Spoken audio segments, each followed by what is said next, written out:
hoping love conquers death. Or at the very least, fear. You always do a callback to the start of the video. It's getting stale. All I've done for the past how many hours is ramble, blindly theorize, and come up with like 50 different ways to say, this kinda messed me up and I love it. Don't forget how much you padded it out with all the art, and dancing, and poetry, and singing. You really played for time there. Oh god, is that what people are gonna think? What happened to art for art's sake? I'm not letting you do this to yourself. No wait, no, I'm sorry. No, stop! Spoilers 4.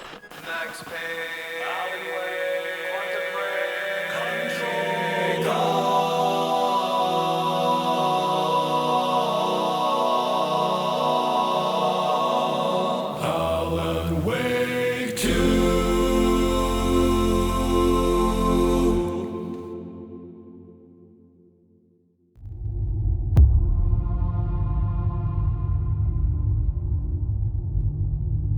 I don't know how to talk about Alan Wake 2.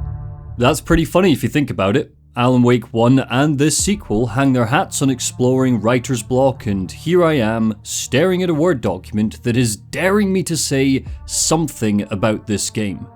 But how do you say something when there are so many things to say? I don't know how to talk about Alan Wake 2. 13 years since Alan told us it's not a lake, it's an ocean. 13 years I've waited to find out what waits in the dark place for my favourite tortured writer. 13 years, 3 expansions, 2 DLC episodes, 2 new IPs, 1 web series, 1 mysterious blog, 1 novelization, and a gigantic reveal that Alan Wake's story isn't limited to the games that have his name on the box, have had me hunting desperately for a trace of a hint that Remedy games are going to make good on the promise they made at the end of the original Alan Wake in 2010. The promise that if we're patient, night will spring from Bright Falls again. 13 years might not feel like a long time if we wade around in the ocean of famous cliffhangers. After all, Twin Peaks left its fans locked in the Black Lodge for 25 years, but with every anniversary that followed, my rabid anticipation for Alan Wake 2 grew to the point I lost all hope that we'd see him again. 10 years, over 10 years. Wanting to make this, dreaming of making it, we've been iterating on the concept, and we know fans have been asking for it. When the game released, I collided with it. I took days off work, I barely slept, I frantically scribbled notes down to keep track of what was going on, I gorged on its secrets and digested its mysteries, and through it all, I had one constant thought crawling around inside me. I don't know how to talk about Alan Wake 2. Get on with it. The first game was easy. It wore its inspirations on its sleeve and went beyond them in a way that I could dissect. Quantum Break was simple. It tried to go beyond its own ambitions and stumbled along the way. Control was a breeze. It went beyond the weird, but the confidence of its impressive conceptualization cast a light on some of its clumsier aspects. Alan Wake 2 goes beyond anything Remedy has ever made. It dashes past its inspirations, further than its ambition, never settling but relishing in how thrilling, eerie and unsettling its weirdness is. It's a grim survival horror game, an emotional mental illness simulation, a psychological twister that uses the history of its creators to simultaneously punish and reward a player for overthinking things, and a celebration of the artistic spirit. And I don't know how to talk about it. In the lead up to and following release, Remedy have been punting out developer diaries and interviews that showcase the depth of creative people that worked on this game. The hundreds of artists that have been locked in the dark place for years, prototyping, recording sounds, writing music, dialogue, scouring code, testing for bugs, sketching and painting to make this sequel a reality. And on my second playthrough, I was struck by how often my thoughts wavered from the story being told to consider the people who made this. Alan Wake 2 isn't unique in that, but it is the game that made me realise how much time I spend referencing creative directors and auteurs. Ken Levine, Hideo Kojima, Tim Schafer, Yoko Taro, Tetsuya Nomura, Sam Lake. You know those names. Lake is Alan Wake 2's creative director, lead writer, lyricist on some of the songs, motion capture for Alex Casey. He's been the face of Remedy since becoming the face of Max Payne. While I'm going to talk about Lake a lot, mainly because he's the most prominent person giving interviews about the game, I was shaken at how clearly Alan Wake 2 points the finger at someone like me, pulls back the curtain to show off these incredible artists, and states openly that much like Alan's ascension, much like this critique, it wouldn't exist without the help of fellow artists. Alan Wake 2 goes beyond the lake in more ways than one. So, this video is for you. The person who waited 13 years for this game, or the person who joined us a little later and found a new story and world that you love. Or the person who played it and doesn't really get what all the fuss is about. Or the person who's been inspired to wonder if a fictional poet, who once was non-fictional, told the truth when he said that beyond the lake you call home lies a deeper, darker ocean green. This is a commentary, critique, and celebration of Alan Wake 2.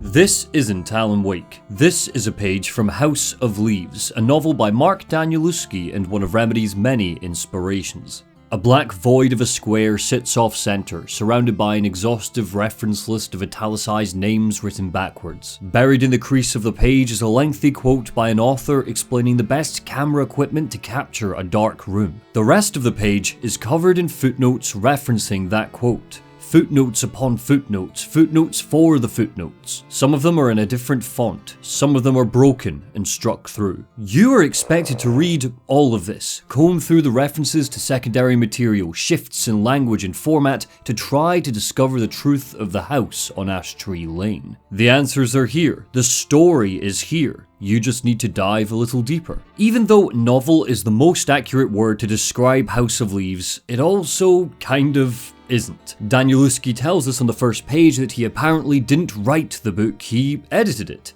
Every word glued to its spine supposedly comes from other people. This is not for you, it says in oily black letters. It's a terrifying work. It doesn't ask you to suspend your disbelief, it tricks you. For pages and pages, you are reading a dissertation written by a blind man about a documentary that never existed. Layers of that dissertation are given over to referencing both real-life academics and entirely made-up ones. As you try to navigate the mysteries of the Navidson record, the House of Leaves, and the darkness that lies in the 5.5-minute hallway, you'll learn that the dissertation you're reading has actually been transcribed by a tattoo artist who regularly injects the story to describe his day, and we see his creeping obsessions interrupt and warp the narrative to the point that you're lost among retcons, corrections, and tonal whiplash that emulates the feeling of going mad. As you Google the names House of Leaves spits at you like bile, trying to separate the real from the fictional to uncover a secret message that may or may not exist, you might come across this album, Haunted by Poe. It's a companion piece. You're supposed to listen to the concept album while you read the book. Poe is Mark Danielewski's sister, and in Alan Wake 2, she is responsible for the song that loops maddeningly at the end of Alan's chapters. Like the book says at the beginning, this is not for you. It's a warning. We all come to a story with hopes and expectations, looking for an answer. Sometimes it would be better to live with that hope without ever knowing the full story. Alan's opening monologue warns the player away, or at least if we're determined to rummage around in the story to leave any expectations we had at the door. Just like House of Leaves, Remedy have engineered every pixel, every punctuation mark to drive invested players mad. It wages psychological warfare on you. Its looping meta-narrative isn't contained to just this game, it spirals out to encapsulate the first title, Max Payne, Quantum Break, Control, and all of the associated expansions, whether they're part of the Remedy connected universe or not. If you have even a passing knowledge of Remedy's work, you're going to be questioning things from the offset. We begin in the middle. A grey water-bloated figure climbed out of Cauldron Lake. The light hurt its eyes. Robert Nightingale spat out into Bright Falls with a manuscript page splintered in his chest. Hemingway, He mumbled. Voices whirled around him as he saw shapes wearing deer masks. They sounded wrong, warped, gravelly, raw. Robert Nightingale shouldn't be here. At the end of Alan Wake, we saw him shrouded in darkness, presumably the new face of our monster, the Dark Presence, after Alan burned away its last mask, Barbara Jagger. Why is he climbing out of Cauldron Lake? He wasn't banished to the Dark Place. There are dozens of little tweaks and changes in Alan Wake 2. It's the primary way Remedy messes with the player. There's a faded memory of Bright Falls lost in here, and our job is to find it again. This is a story about reality warping, of things not seeming quite right, and the game drowns in series retcons and contradictions, so finding your footing can be difficult. Sometimes it even contradicts itself. This isn't an error, this isn't a mistake, this is the point. We don't remember Nightingale going to the dark place, but the story Alan's writing does. He put him in there, wrote in that he was recalled by the lake, all so he could emerge, be sliced open by the cult of the tree, and serve as the ritual to lead Saga Anderson and Alex Casey to Bright Falls. Alan wrote this years ago. If we scan QR codes in the Alan Wake Remastered Edition, we catch visions of him writing this exact opening. To a fate worse than death. He writes, "That dark, vicious side of him is typed onto the page, punishing Nightingale for being an antagonist in the first game, not just with a gruesome death, but a monstrous one, locking Nightingale in a loop where he dies, is reborn, hunted, and dies again." And the hits just keep coming. The introduction of Alex Casey to the Remedyverse isn't so much a change to what we already know, but it is purposefully bizarre. Control's AWE expansion told us that there was an FBI agent called Casey running around and inquiring after Alan Wake, and the assumption was that somehow the titular character from Alan's books had been brought to life. Seeing him calmly sipping coffee in sync with his partner on his way to Bright Falls does nothing to dissuade us of that belief, but hearing him talk about a long storied history with his colleague Saga Anderson does. I'm glad you're on this case with me, Anderson. It's right up your alley. You should take lead. The truth is that Alex Casey was always here. Shut up, this isn't a retcon, don't be stupid. He's a real man in the real world that unknowingly inspired Alan's novels. Alan can dreamwalk and he didn't realise it at the time, but he was actually catching glimpses of the real gruesome cases that Casey worked on, eventually spinning them into fiction. The game asks us to question Casey's existence until that later reveal. It seems like he's been explicitly created to die gruesomely later, even remarking that this will probably be his last case before retirement. Anyone who's watched a crime drama knows that's a hell of a death flag and the cheekiest of red herrings. This shouldn't bear mentioning, but the game director, Kyle Rowley, felt the need to comment on it, so I do as well. Saga Anderson's ethnicity is not a retcon because the only time we've ever seen her as a white woman is in an Easter egg in Quantum Break, a game that this game confirms is in a different universe. You have to quite literally pause this random optional live action clip and jump into credits to learn what this woman's name is, and anybody who's played the game will know the fact she's a black woman is obviously important to the wider plot. But we'll talk about Warland Door later. Saga and Casey had come to Bright Falls to investigate the latest in a long line of missing persons reports. Deputy Thornton and his long-suffering partner Mulligan greeted them by the crime scene. They weren't happy the feds had come to town. Agent Casey, right? Mulligan forced a smile. Sheriff Breaker said you'd be coming by to take over the case. You're half right. Casey grimaced. Saga Anderson. Saga stated patiently. She was used to men like Mulligan. I'll be leading this case. Surprise and embarrassment crumpled Mulligan's face. Shoot. Sorry about that, man. There seems to be an intense awareness by the game that we will feel strange about starting the game with Saga rather than Alan. 13 years we've waited, and the game makes us wait a little more to play as Alan Wake. Instead, its narrative is pulling out all the stops to make Saga likeable and comfortable as a dual protagonist, despite wearing one of those Bluetooth earpieces only douchebags wear. Alex Casey is a stand-in for Max Payne, right down to having Sam Lake's face and James McCaffrey's voice again. He's a character most people know and are attached to, and there's a bouncing quick-wittedness between the pair. Saga is excited to breathe in the gloom of the forest. She lives for the mystery, for cases like this one, to the point where she almost doesn't feel guilty about working away from her daughter, Logan. Casey is a grumbling pessimist. Not quite a nihilist like Max Payne was, but he regards Saga with respect. Well, if Max Payne thinks she's hot shit, I guess I do too. What Saga is really here for is to ease new players into the world of Alan Wake. She's an FBI agent, but in the realms of AWEs and OOPs and the sort of strangeness the FBC investigated in Control, she's a layman. We play as her first to introduce us slowly to all of the spooks. Reading the words. These words felt like a message. Someone knew they were here, someone playing a game with them. An invitation. How could they not accept?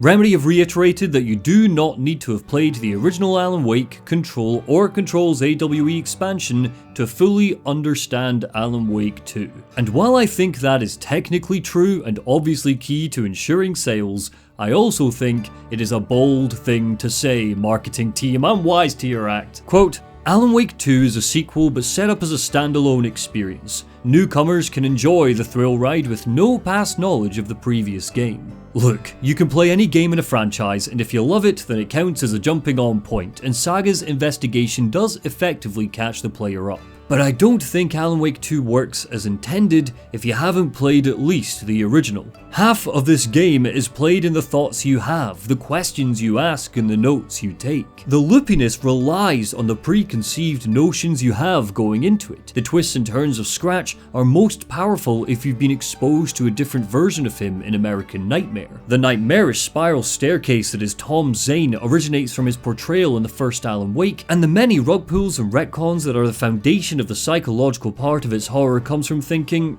wait a second, that's different now. There are scenes in this game that we have technically seen before. There are manuscript pages that we've read before, but this time around they've been tweaked, edited, revised. Longtime Remedy fans are witnessing reality changing in real time across these games. Noting the retcons and getting a handle on what this new Ground Zero looks like is part of the fun. It's like Alex Casey will later say, there are too many stories contradicting each other. Too many versions of the truth. The forest surrounding Cauldron Lake has changed dramatically, too dramatically to have only happened in the span of 13 years. There's a gigantic tree shooting into the sky, looming over the woods with a hole carved through it.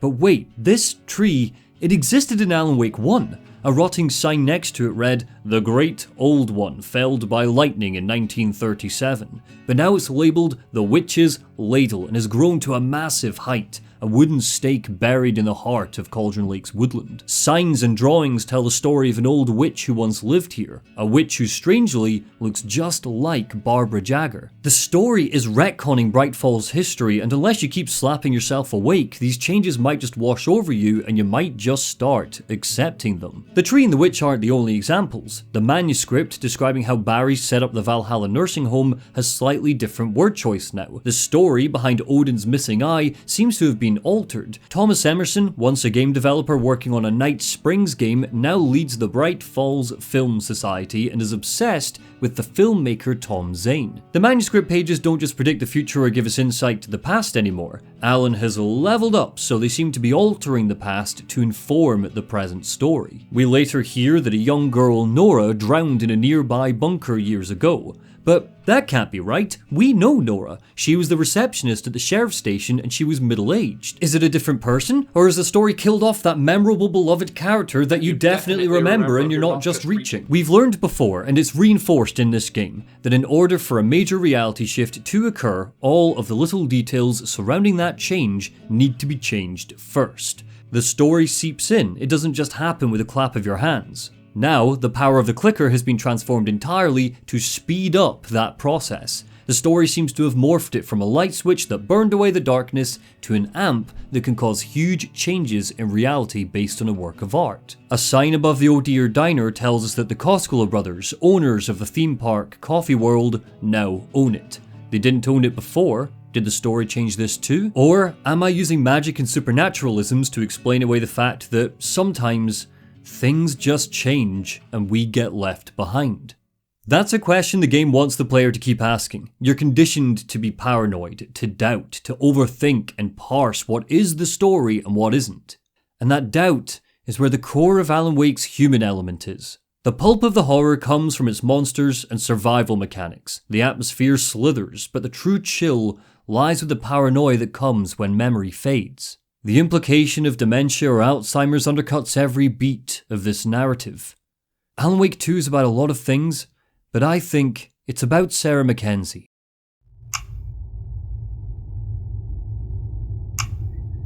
The thing you need to know about Sarah Mackenzie is that she wasn't ready for retirement. She'd only been teaching for 20 years, my teacher for 5 of them. I liked her. She never had a day off, and as a kid who didn't like change, it made her the most consistent, reliable person in the school. Her classroom was full of photographs taken by her. The Vatican, Mount Shasta, the Yasaka Shrine. Spiritual places she had visited, captured in fragile monochrome, but determined to always be there. Memories might fade, but the photos were proof it happened. Every lesson would start with an anagram on the board, the topic of the day all jumbled up with just 2 minutes to solve it. "You've got to wake your mind up," she'd say, "or else you'll forget." When it came time for my year to pick her subjects, I ended up being the only boy in her class. Philosophy was a girls' course. That's what my friends thought, but I didn't care. I was good at it. She told me I was good at it. I was also a pain in the ass. She led discussions on everything, from Plato to accelerationism, Islamic doctrine to the Holy Bible, abortion to assisted dying. I was hot-headed when it came to class debates. I was an atheist, and a pretty militant one at that. And one of my favourite things about the early years of philosophy was when we turned to religion. Miss Mackenzie would talk about the Catholic Church and I'd scoff. She'd raise news stories about depictions of prophets and I'd audibly roll my eyes. I would sit on my house of cards and smugly declare that I thought all religion was bad. Name a god and I could point to a sin committed in his name. Me? I was smart. I saw past the bullshit. There's no point in having a mind if you never change it, she'd smile. That knowing practice smile that came after years of dealing with idiots like me. One day, on a cold, drizzling Thursday afternoon, I walked into class to see the room was empty. Sarah Mackenzie patiently watched as I dumped out my bag, pulled out my notebook, and after a beat said, "Where is everyone?" "It's just you and me today," she said. "The rest of the class are at an SE assembly." SE. Sex education. All of the girls in my year were at a special assembly to learn about their bodies. I looked at the board. Simonef was written up there, shining, glistening in whiteboard marker. Today's anagram. Feminism, I drawled, pointing at the word. Seems a little ironic considering the girls are getting a day off and I still have to do work. "Well," Miss Mackenzie said, clasping her hands in front of her body, "do you want to leave, Harry?" An awkward silence hung between us. At first I wasn't sure if it was a trick question, but that wasn't the problem. The problem was that my name wasn't Harry. I didn't correct her, thinking it was a slip of the tongue, and soon her lesson plan blew up. Instead, Sarah Mackenzie asked me questions. "Can you elaborate? Tell me more. Is this something you heard elsewhere?" And then it happened again. "What do you mean by that, Harry?" By the time the bell rang, she had called me Harry 7 times. I didn't have a brother called Harry. I didn't have a friend called Harry. I was pretty sure there wasn't a Harry in my year, and something crept into me as I packed up my bag. Was it just a blip? Or had she thought I was someone else this whole time? A void opened up inside me as I cleared my throat and said, "Miss Mackenzie? My name isn't Harry." The knowing smile twitched for a second. She tried to hide it, but something flickered in her eyes. If I knew then what I know now, I'd have been able to name it. Fear. "Of course," she smiled. "Sorry, it's been a long day. I'm away with the fairies." The next day we had a substitute teacher. A year later, her photos were gone.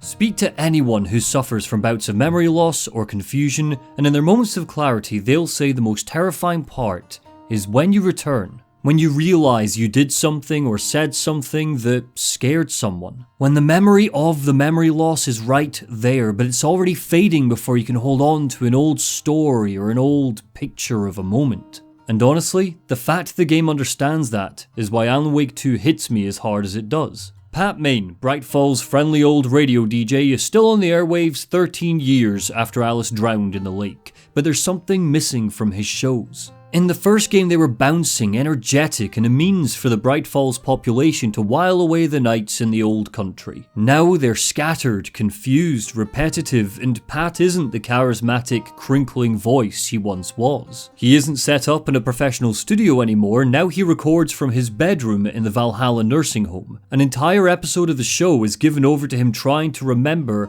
how his radio equipment works. On my first playthrough, I caught a bug that stopped me from getting new radio shows, meaning every radio I found would play that clip, technical issues, on repeat. The way the game had twisted itself to make me doubt everything made me think that this was on purpose. The radio collectibles were haunting me. But aside from the goofiness of that bug, Pat's tail goes for the jugular. This is probably the last time we'll see him in a Remedy game, and what we're faced with is an old man who is past his prime, with a mental state that makes him vulnerable to the story's changes. He's convinced that Wendy Davis, one of the missing people Saga and Casey are investigating, is alive and well, selling hickory teriyaki beef jerky. What's brutal about this is how that's not even necessarily the case. Because Pat is so fragile, it's just as likely that we're listening to a live broadcast of a man experiencing bouts of dementia to the point that it brings up past trauma for the Davis family. His radio show loops incessantly because he keeps losing his place, frustratingly trying to remember insignificant details until he eventually has a panic attack. I know that trail like the back of my hand, but it's somehow different now. Everything's changed. I'm starting to feel like I'm the only one who remembers how it used to be. And it's not just Pat Main, is it? The old gods struggle with brain fog. Odin is borderline comatose at one point, and I can't tell if it's the Dark Presence, a reference to the Norse Odin sleep, or he's just hungover. Cynthia Weaver tumbles into anxiety when her favourite lamp goes missing because she thinks she can't remember where it is. Mandy May has been knitting a single blanket for so long that her fingers are starting to bleed. Is this because her mind is going, or because her exhausted body is withering a little more every time the story loops, physically deteriorating in real time while Bright Falls pauses and reverses around her? Tim Breaker is haunted by visions that he's certain he remembers, but they're always just out of reach. Norman doubts that Tom Zane's old manor ever existed, despite everyone and the story claiming otherwise. Zane himself is distorting history, flitting between poet and auteur. Rose's memories of Alan are so warped that she thinks he's talking to her from spilled coffee, something Alan doesn't remember. But we can't know if this happened or not, because Alan is pushing through a nightmare where the shadow monsters and the grisly visions are the least of his problems. His entire goal in this game isn't just to escape the dark place, but to regain control of his rotting memory. Alan's story punishes every single character, even the old folks who are mainly here for comic relief. You can count the player in the names I just listed because of how the game plays tricks on us. It's gaslighting us, just like how the story is gaslighting Saga. On any other day, the Oh Dear diner would have felt like coming home to her, but the plastic wrap hung over the old Americana, and the way the waitress, Rose, had greeted her like an old friend made her uncomfortable. She didn't care for it, and she didn't care for what Rose said about Logan either. I thought we'd never see you back here after that awful thing happened to your baby girl.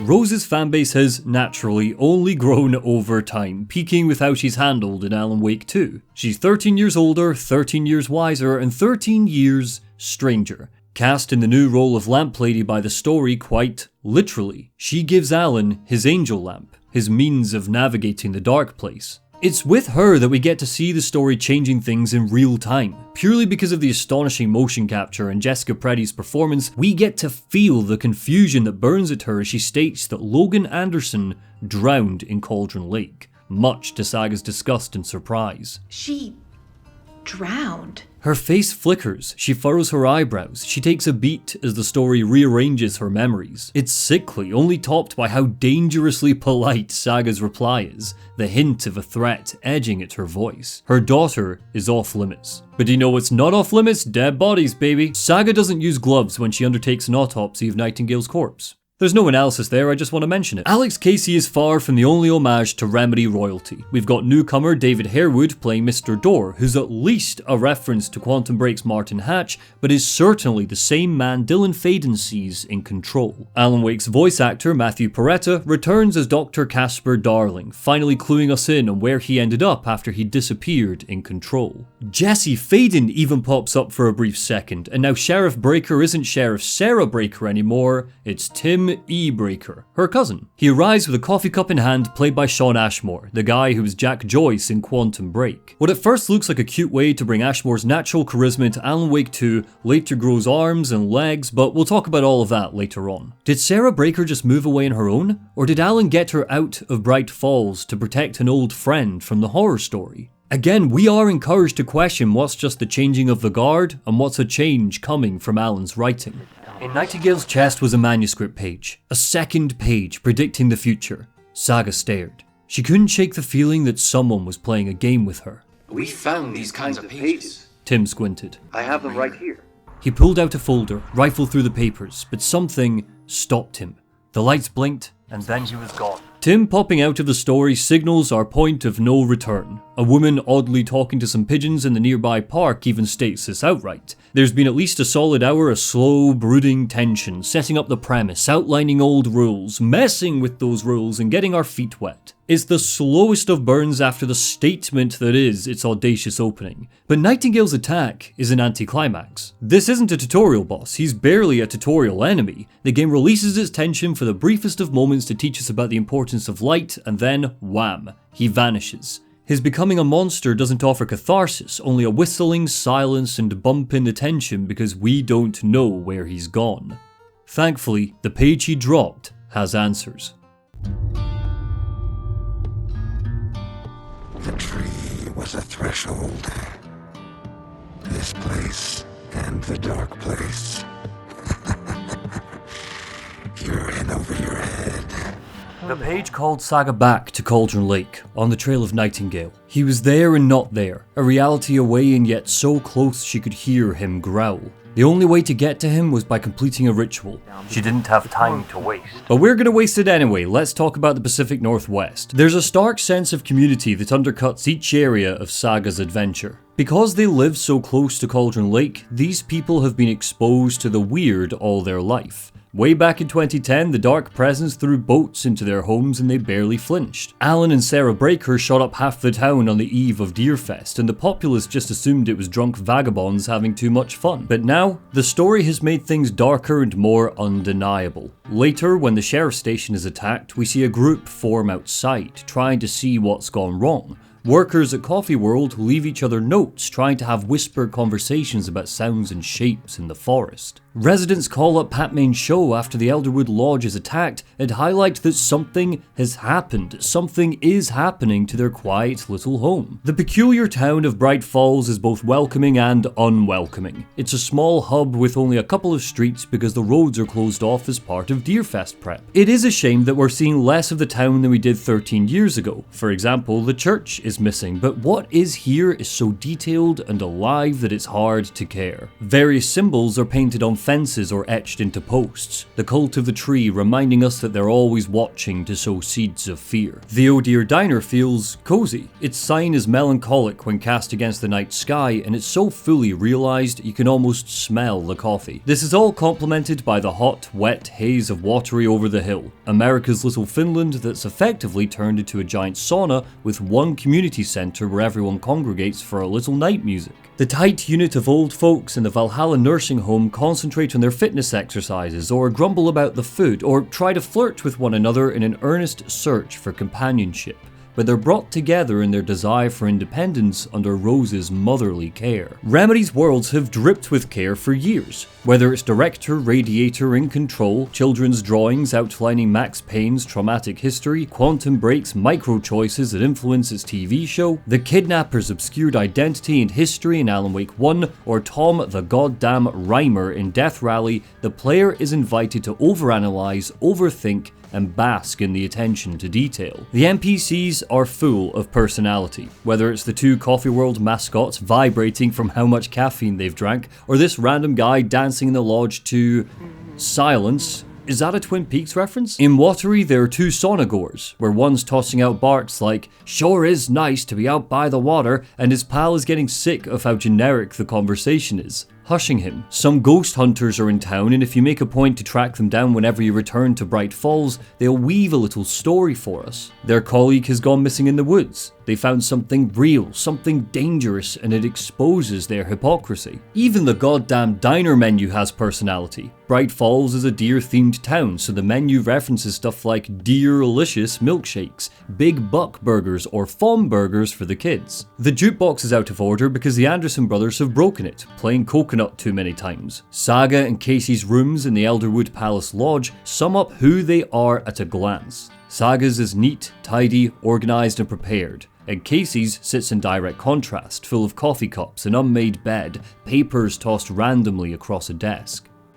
A life lived with the birds is not for the birds. Now why'd you go and do that? Stomping around like that and scaring the poor little things.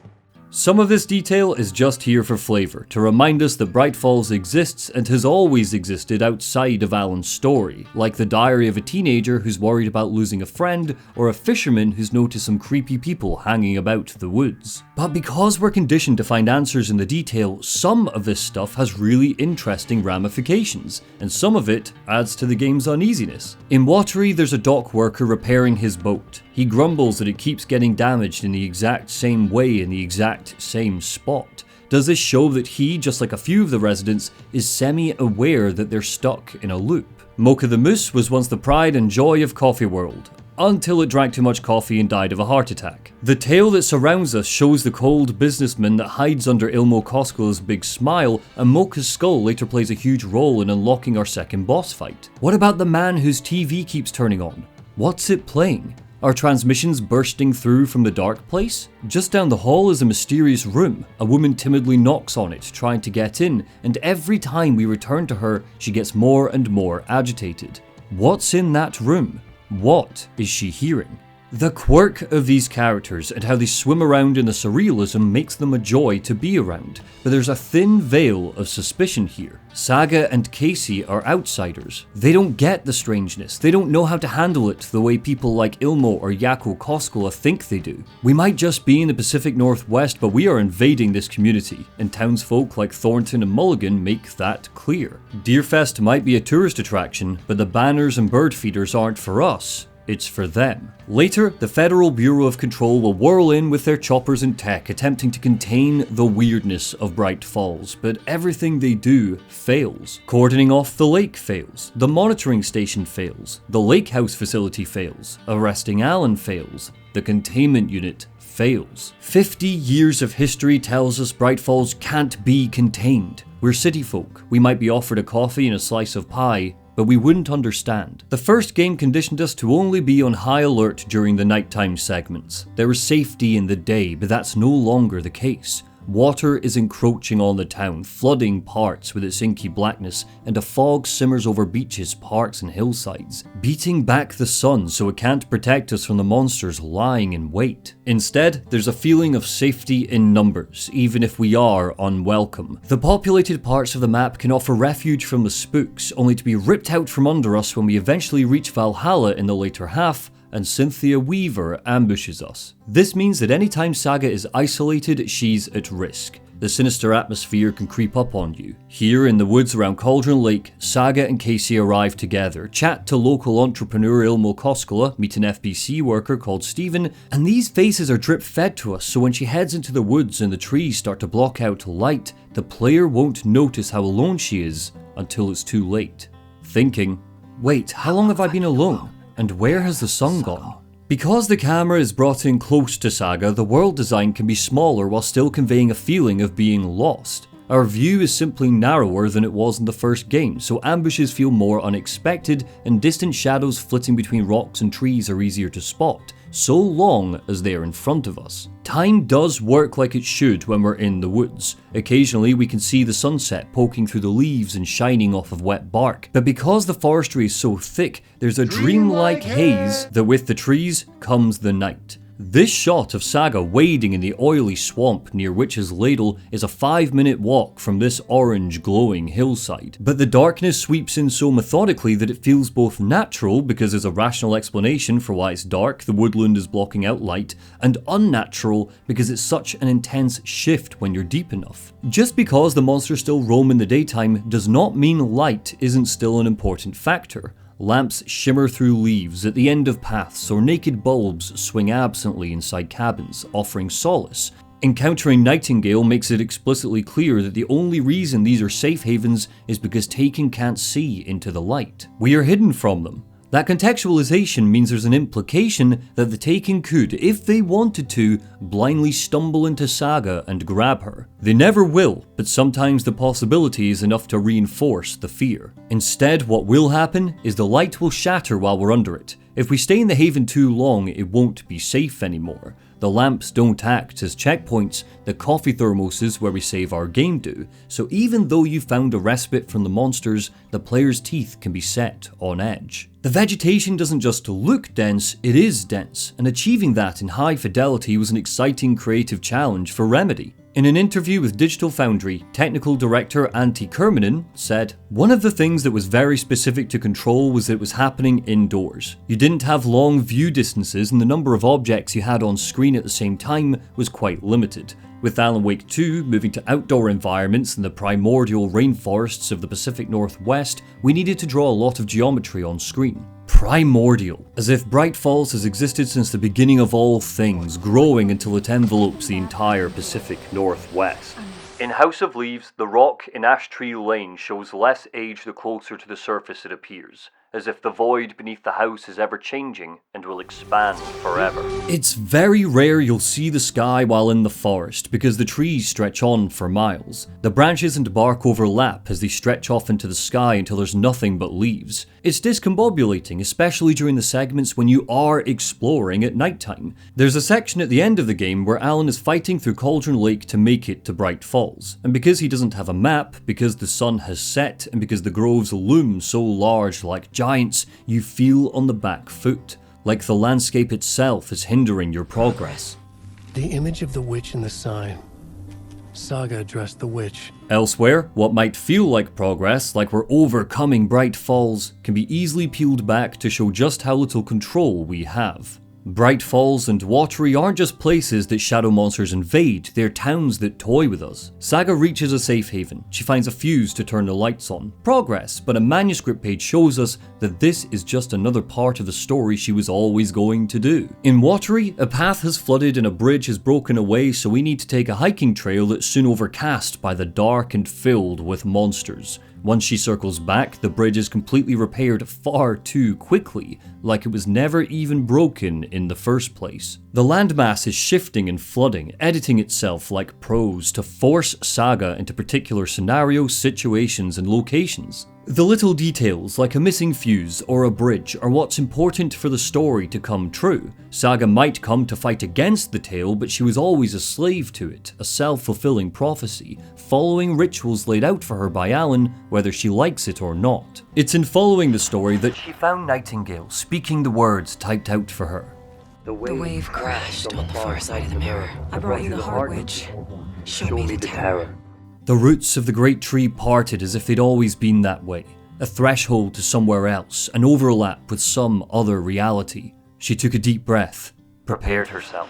Saga will encounter 3 overlaps in the Pacific Northwest: Witch's Ladle, the Watery Well, and Valhalla Nursing Home. When Saga completes a ritual, reality shifts and she is thrown into effectively a boss arena. Because of the folklore and rumour that surrounds each location, they're given a special power by the collective unconscious. This is a concept that comes from Carl Jung and Control introduced to Remedy's universe. In his work, The Psychological Foundation for the Belief in Spirits, Jung writes, "Whenever contents of the collective unconscious become activated, they have a disturbing effect on the conscious mind and contusion ensues. If the activation is due to the collapse of the individual's hopes and expectations, there is a danger that the collective unconscious may take the place of reality. If enough people believe in something, their shared perception of that thing will imbue it with properties. But emotion and passion are key, just like with the works of art that can shape reality near Cauldron Lake. The Ladle has an old, gruesome story around the witch who once cut out the heart of a local sheriff. There's fear to that story, a gruesomeness to the detail of the legend, and because the Cult of the Tree have spent years making people scared of the woods, these overlaps have grown in power. In Alan Wake 1, people didn't fear the woods. They openly joked about the weird stuff that happened out there, but now there are more horror stories. the community has unknowingly strengthened the terror. In the world of Alan Wake, overlaps are effectively portals, tears in reality that seem to flicker with the dark place, the nightmare dimension that Alan is trapped in. They are always wet. The bunker where we fight Cynthia Weaver has flooded. The bay where we fight Thornton and Mulligan is connected to a well. Nightingale's connection is a little simpler. Swampy marshland introduces us to his space, but it's also raining.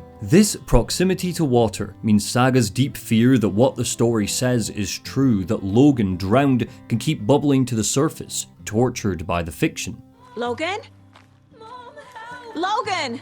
Robert Nightingale joins Emil Hartman in the school of Alan Wake 1 antagonists getting a boss outside of their own game. Hartman was in control. Nightingale has been waiting for Saga for 13 years. He's an uncomplicated but brutal boss fight. All of the arenas will loop until Saga breaks through to where the monster is waiting, as if she's spiraling into the first layer of the dark place, given shape and form by the folktales surrounding each overlap. In this case, Nightingale links to the sheriff whose heart was cut out by the witch in the story, but it's also a hark back to the first game. This might be a claustrophobic thicket of forest, but a forest it is nevertheless, and Nightingale even turns into a dark tornado as one of his moves, just like the Dark Presence did in 2010. His flesh has started to rot, his ribcage has snapped, but when the light catches him, that rot looks like moss and the bones look like branches. To the backdrop of the woods, it feels like he's become one with the forest. Apt if the witch is supposed to have been Baba Yaga. Remedy loves playing with connections like these, so thin yet so maddeningly reasonable. He's such a large mass that it is shocking how easy it is to lose sight of him, but the trees and bushes are the thickest they've ever been, and there are tight corridors for him to trap you in. But killing him gives longtime fans the ultimate reward. Are you okay? No! It's my fault! It got out with my face! Scratch! After 13 years, Alan Wake finally gets out of the dark place. That's convenient. Too convenient. Look at this sad, dirty man. Why isn't there an option to give my boy a hug? Wake didn't understand. Somehow, he had escaped the dark place. Back in Bright Falls. He suspected it was too good to be true.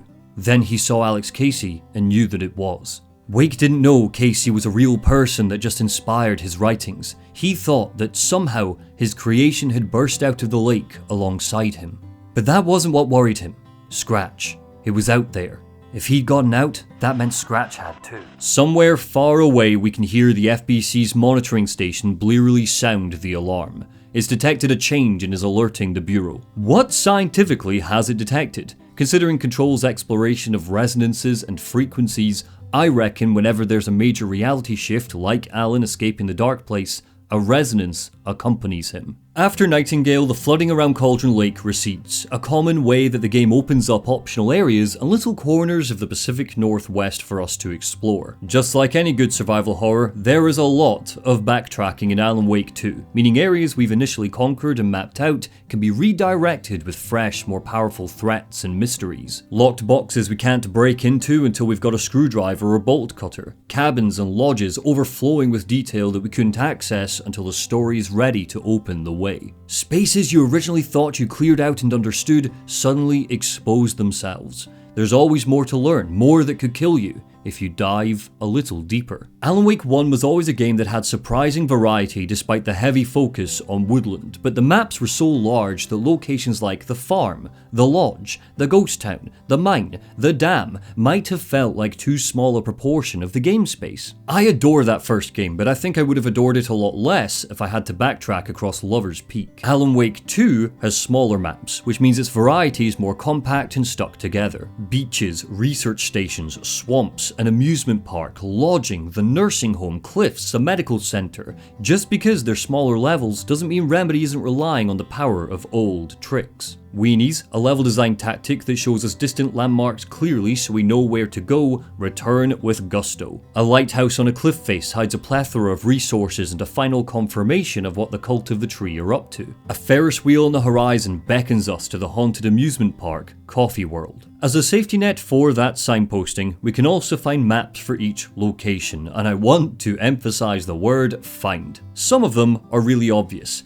Alex Casey points out Cauldron Lake's map the second he and Saga get out of the car, but there's every chance you will miss others like the Valhalla Wellness Centers. On my first playthrough, I wandered right past it like an idiot, and considering it's the scariest part of the game, that did my heart no favours. They're not necessarily hidden, but putting the onus on the player to seek them out means we have agency over how we scout the Pacific Northwest. We feel like we've gathered up another tool in our war against the darkness. The maps themselves are full of character. The watery map shows how much of a hold the Koskela brothers have over the town. Bouncing font advertises locations they own, like the trailer park. The words Coffee World are almost as big as Watery's name. Bright Falls map is sure to advertise Deerfest because it's the glue that holds the people together. The sheriff's stations looks like it's been printed on graphic paper, a formal piece of documentation only there as a necessity. The Cauldron Lake map is scribbled over to show where the flooding has washed away part of the landscape. When you're not using the map and focusing on the trail, you might lose your bearings because of the environmental design, but if you keep the heed you likely won't get lost, particularly because Bright Falls being a hotspot for tourists means there's diegetic signposting everywhere,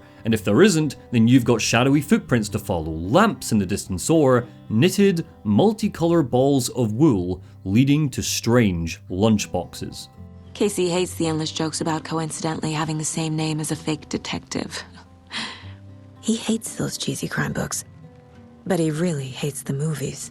Going off the beaten path and backtracking won't just lead to ammunition and resources. They'll also lead to collectibles that are integral to unraveling the story, presented in a way that's either unnerving or quietly funny. These lunchboxes have been left by Rose Marigold for the hero who will come to Bright Falls and save Alan. Inside are either messages of support, like, "Remember, the story won't let anything bad happen to us.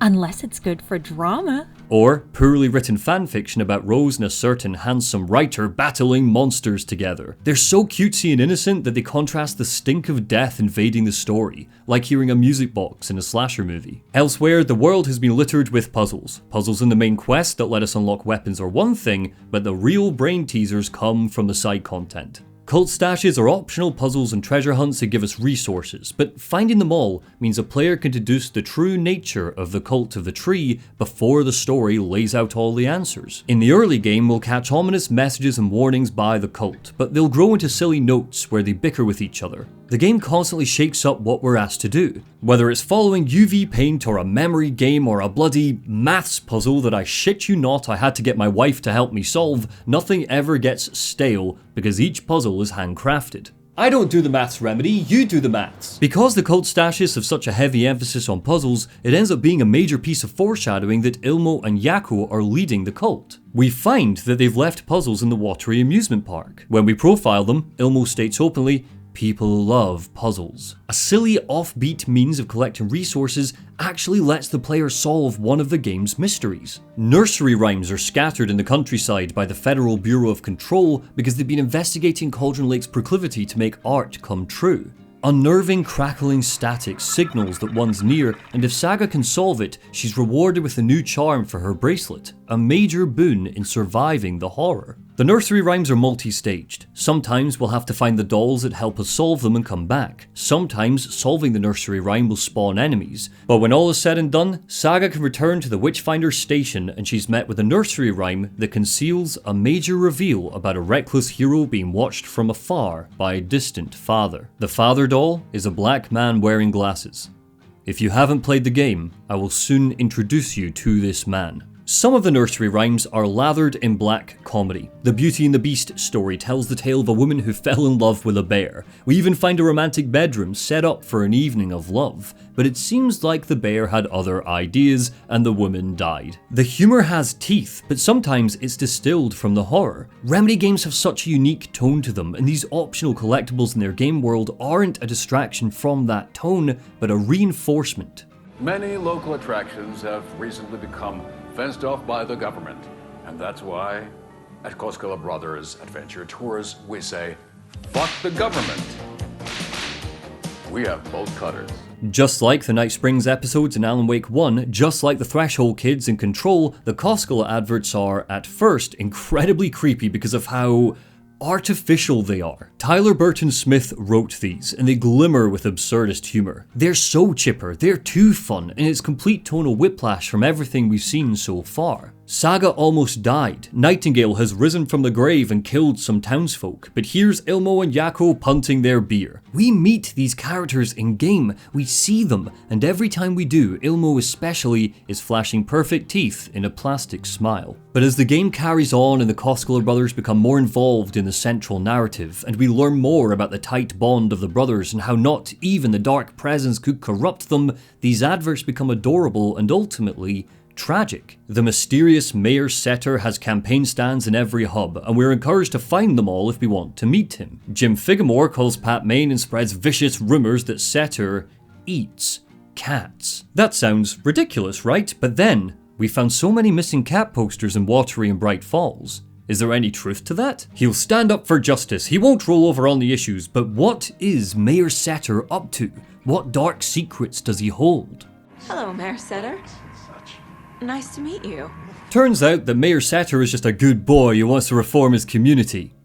He might still eat cats though. The humour is absurd and endearing, but shockingly all of this adds to the horror because stuff like the Koskela brothers, a dog mayor, or a moose that drank too much coffee, they're like someone laughing at an execution. Like the game thinks all of this is funny. Haha, look at the silly fanfiction. Hee hee, look at the coffee themed amusement park. Ho ho, Saga and Casey are in sync when they drink their coffee. Hoo hoo, look at the caved in chest of the heartless man drooling on Saga as he tries to gouge out her eyes. She won't see morning, her daughter is dead, she's trapped in a cosmic loop, and you wanted this, you asked for this, you waited 13 years to find out how Alan gets out of the dark place, well this is how, isn't this fun? Back in Bright Falls, Saga and Casey tried to interview Wake. He wasn't making sense, barely coherent, pounded by frequent headaches. Tell us about the pages, Saga said. You had what looks like a title page with you.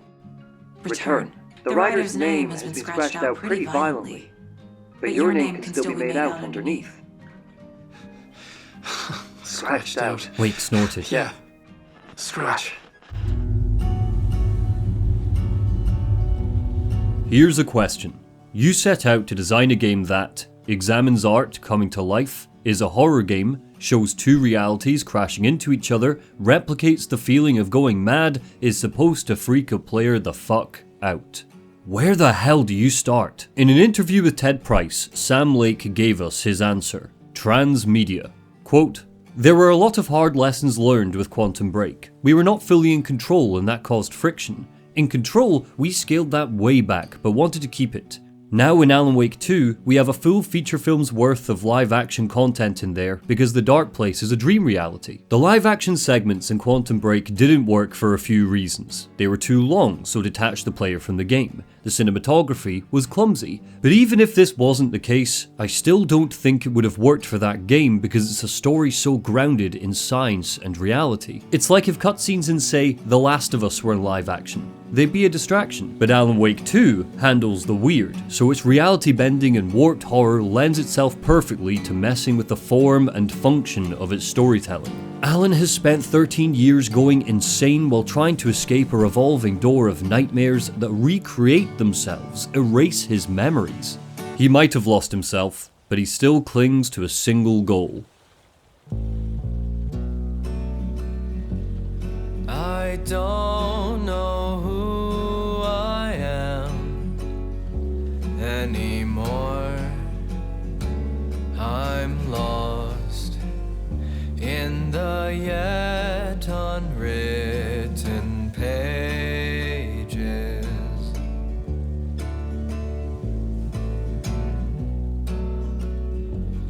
I don't know where I've been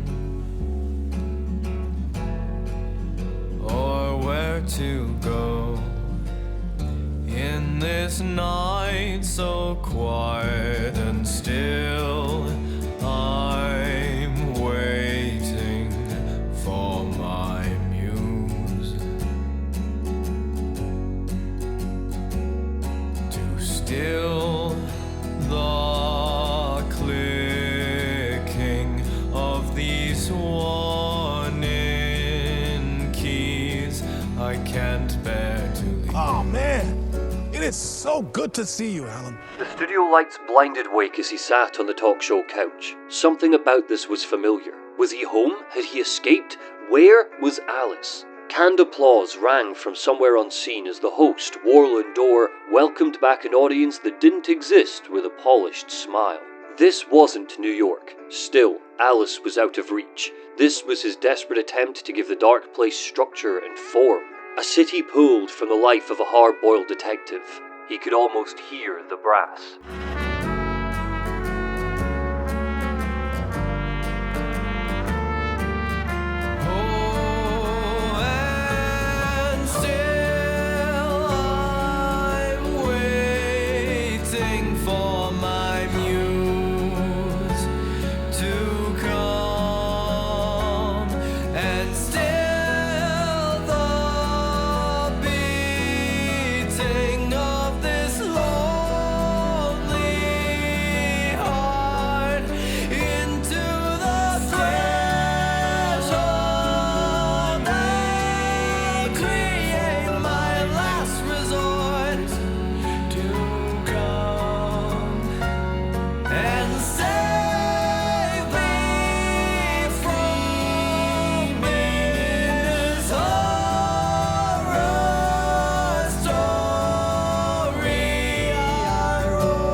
In Between with Mr. Dorr, the talk show that's always the starting point for each of the loops Alan goes through, is here to keep him from forgetting what he's trying to do. It's a failsafe. Dorr quite literally catches Alan up, explaining how his fiction comes to life. He needs to write a way out of here. If he doesn't, his evil double, Scratch, will escape and destroy the real world. Dorr suggests that the real Alan Wake is miles away, locked in the writer's room, still clacking away on his typewriter. We're not controlling Alan. We're controlling an astral projection of him, a semi-fictional version of him that's been unleashed on the dark place to try and map it out, find inspiration, and guide the real Alan to ideas for his final book, Return.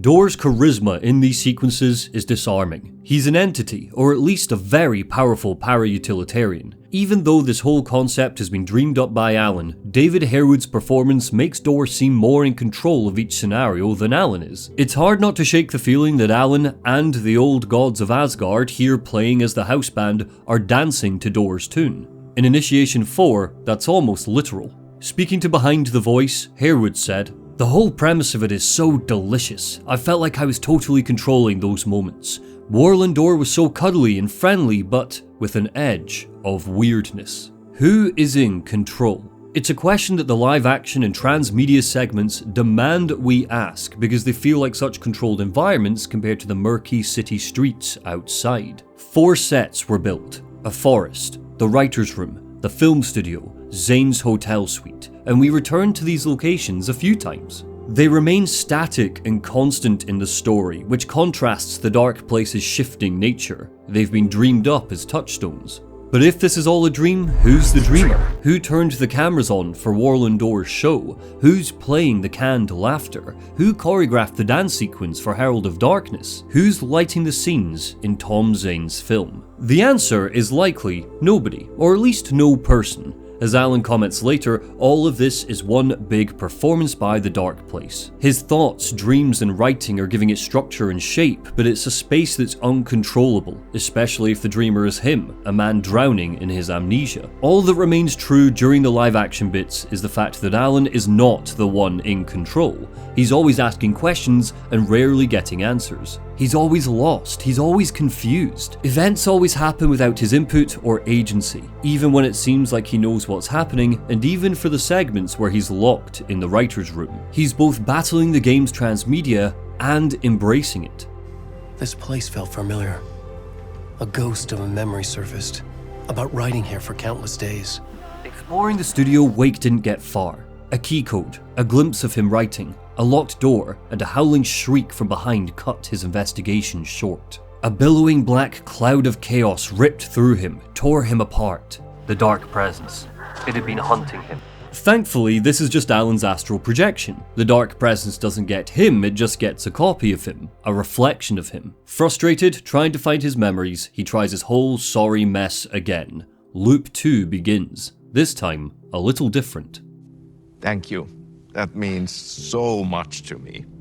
I'm a huge fan of your books. The talk show has clearly been drawn from Alan's memory of the Harry Garrett show. There's even an old sign discarded in the building's basement. This was back when he was attending dozens of launch parties with Barry, back when he and Alice were having problems with their marriage. Subconsciously, he's still punishing himself. The start of every loop is a painful reminder of the behavior that led him and Alice to Cauldron Lake in the first game. Sam Lake doesn't just play FBI agent Alex Casey, he also plays an alternative version of himself. Sam Lake, creative director at Remedy, becomes Sam Lake, actor in the Alex Casey films. He even does the face and everything. But Alan Wake 2 takes this cute, incidental detail and makes it part of the dream it's weaving. Alex Casey isn't the only character made up of two halves. Alan is too. There's a slight desynchronization to his speech in the live-action segments that adds to the creep factor. Whether it's an accident or purposeful, my money's on the former, his voice is sometimes a frame ahead or behind what's happening on screen. In reality, Matthew Peretta voices Alan while Il Cavilli is the body double, so they've synced up their performances to create a cohesive whole. This has been the case since the inception of the character, but seeing Alan in full-scale live action draws attention to the fact that there are two artists working to pump his lungs and twist up his face. They did this before in 2012's American Nightmare, chuckling up a motel room as Mr. Scratch, but the footage was grainier, interspliced with static and crinkling, so any desynchronization wasn't as noticeable. The text is informed by the metatext. Alan Wake 2 is all about mirrors, doubles, reflections, and echoes, and through the live action, Alan's two actors get to branch off into separate characters altogether. Matthew Peretta returns as the voice and face of Dr. Casper Darling, and Il Cavilli brings Tom Zane to life. Alan is in the eye of a storm, haunted by shapes that look like him, sound like him, claim to be him, or trying to steal his identity. Which makes it even more suspicious when people call Alan Tom. Ah, Lorraine! There you are, Tom! Artie the janitor is as bizarre and endearing as he was when we first met him in Control. It looks like he can travel between the Dark Place and Bright Falls at will, and he isn't played by two actors. Marty Swasalo isn't sharing that mop bucket with anyone. He's acting, mocapping, and singing all by himself. Alan Wake's transmedia doesn't stop at the live-action inclusions. Music, theatre, paintings, dance, poetry, photography, prose, but the film isms bleed into the game world like a sliced artery. Thomas Zane is no longer a poet, now he's a filmmaker. A chunk of Alan's half happens in a cinema. Alice films a documentary to guide Alan out of the dark place. Alan's strikes of inspiration come to him as silhouettes, specially lit clips of real actors. The Cult of the Tree are making snuff films of their rituals. The jump scares aren't in-engine, they're dark splatters of gore, screaming and raging off a black and white film reel. When Alan dies, he doesn't get a death screen in engine like Saga does. Instead, we're forced to drink up a twitching, dying Ilka Vili, bleeding out on the hard wood of the writer's room. Is this all here just to make the player trip out? Or are the live action sequences part of Zane's latest movie? What if he's documenting Alan's psychosis? Is Alice's lamp flickering in Morse code? Are there hidden messages in the manuscript pages? What if I combine the first letter of each sentence? Are the answers in the words? No? What about the chapter titles? If you combine them all together, starting the Saga's chapters and syncing them up with Alan's, we get Italchend Worm Ozdika. Is this anything? What if we play it backwards? No, well of course not. That was a stupid thing to do. There aren't enough vowels in here. I'm lost. I'm lost in the dark, drowning. I'm drowning. I'm drowning. No way out. There's no way out. Sinking deeper, deeper, deeper. This is hell. I'm in hell. I died. Stephen King once wrote that writing is a kind of war. The story is what you carry, and every time you add to it, it gets heavier.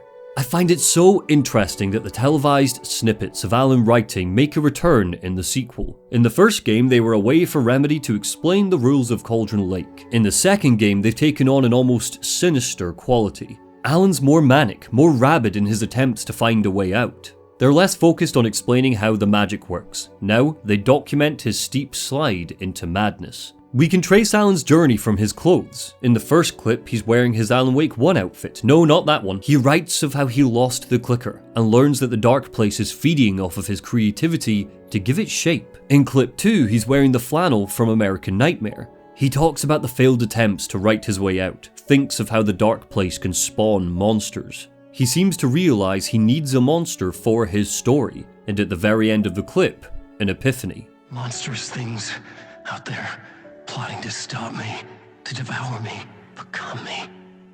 Oh no. Is this the flash of inspiration he's been looking for? Did he give Mr. Scratch a personality, sculpting him into a serial killer? In American Nightmare, Alan claimed that Mr. Scratch came from dark rumors and tabloid stories. But what if that was just what inspired Alan to write up Mr. Scratch? Technically, he did come from the rumors, but those rumors couldn't do anything on their own. Alan took them and turned them into a monster for his story. He can't create something from nothing, sure, but in the dark place the rules bend. And we will soon see that Alex Casey has leapt off the page and is storming around alleyways.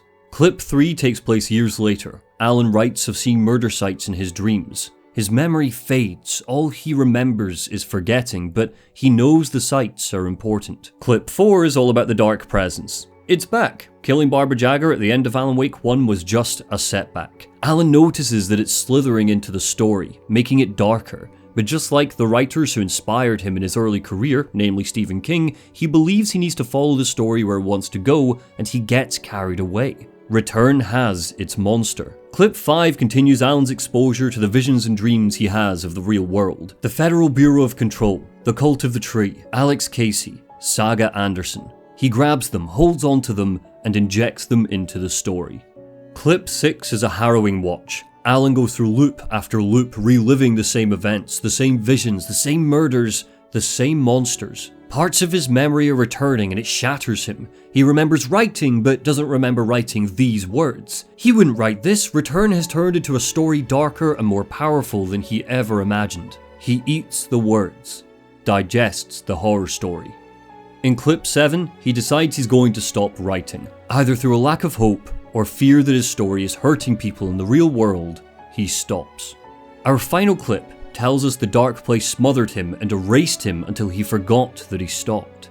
As he scours the tattered pages that have become Return, he realizes he's been missing something. He's been getting ahead of himself.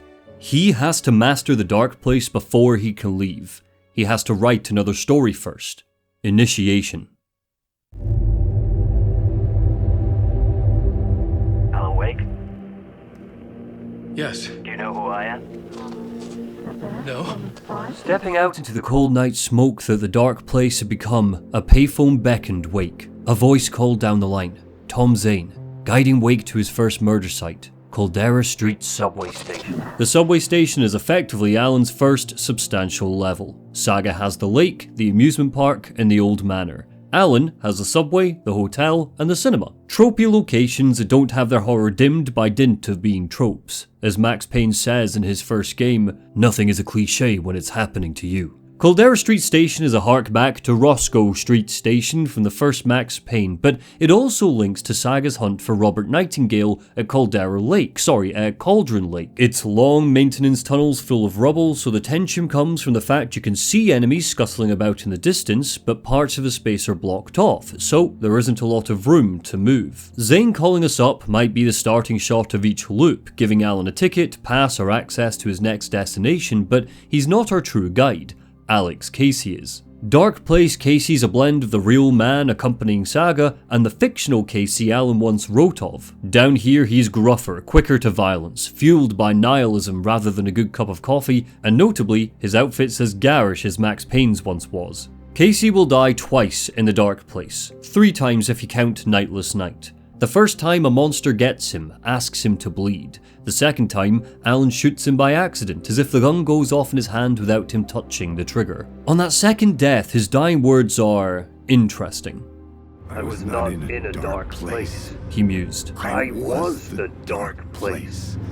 The vessel. Foreshadowing for when he's eventually taken by Scratch. In this first encounter, he dies before he can be much help, but with his death, Alan picks up his gun and assumes the role of detective. So, let's try to solve Casey's case, and talk about one of the game's most impressive mechanics. Something lingered here.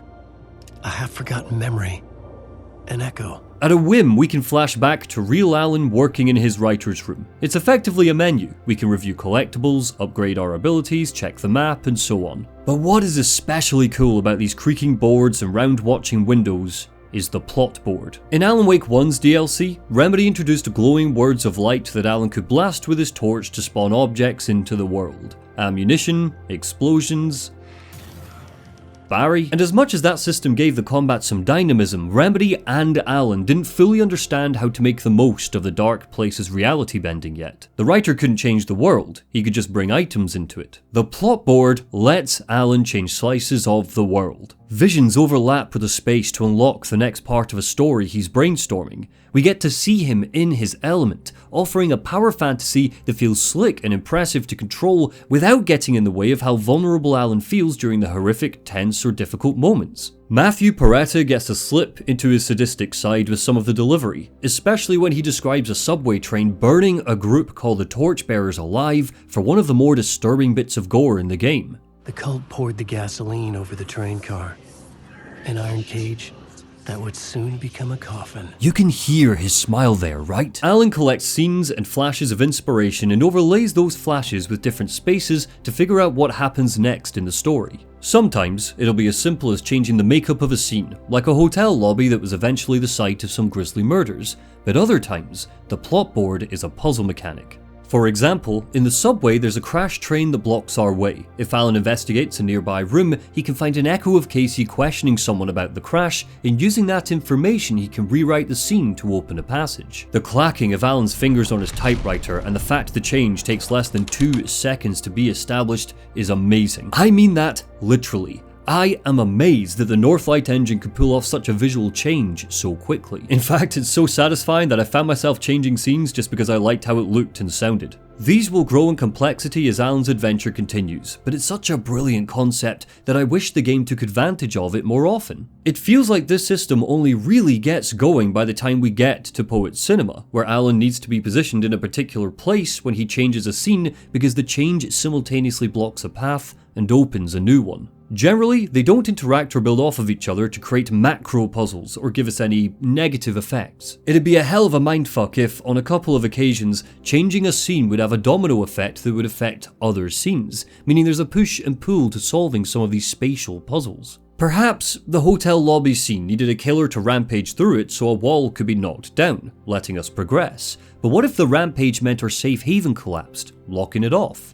In Remedy's Dark Place stream, they laid out there was once a lot more puzzle stuff in Alan's campaign. Burning away darkness to unlock doors and swapping out light created complex sequences that talked to each other. But in the end, these puzzle boxes started to feel tired and frustrating for a player. Replacing them with the plot board added more vigor to the development process. But with that vigor came complexity for the team. To quote Nazareno Urbano, "In one space, we need to have at least 4 versions of propping. That includes lighting and audio. It's 4 times the work, and there's unseen complexity. If you want to move a box, you have to ask like 4 people, can I move this box?" Hidden graffiti signs marked secret routes. I kept hearing whispers around burn barrels of an underground society of mystic outsiders with hidden knowledge. These visions are all linked to the real-life Alex Casey's 2013 investigation into the cult of the Word. He ripples through the subway, an exaggerated version monologuing his thoughts with dark, dripping imagery. This investigation happened, but Alan's turning it into fiction, so through his lens, the truth is diluted like one of Tom Zane's daiquiris. I have no idea why I wrote that. Zane's drinks are definitely pure unfiltered booze. Alan has, effectively, turned Casey's time hunting for the Cult of the Word into a Max Payne adventure. So, let's try to brush past the confusion and piece together what exactly happened in 2013.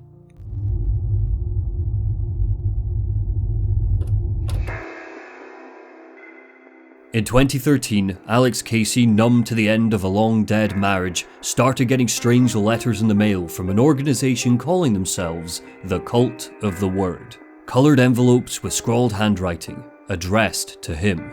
Fragments of prose describing murders. Casey started investigating. Picking up the trail of a missing FBI agent, he discovered an abandoned subway tunnel. The cult was reenacting murders based on Alan Wake's crime books. They recited passages from his novels as scripture. They were trying to summon someone, or something.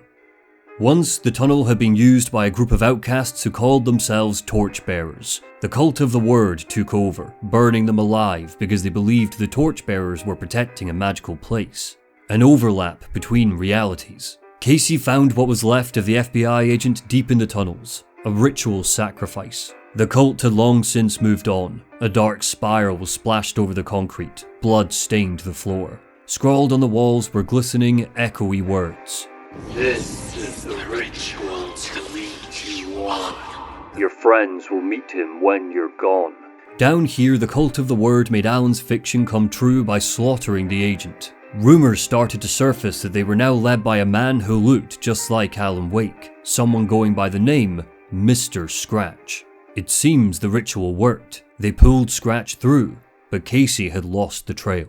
For weeks, he monitored police chatter, ears pricked for whispers of the Cult of the Word or Mr. Scratch. Eventually, he found what he was looking for, a murder in the backdrop of a play featuring a murder cult. How meta can you get? He said, looking knowingly at the camera. Making it to the hotel, Casey interviewed the director of the play. It was supposed to be an immersive theatrical experience, but things had been cursed before the play even began. Mr. Scratch, it seemed, had infiltrated the play, being cast as the devil. He never spent time with the other actors, always wearing the cult's mask, a deer. His name was, oddly, scratched out on all of the posters, and he locked himself in the hotel's room 666, waiting for the show to start. During the play, everything went wrong. The Cult of the Word infiltrated the show. Scratch went on a murderous rampage, killing audience members, actors, everyone in the hotel. Blood smeared the walls, that same strange phrase again. This is the ritual to lead you on. Your friends will meet him when you're gone. But this was just an appetizer for his main course. Scratch didn't care about these people.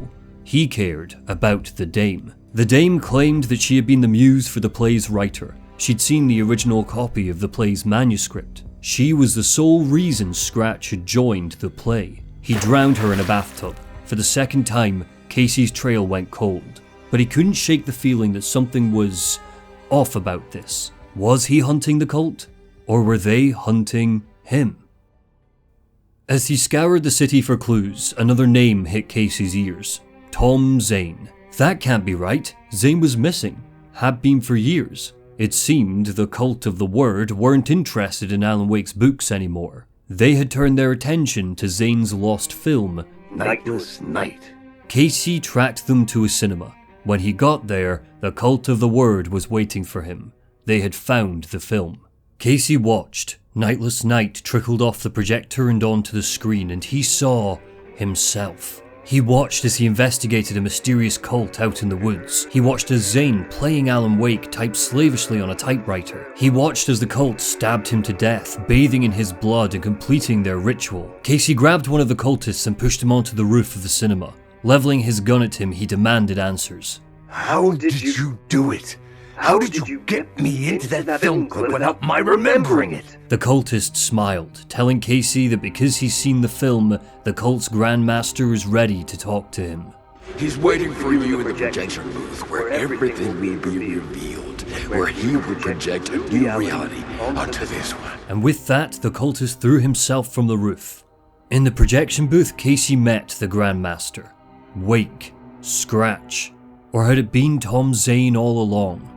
You played your role perfectly. The Grandmaster muttered. As a fictional character in the story, you have fulfilled your purpose. You have brought the writer of the story here. Casey couldn't take it. The weight of the investigation crashed down on him. He broke. Who the fuck are you? He sobbed. Who the fuck am I? The cult left him like that, vanishing into the night forever.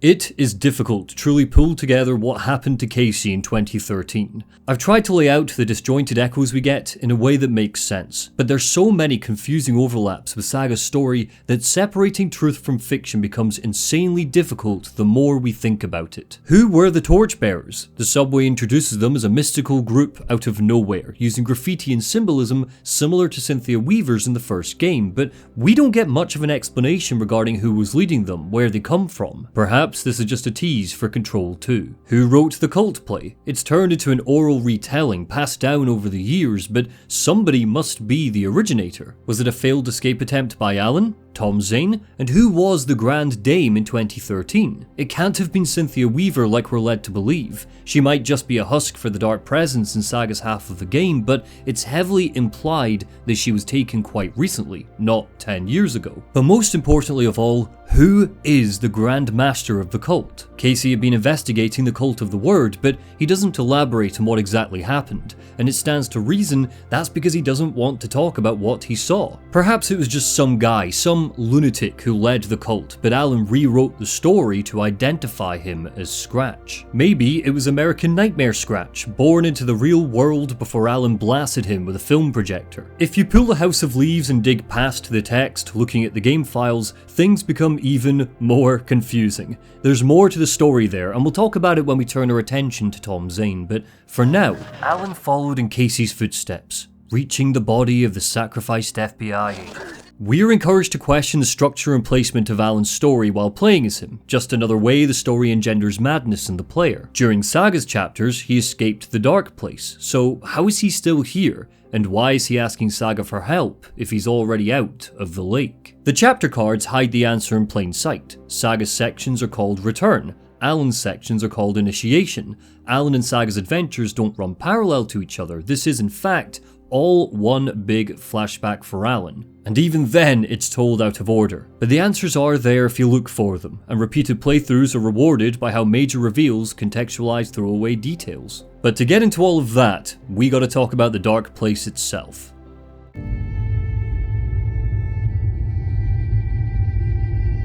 Whether it was through Wake's actions or Saga completing the witch's ritual, the Dark Place had now changed. Parliament Tower, the apartment building where Wake and Alice once lived, had erupted from the smoky concrete of the city, and now stood as a monolith, struggling to pierce the surface of the Dark Place, beckoning Wake to return. Initiation 3, Haunting, is a short chapter. Alan's goal is simple: get to the apartment, but we're going to slow him down and take a look around. There's a lot to see, and a lot to learn. The dark place rhymes. It rhymes in the puddles, it rhymes in the paint, it rhymes in the streets where the black haze waits, and it is always hungry. If the words don't rhyme, then the void will spit them back out as monsters that gnash at your past until all that's left are the words and the echoes of the rhymes that the words could have been. This story is a monster, but it didn't start that way. At first, the story rhymed, so the monster slept, but when a place so dark can't find the rhyme, when you don't feed it what it wants, it will feed on you. Memories once fond become the monster's fangs. You try to find the rhyme. Stone becomes bone, wife becomes knife, flood becomes blood, paint becomes painful. And did you write this? You didn't write this. These words don't rhyme, but they sound like they do. They sound like they should. The dark place rhymes. Alan's thoughts have conjured up a New York City that's eerily similar to the noir York of the Max Payne games. If Departure was a thriller that was tearing into a horror, Initiation is a noir story suffering the same fate. In one of their developer diaries, the game director Kyle Rowley said, quote, "The Pacific Northwest is only one part of this experience. The other side is us returning to play as Alan Wake and revisiting a location not only from his past, but also from Remedy's past. The Dark Place is Max Payne's New York if Max Payne was a horror game. Terror existed in Max Payne for sure. I'm reminded of the harrowing dream levels where you follow a trail of blood in a pitch black void to the soundtrack of a dead baby crying. But New York was tangible. You could taste the snow on your tongue, even with those earlier graphics. They say God made us in his image.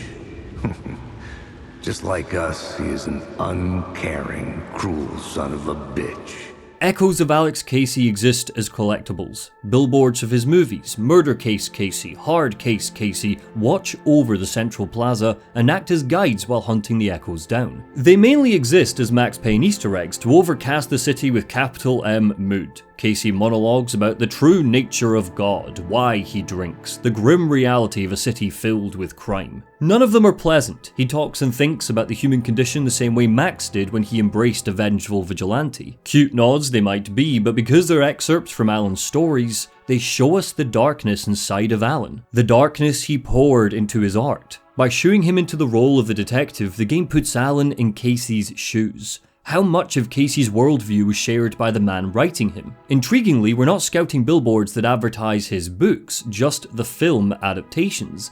Has Casey outgrown his creator? We know Alan was worried about the movies back in 2010. Is The Dark Place reflecting his fear that the films won't solidify his legacy, but replace it? Collectibles are informing characterization. The Dark Place's form spawns from Alan, while developing a monstrous personality of its own. It's working against both him and the player, mirthlessly cackling if we get lost or turned around. At a GDC talk in 2024, the game's principal environment artist, Nazareno Urbano, said, "There's a collective memory of New York. What we wanted to do was steal those memories and use them to build the world." Steal is such a gorgeous word to use there, because that's exactly what the Dark Place feels like. It's latched onto Alan and is gorging on him, on his memories, and the memories of our collective unconscious. Just like the subway, the hotel, the cinema, the Dark Place falls into the archetype of the city. Taxis, walkways, payphones, brickwork, it all conjures up the idea of the archetypal city, New York. The streets shimmer and warp. It's ethereal, like any semblance of stability could fracture and fall apart in a second. Sometimes that happens because of an action Alan takes, like completing the first draft of Initiation. Sometimes it's because the Dark Place just likes toying with him. My breath caught in my throat when I saw this statue sitting in the plaza. A blood-stained, grime-bitten Alan had suddenly appeared. This statue will flit from this gruesome image to a memorial for Alice and back again. There are maps, and while the maps never change, they're also not completely reliable because Alan will either teleport without realizing he's teleporting, or the Dark Place will shift and remold itself around him. The talk show studio has a doorway on the right side of the building that transports us into the basement on the left-hand side. The Ocean View Hotel's room 104 takes you to room 225 because that's where the props were moved in the cult story. Stairwells discombobulate you because we find them on rooftops and they make Alan ascend just to step out onto a city street. It Silent Hills you. I'm teasing, obviously, but Silent Hill was cited as one of the many inspirations and reference points for Remedy, and its fingerprints are all over how the Dark Place plays with its food. Mirroring Saga's experience of Bright Falls, even when you have agency or crack a puzzle to beat a section, it's hard not to feel like you're just progressing because the Dark Place is letting you progress. The plot boards are just one way Alan can rewrite his surroundings, the other is by raising his arms and becoming the champion of light. At the start of his half, Atty leads him to an angel lamp in a shoebox, a lamp that apparently once belonged to Thomas Zane, and a lamp that was once attached to the clicker. By sucking light out of lamps and buzzing bulbs, Alan can hold that light and release it later on to remold a room or a street. Light was a major thematic focus in Alan Wake 1, and it returns to play the same role in Alan Wake 2. It's a stand-in for Alan's inspiration. He reshapes the Dark Place by filling it with speckles of light. It can't change and suspiciously shift if we pin it down with light. That's why the central plaza has ever-glowing bulbs. It's why the payphone that kicks off each murder site never flickers or dims. Sometimes these changes are simple. The entrance to Caldera Street subway is blocked off, we need to beam a streetlight to open it up. But other times, it will feel like the Dark Place is reacting to us changing it with a roar and sharpened claw. A taxi sits with its headlights on. When we take the headlights out, reality changes the taxi to a cop car, and now there are no headlights to protect us from enemies. They come swarming out of some scaffolding and ambush Alan. God damn it, game, you Silent Hilled me again. There is a thickness to how the Dark Place uses light. I'm not talking about ray tracing or the technical side, I mean this stylistically. It mists and coats scenes, faces and alleys so that colour is the focus. It's in the light, the New York City becomes Noir York City. Casey's arrival glows green, the ocean view sparks and bleeds red. On a Polycount forum, senior lighting artist Jeffrey Callis cited films like Seven, Drive, Prisoners, films full of shots that are held together by their colour palette. The Dark Place still feels dark, even when it soaks its scenes in coloured light. If anything, shots like this one are more oppressive than the plain darkness that washes around the central plaza. Even though Noir York is a city forever drowned in darkness, Remedy programmed different lighting for dawn, day, dusk and night, and we can trace those changes the further into the game Alan goes. As if progressing through the spiral is getting him closer to the light of the real world. But it wasn't always like this. Later in that GDC talk I referenced earlier, Nazareno Urbano explained how early versions of the Dark Place were, hilariously, too dark. Players couldn't find their way around because the Dark Place was too dark, he said. This means that the scale, proportions, and silhouettes played a big role in the look of the city, but we also needed a bit more light to see. Early prototypes of the Dark Place gave us shady blue shapes. The skybox was fog, the draw distances were covered in mist. There wasn't a lot of visual clutter to reinforce the feeling of being underwater. Alan Wake 2's Dark Place is busy and stylish. Alan's mind is whirring at 1,000,000 miles an hour. Because he's at the center of an ocean of inspiration, he's never felt more creative to his detriment. There's something to see in every frame, and darkness swirls around in-game objects now, rather than obscuring the city streets. But rather than just toss in some flickering lamps, colour returned. Neon signs guide the way, sometimes literally with big blearing arrows spelling out messages like straight up. The enclosed stairwells at Teleport Island have ocean blue or blood red lighting so we can start connecting strong,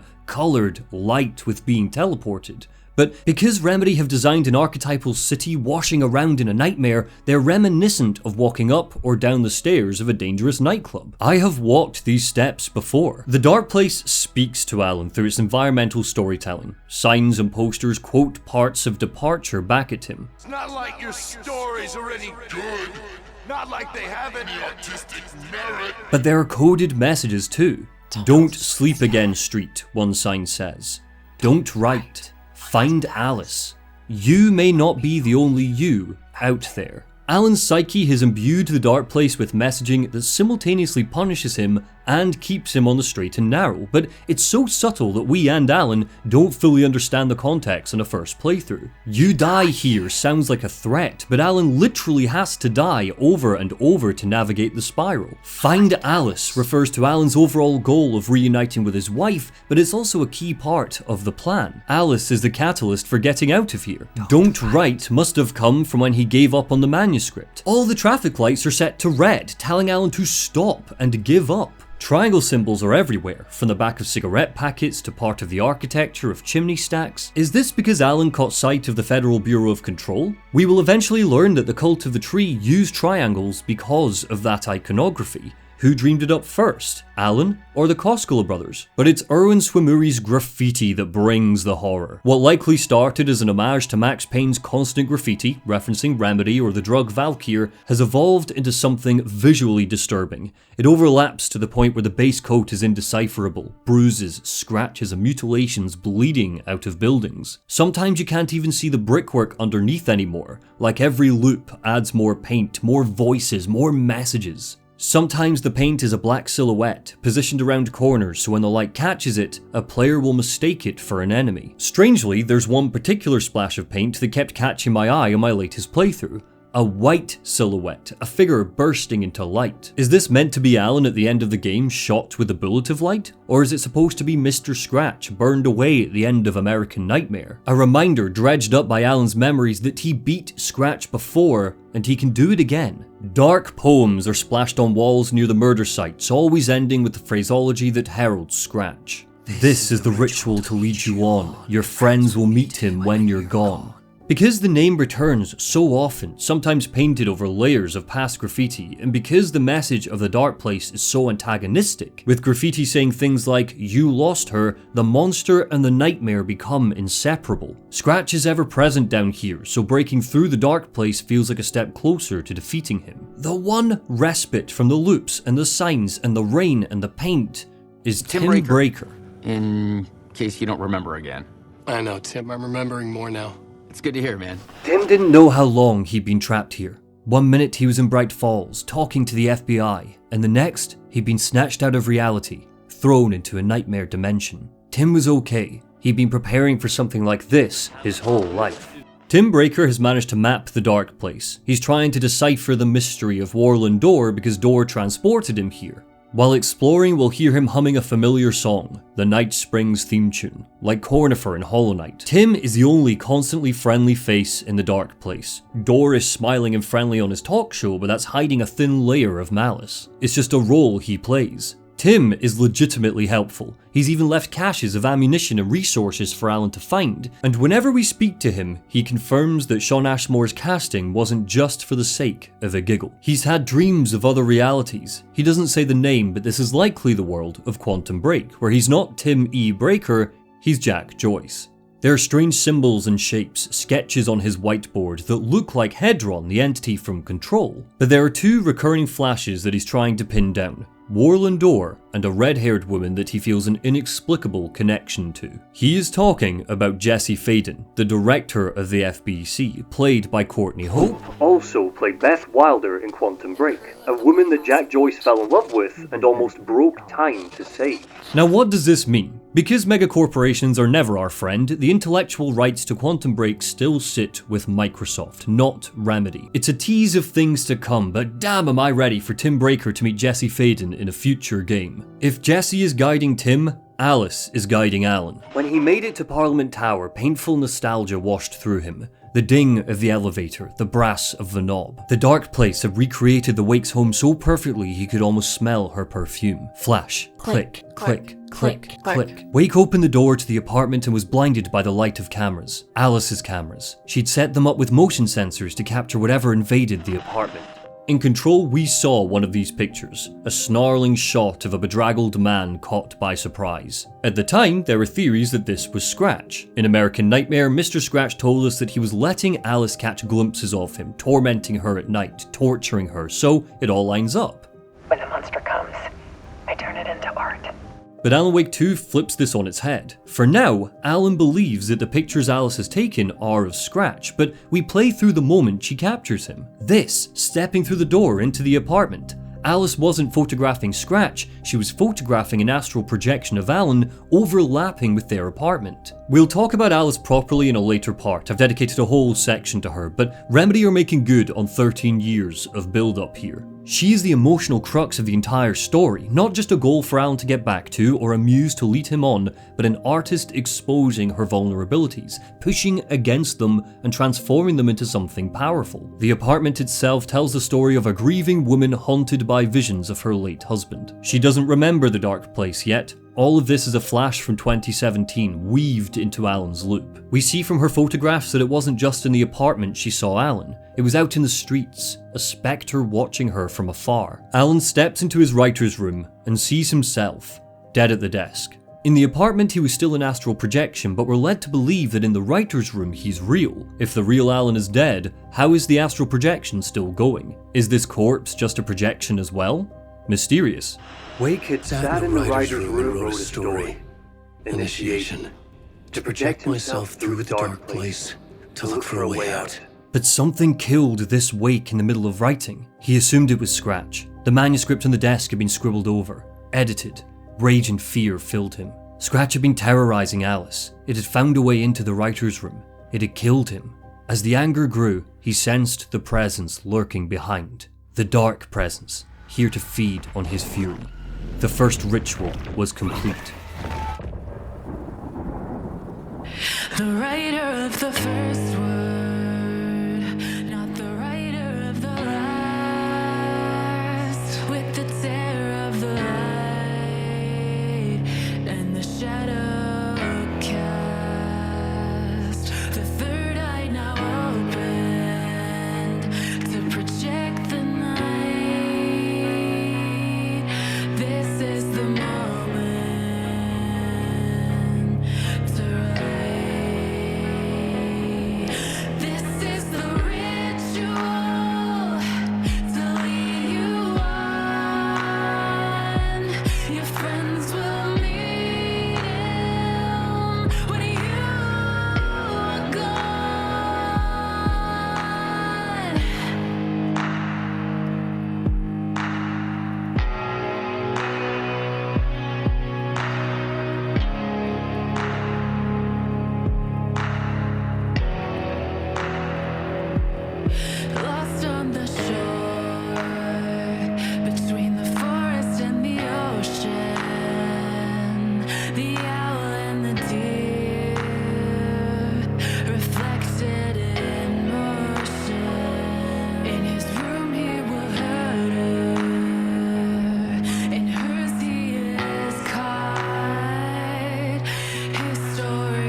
This isn't Alan Wake. This is a Naki, drawn by Siddhant Pandey for this video. A Naki is a shape-shifting water spirit. The story goes that it grabs Finnish children if they peer over ponds, puddles or rivers, gazing into their reflection for too long. It's referenced in this chapter as yet another myth that skips ahead of Saga when she goes to Watery to find the clicker. It's an object of power, and Alan told her the cult of the tree has it. To stop the horror story coming true, she needs to retrieve it. It's likely that the first thing you'll notice about the Naki are its eyes, or rather, its lack of eyes. Pupils and irises were once there, but the caustic darkness of Cauldron Lake has eroded them until nothing remains. Eternally, it's searching for a new pair. Sharp teeth have grown and stretched to the point its jaw struggles to contain them. What once was a human nose has evolved into a snout so it can sniff out its prey. The limbs are disproportionate. We can't see its bottom half when it lies in water waiting, but its arms have creaked, stretched and groaned so it can move quickly through the water and grab its victims, even if they think they're safe on land.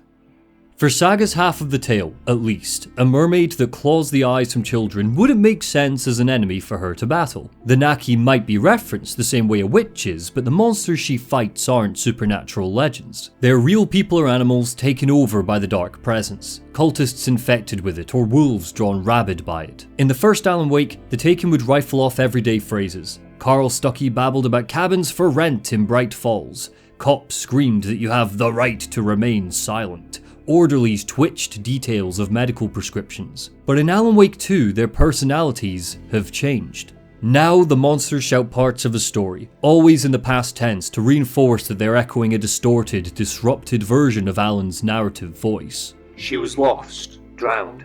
The residents were restless. Shitty pastrami sandwich. It's all a reminder and a reinforcement that the scariest thing going on here is the story itself. Even failure is a reminder of this. When Saga dies, her screen tells us, this is not how the story goes. It's drowning her daughter, warping old characters. She isn't in control, and the people of Bright Falls are becoming less and less reliable.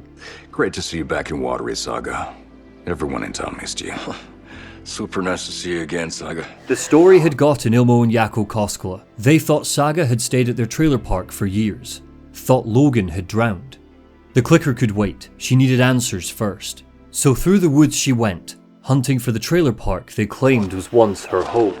In this chapter, the training wheels come off. The player can flit between Saga and Alan's stories at will, transitioning through mop buckets left by Ati in safe havens. She's left Alan and Casey behind. Saga thought the writer would be a liability. The monsters were starting to change, becoming more demented with each passing hour. In the early game, we're faced with basic Taken who storm and flit around in the shrubbery, wailing on Saga, and wolves. The goddamn wolves. They are so fast, so unpredictable, and they stalk you. They're a nightmare. I know that the majority of my deaths came from their sharp attacks and losing sight of them when they retreated. Interestingly, they were one of the things Remedy clashed with during development. To quote the gameplay lead, Marco Miku, during Remedy's AMA, the wolf, being our first ever quadruped character with an AI, did have some growing pains. My favourite one was a situation where the wolf frantically paced back and forth at the trailer park, occasionally barging through doors, entering trailers, just ignoring the player. The Taken invading Bright Falls are eternally drowning in shadow and darkness, as if the lake that's not a lake has been pulled up with them. Much of the variety comes straight out of American Nightmare. It's not just Alan who's returned, Splitters, Brutes and Throwers have as well, but they've been tweaked and redesigned to match the pace of survival horror combat rather than an action game. Splitters will slash themselves in two, and because there's nothing about their design that gives away that they can do this, there's beat-to-beat tension in fighting them. You might crack one in the skull with your hunting knife only for it to spawn a double, immediately upping the stakes. Throwers will sometimes toss knives and axes at you, but occasionally globs of darkness will burst out of them and explode. Both types transform a fight from a simple one-to-one scrap to feeling like a full-blown ambush without overwhelming the player with general numbers. Brutes aren't just big sponges, they have insane reach and can destroy tables, benches, or even sometimes cars that get in their way. The days of cheesing a monster by running around a table are far gone. Remedy's combat team want to get rid of any artificiality that might interrupt your suspension of disbelief. Most of the time they'll appear in tight arenas. It's not that they close the gap quickly, it's that there isn't much of a gap to close in the first place. Alan wrote the Dark Presence a specific way in American Nightmare, and seeing as it's the origin of his looping, twisted version of Return, it makes sense that Remedy have carried a lot of those old concepts into the sequel, but there are some notable absences. The spiders, once described as fauna from the Dark Place, are gone. So are the birdmen that could explode into a flock of ravens. That second one particularly is interesting because Oliver Oddmark, the game's senior concept artist, whipped up sketches of what they'd look like if they were carried over. It looks like there were a few enemy ideas that dropped to the cutting room floor in development. Floaters seem to be aerial enemies that would swoop overhead. Fat men seem to be numerous taken that have melted into one amalgam. Early prototype sketches from a much earlier version of Alan Wake 2 showed a bear that had been possessed by the Dark Presence. That too is gone. Maybe they were victims of iteration, maybe Remedy just ran out of time, or maybe they thought that oversaturating Bright Falls with abominations would take away from their most chilling monster.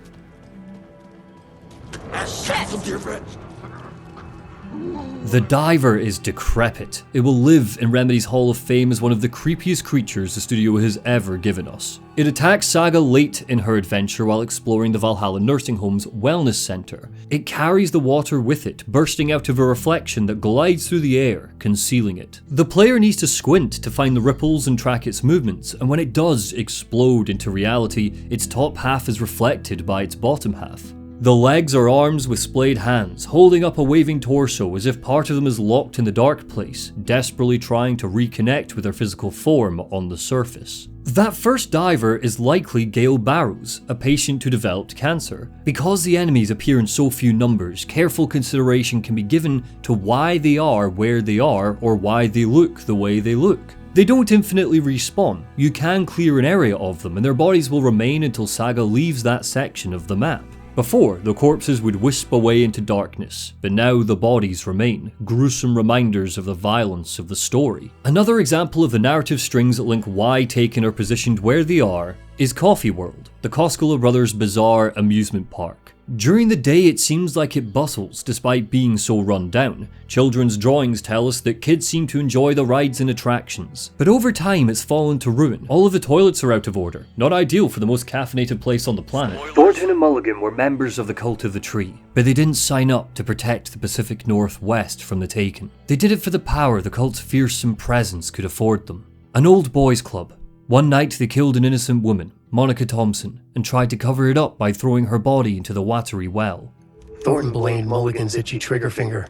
Mulligan blamed Thornton's shitty pastrami sandwich. When Saga passes the well, a female Taken climbs out of it, likely poor dead Monica. Just like how they gurgle passages from Return rather than northwestern phrases, the Dark Presence is behaving differently in this game. It simultaneously possesses corpses, like Monica, and possesses conscious Bright Falls residents who let the darkness in their soul leak out. It tried to take Ilmo Koskela, make him kill his brother Yako to echo the story of the murderous Wattery brothers, entrenched in Wattery's folklore. But Ilmo's resolve was too strong, he wouldn't give in, so the Dark Presence found Thornton and Mulligan instead. Because they were in a state of fear, because they had committed a dark deed, it made sense for the Dark Presence to infect them. Tor has regret and darkness in his heart. He's quicker to anger, so the Dark Presence can eventually lure him away despite the fact he's conscious that the story is rewriting reality. When Saga makes it to the trailer park, we finally see the old gods, gloriously drunk on moonshine made from Cauldron Lake, and they explain.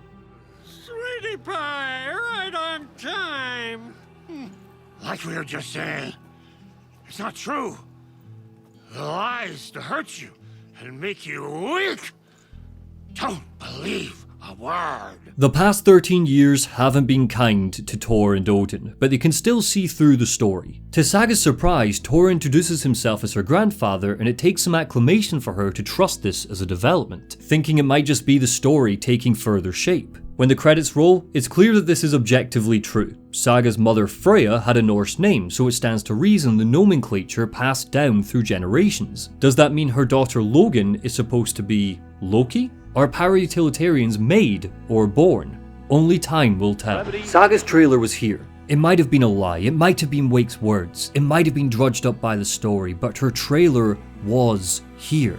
Drawings her daughter made. Oh hey look, it's the former. Letters of commiseration following a death in the family. And a newspaper clipping detailing that Logan drowned. The story was getting worse. My head hurts and this is getting confusing. Let's kill some stuff. The Taken are still shrouded by shields of darkness, but the process of burning it away has changed as well. It's not as slow as in Alan Wake 1 and requires the player to conscientiously choose to focus their beam. For the first game, you'd hold the light on enemies for an average of 3 to 4 seconds. Now it's much faster, carried further by how it's framed with a quick zoom to make the attacks feel explosive. That's not to say that Alan Wake 2 is a fast game. It's very rare that Saga will fight more than 3 or 4 Taken at once, and when that does happen, the freneticism contrasts the plodding, atmospheric brawls that we typically see. Parts of the darkness rupture to expose weak points that do massive damage, and because the majority of the Taken flit between slower states where they loom and faster states where they zip through the woods, there are plenty of opportunities to capitalize on those weak points. Saga has slightly more tools and weapons than Alan did in his first adventure. Hand flares and flashbangs make a return as powerful parts of her arsenal, but the power of fantasy is diminished because they won't solve all of your problems anymore. Rocket flares and propane tanks are a player's best friend, but they are rare. Flashbangs don't evaporate Taken anymore, they just clear away the darkness, and that darkness will grow back if you don't rush to gun them down. They're simply more resilient. That resilience makes the combat grisly. Deer masks act as armor on cultists, but if we shoot it off, we can see deranged faces underneath. Gunshots are violent, chewing off chunks of the Taken. The gore reinforces how bloodthirsty the game's horror is, and especially on Nightmare difficulty, dread comes when you see how much damage you've done and ask that all-important question every horror protagonist will ask at some point. How are you not dead yet? Notably, all of the weapons have slow rates of fire. The handgun, crossbow, hunting rifle and shotguns feel very different to play and even more different to reload, which is where the tension lies. The crossbow especially is a great example of the risk-reward that comes with Saga's weaponry. Reloading forces her to place the heavy thing on the ground and wrench back the bow, which is incredibly slow and discourages relying on it. But each arrow has a blinking red light at the end that shines through the trees. Fighting the wolves with this thing is much easier because you can track their movements. And there's also a chance to retrieve ammo, which helps big time with that all-important resource management. Luckily for me, we see this best in Saga's next stop, Thornton and Mulligan's boss fight. Okay, Saga. Let's get the clicker from these assholes. Alan was right. Our 2 darkened cops have the clicker, and if we want it back, we need to take them down in another overlap. The art that summons a boss fight isn't relegated to standard forms like music, poetry or prose. It extends to parade floats as well. The Koskela brothers had led the design on a Deerfest float that tells the story of the Wattery brothers. Completing it, Saga is able to descend into the watery well and is soon locked in another loop, gearing up to battle Thornton and Mulligan. The watery overlap is gorgeously chilling. At first, Saga's guided by the sound of Ati singing. She passes a cabin at the side of a lake, presumably the home of Ilmarie and Jacobi Wattery. Eventually, on the third loop around, Ati's singing faded away, distorting with the hideous throaty chuckle of Coffee World's mascot. Saga could hear Thornton and Mulligan twitching on the cliffs above. The overlap was mocking her. Coffee World's unnerving design, the fact we're forced to backtrack through it, the build-up of the Wattery legend, it's all so bleak, intense, that when Thornton and Mulligan finally descend on us,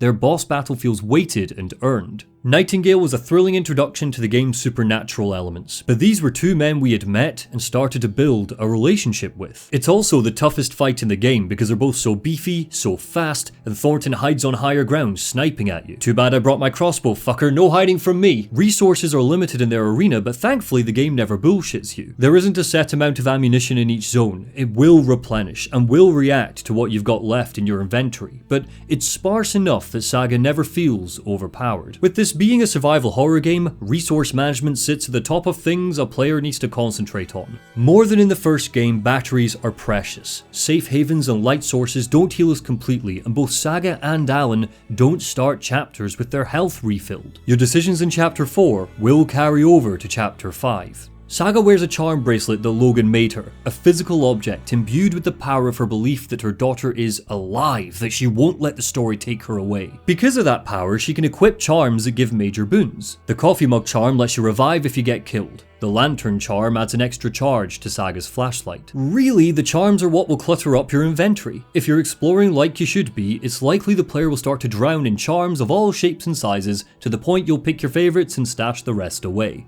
Shoeboxes are the answer. Either because Thomas Zane wrote one that way back in the 70s, or because the collective unconscious has twigged that shoeboxes are precious deep chests where people keep their valuables, they act as our inventory chests. They can also act as portals to and from the dark place. Items placed in one, like photographs, can pass between realities. Oddly, this isn't a mechanic. Alan can access shoeboxes too, so you'd think anything Saga stores away in her campaign would carry over to his. They don't. A mechanical clue that Saga and Alan's stories aren't running parallel to each other.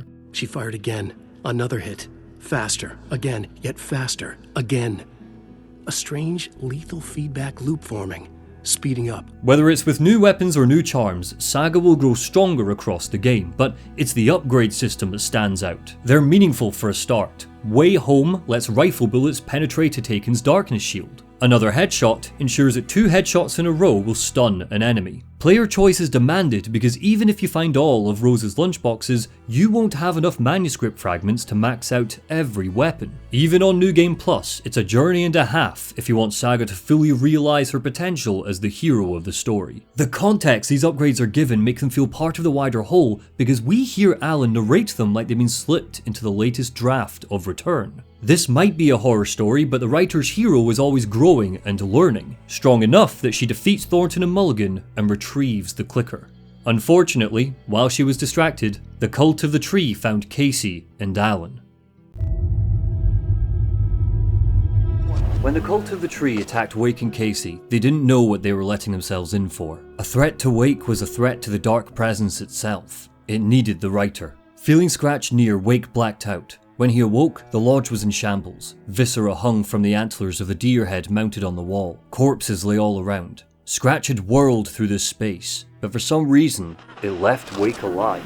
Mysterious. Because the game waits so long for us to finally see Scratch in action, every whisper of its name, every time it invades the story and dashes back out of it, is clenched. Awaking as Alan here is tense, not just because of the blood and guts, but because we're so uncertain about what's happening, especially if you're a longtime fan who thinks they understand Scratch's characterization, but I'm getting ahead of myself. It's not just the dark presence that harbours tension, the whole game is gleeful in how it plays tricks on the player, and it masters the slow burn. Have you heard the joke about the writer in the woods? He gets blocked off from the forest by a shroud of darkness and needs to use 3 charges of his flashlight to burn it away. That means he only has 1 charge left when a monster burns through a gate and attacks him. Technically, that's enough to get rid of the monster's shield, but only if you aim it perfectly the first time, and even then, he can't kill the monster because he only has 2 shotgun shells. Not enough ammo to finish the deed. Even though it feels like the writer can fight, the game has forced him to use up the little precious resources he has. He's got no chance but to run, terrified, until he finds a safe haven. Funny, right? Maybe 5 of you will get that. It is a while before we're faced with our first monster in Nightingale, and even then, we don't really fight anything until a Taken attacks Saga in the general store. All the boss fights are accompanied by gradual death marches because Saga and the player need to effectively set up the horror by completing rituals and unlocking overlaps. Later on, when Saga goes into the basement of the nursing home to fix a generator, every beam, every splash of water in the dark, claustrophobic tunnels scream that an enemy will be down here, that something will crash out of the water when she turns the power back on, but no enemies attack, setting us on edge and uncertain when the next fright will scuttle into view. Manuscripts return as a queasy means of foreshadowing the frights or the sinister drip, drip, drip of cruelty soon to come. A couple of them describe Scratch in human form, stalking prey in the forest, highlighting him as a physical threat as well as a spiritual one. In the Cult of the Tree's church, Saga finds a manuscript page that sets up a Taken mini-boss waiting in the warehouse above, meaning we get to anticipate the threat. Sometimes the build-up is more impactful than the climax. The way banisters are lit in the Valhalla nursing home casts shadows that almost look like people, making us paranoid. In the dark place, Alan will eventually see Sam Lake the actor tied to a chair through cabinets. Our vision is so obfuscated that we'll barely see him, but if a player catches it, they'll then turn a corner to see that he's gone. The absence of something that ought to be there puts you on high alert. There's a gorgeous underhanded spook when we're in the subway. Alan needs to swap light around to find his way through a maze. As we do, we follow a hunter stalking a deer in tile art on the walls. When we reach a gate that forces us to backtrack, the tile art shows that the hunter is about to kill the deer. But when we make it round to that wall, the art has changed. The hunter killed the deer and moved on when we weren't looking. Accessing your map, either as Saga or Alan, doesn't pause the game. So while you're mapping your surroundings, a Taken can creep up behind you and cleave you in two. All of these are just a handful of examples. I've got pages of notes documenting any time the Dark Place or Bright Falls messed with me, and every single example contributes to tension. But when the game is not wallowing in that tension, it's breaking it. With jump scares, I've seen complaints online that the jump scares cheapen the horror, and to be honest, I can't disagree more, though I do appreciate that a patch let players tone these down. Writing for PC Gamer, Sarah James wrote, "The jump scares take up your entire screen and fill your ears with a sudden loud shriek, and the worst bit is that they come out of nowhere. I mean, yes, that's a jump scare by definition, but these literally have no bearing on what's going on around you. It's in your head, or rather, in the protagonist's head, so it can come at any time, and does so, often." Some of Alan Wake 2's jump scares are in the world, like a deer crashing out of a storage room, but a lot of them, the ones that people like Sarah complain about, are full screen live action roaring at the player. This one of Scratch is especially sickening. Blood, mud, and swirling darkness coat the bottom of his face like a beard. These scares are vicious. The Cynthia Weaver ones nearly made me throw my controller through my TV screen, and I loved every goddamn second of it. Are they annoying? Yes. Does that matter? No. These flashes are the dark presence. They identify it as a psychological monster. You should fear this. You should hate this. It's not just a smoke monster that takes people over, it tortures your goddamn psyche, feeds off the darkest parts of you. It's a nasty bastard. Get lost, Scratch, you nasty man. In the plethora of horror criticism that's permeated since jump scares began, I feel like they've become unfairly demonized. You're not supposed to like jump scares, that's why they're so effective. When a horror's cranked at 11 the entire time, you can't find the tension. But Alan Wake 2 is not cranked to 11 the entire time. It bubbles, and when those bubbles burst, you'll fall out of your chair because they're so surprising, and because they have been designed to terrify you, not make you giggle. The first recorded jump scare was in a movie called Cat People, released in 1942. Our main character, Alice, tries to walk home and suddenly feels like someone is watching her, following her. She passes this lamppost 8 times, as if the canal she's walking by is stretching further and further into shadow and loop. Is she lost? And then wham! A car pulls up alongside her with a screech of the brakes.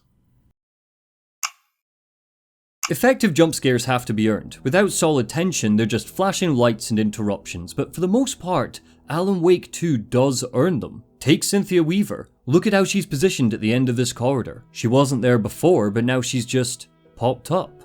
Tension meter, activate. We approach. She speaks, rattling off broken sentences. Something is wrong, and then wham, jump scare. God damn it, game, you got me good. I'll take beats like this over the strange slow motion panning shots of Alan Wake 1 any day. Rarely, the jump scares are not earned from an emotional standpoint. For example, I think they come way too quickly in the opening when we're playing as Nightingale, but even when they feel a little cheap, they're part of how the dark presence is characterized. And I love a game that seems to be all too aware of the players, so it plays tricks on you with the moment-to-moment frights. Oh no! Oh no, you don't! You'll be sorry! What the fuck? Right after the Herald of Darkness segment, as Alan leaves the talk show to the sound of Ati humming the catchy chorus, we start to enter our save room. But just as we step over the threshold, wham, we get jump scared by the end of chapter card. We are not alone. The game knows that we're there, and it's daring us to keep going.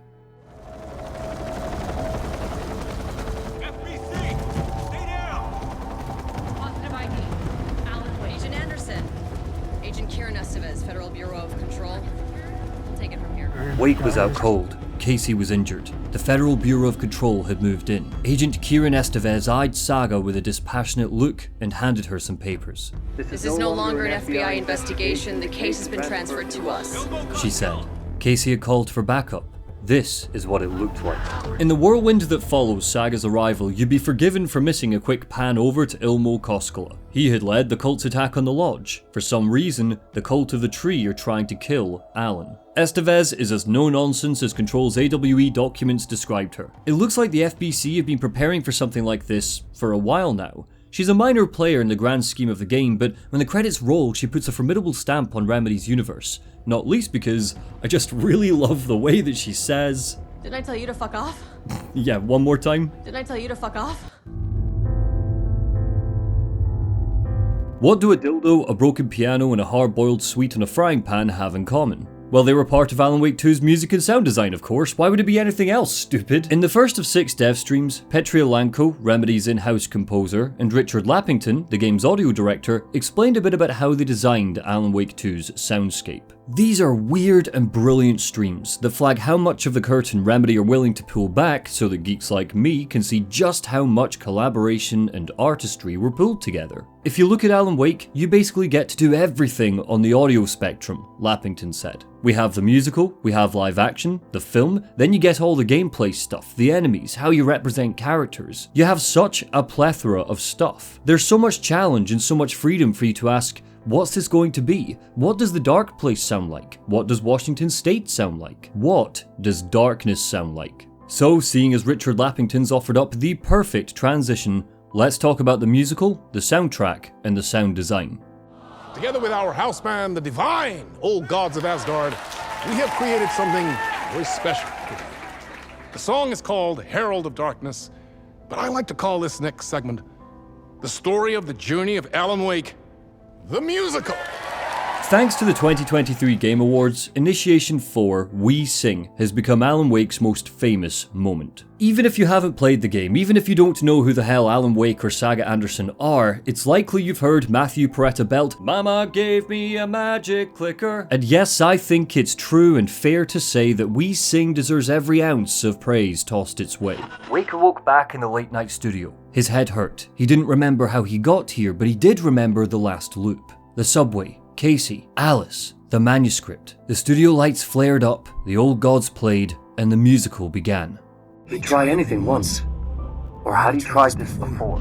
The song that plays, Herald of Darkness, is a rock opera that can last up to 30 minutes, expanded and extended by guitar solos, drum riffs, and jazz guitar. Look at Ilkavili trying to find the rhythm. I feel you, buddy. It swoops into a rambunctious back and forth between Dor and Alan where we dance through the various phases of his life. Finding inspiration as a child, achieving success with his Alex Casey books, wallowing in a drug-fueled depression and tarnishing his marriage. Going to Bright Falls with Alice, battling the darkness in Cauldron Lake, floundering in the dark place. It's all here documented so that A, people who haven't played the first game can get a recap, B, to remind Alan of everything that's happened so far because he keeps forgetting, C, foreshadow some of the game's bigger reveals, and D, act as a foundation for the retcons to build off of. Show me the champion of light, and I'll show you the herald of darkness, a young Odin Anderson sings. Alan and Scratch are one and the same. Alan is both the champion of light, and when the dark presence takes him, he becomes the herald of darkness. Diving deep to the surface,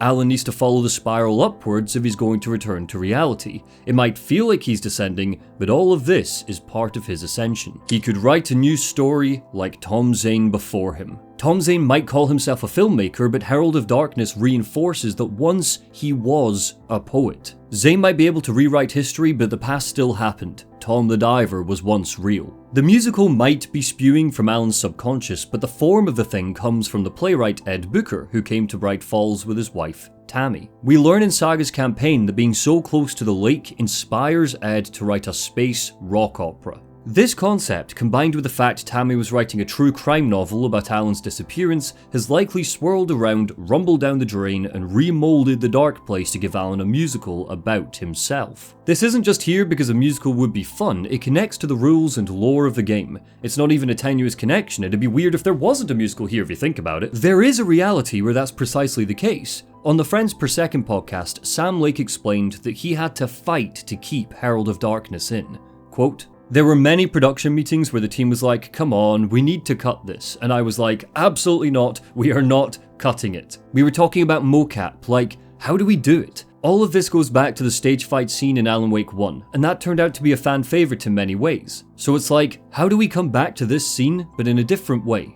It was almost an insurmountable climb to get Herald of Darkness to work. The cinematography and level design had to simultaneously capture the theatricality, the dreaminess, the humour, while reminding us that all of this is technically taking place on a late night set. The choreographer, Sofia Ruia, had to devise dancing that kept up the high energy of the sequence while being accessible for the cast. Full disclosure, I have directed musicals before and that is easier said than done. But mixing the sound of a professional song created by Poets of the Fall with a gameplay sequence that needed to be elastic because players are so unpredictable is insane. Thankfully, the thematic bedrock of loops and spirals makes any moment where the loop isn't disguised, like the jazz sequence, feel purposeful. Look how scuffed the floor is. How many times did they practice before they used the confetti cannon? We've got one chance at this, people, make it count. Overall, the music acts as a licked finger in the wind for mood. Herald of Darkness is a tonal shift, sure, but the chapter songs don't feel that way at all. They were specifically written as buttons for pivotal story beats. Remedy brought together musicians and artists from across all sorts of genres and gave them one rule: the songs need to be about the story. If the story of the journey of Alan Wake the musical existed, the chapter songs could easily be slotted into it. Paleface's Dark, Twisted and Cruel is a villain song with a sound that crunches and roars. It's mixed with lyrics that range from the demented, referencing famous writers who committed suicide,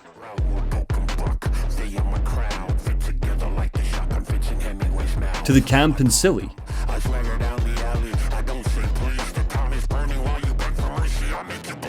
Ooh, so no you didn't. Raquel's Follow You Into the Dark at first sounds like it's from Alan's perspective, but on a second playthrough you hear Alice's journey in the vocals.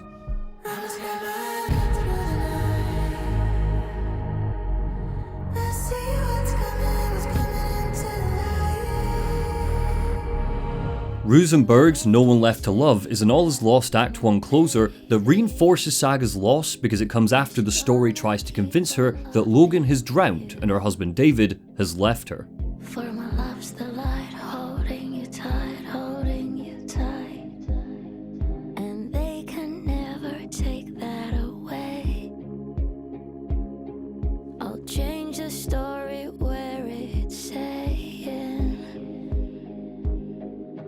there is no one left to love.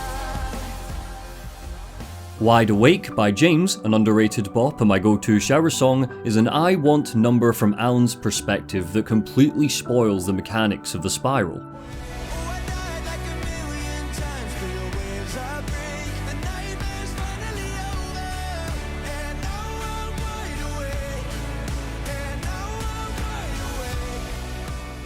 All of these appear at the end of Saga's chapters. Alan only gets one song, This Road by Poe, wriggling into becoming an earworm you can't stop humming in a dream. It's a 9.5-minute sound of madness, playing continuously with only slight variations and lyrical changes that are so subtle that on my first playthrough I thought it was one song getting reused. And I know that I'm not alone in that.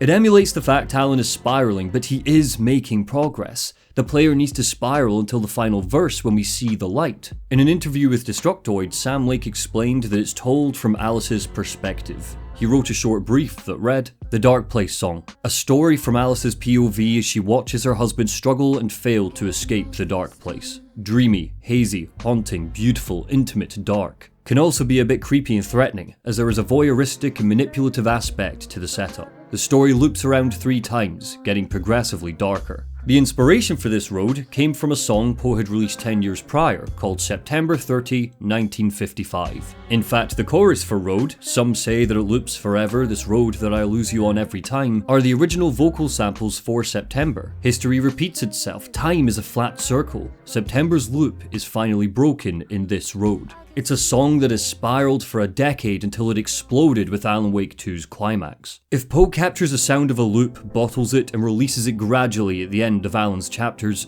what does darkness sound like? In Alan Wake 2, it screams, it whispers, it cloaks all frequencies and demands to be heard. There is a fullness to the game's sound design. It's alive.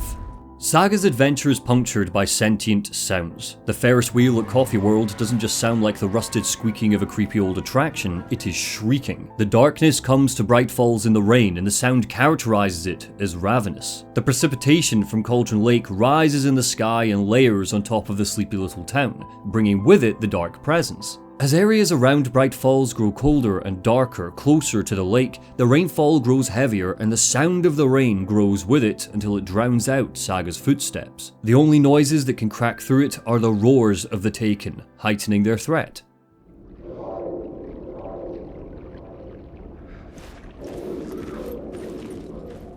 I've spoken before about how powerful an absence of sound can be in a horror game because of how surreal it is, how impossible it is. The dark place isn't a static location, it's not a machine like STEM is in The Evil Within. It's always moving and shifting, so even when Alan is alone, standing in a cave, we can hear the stomach of the nightmare hungrily rumble as it digests him.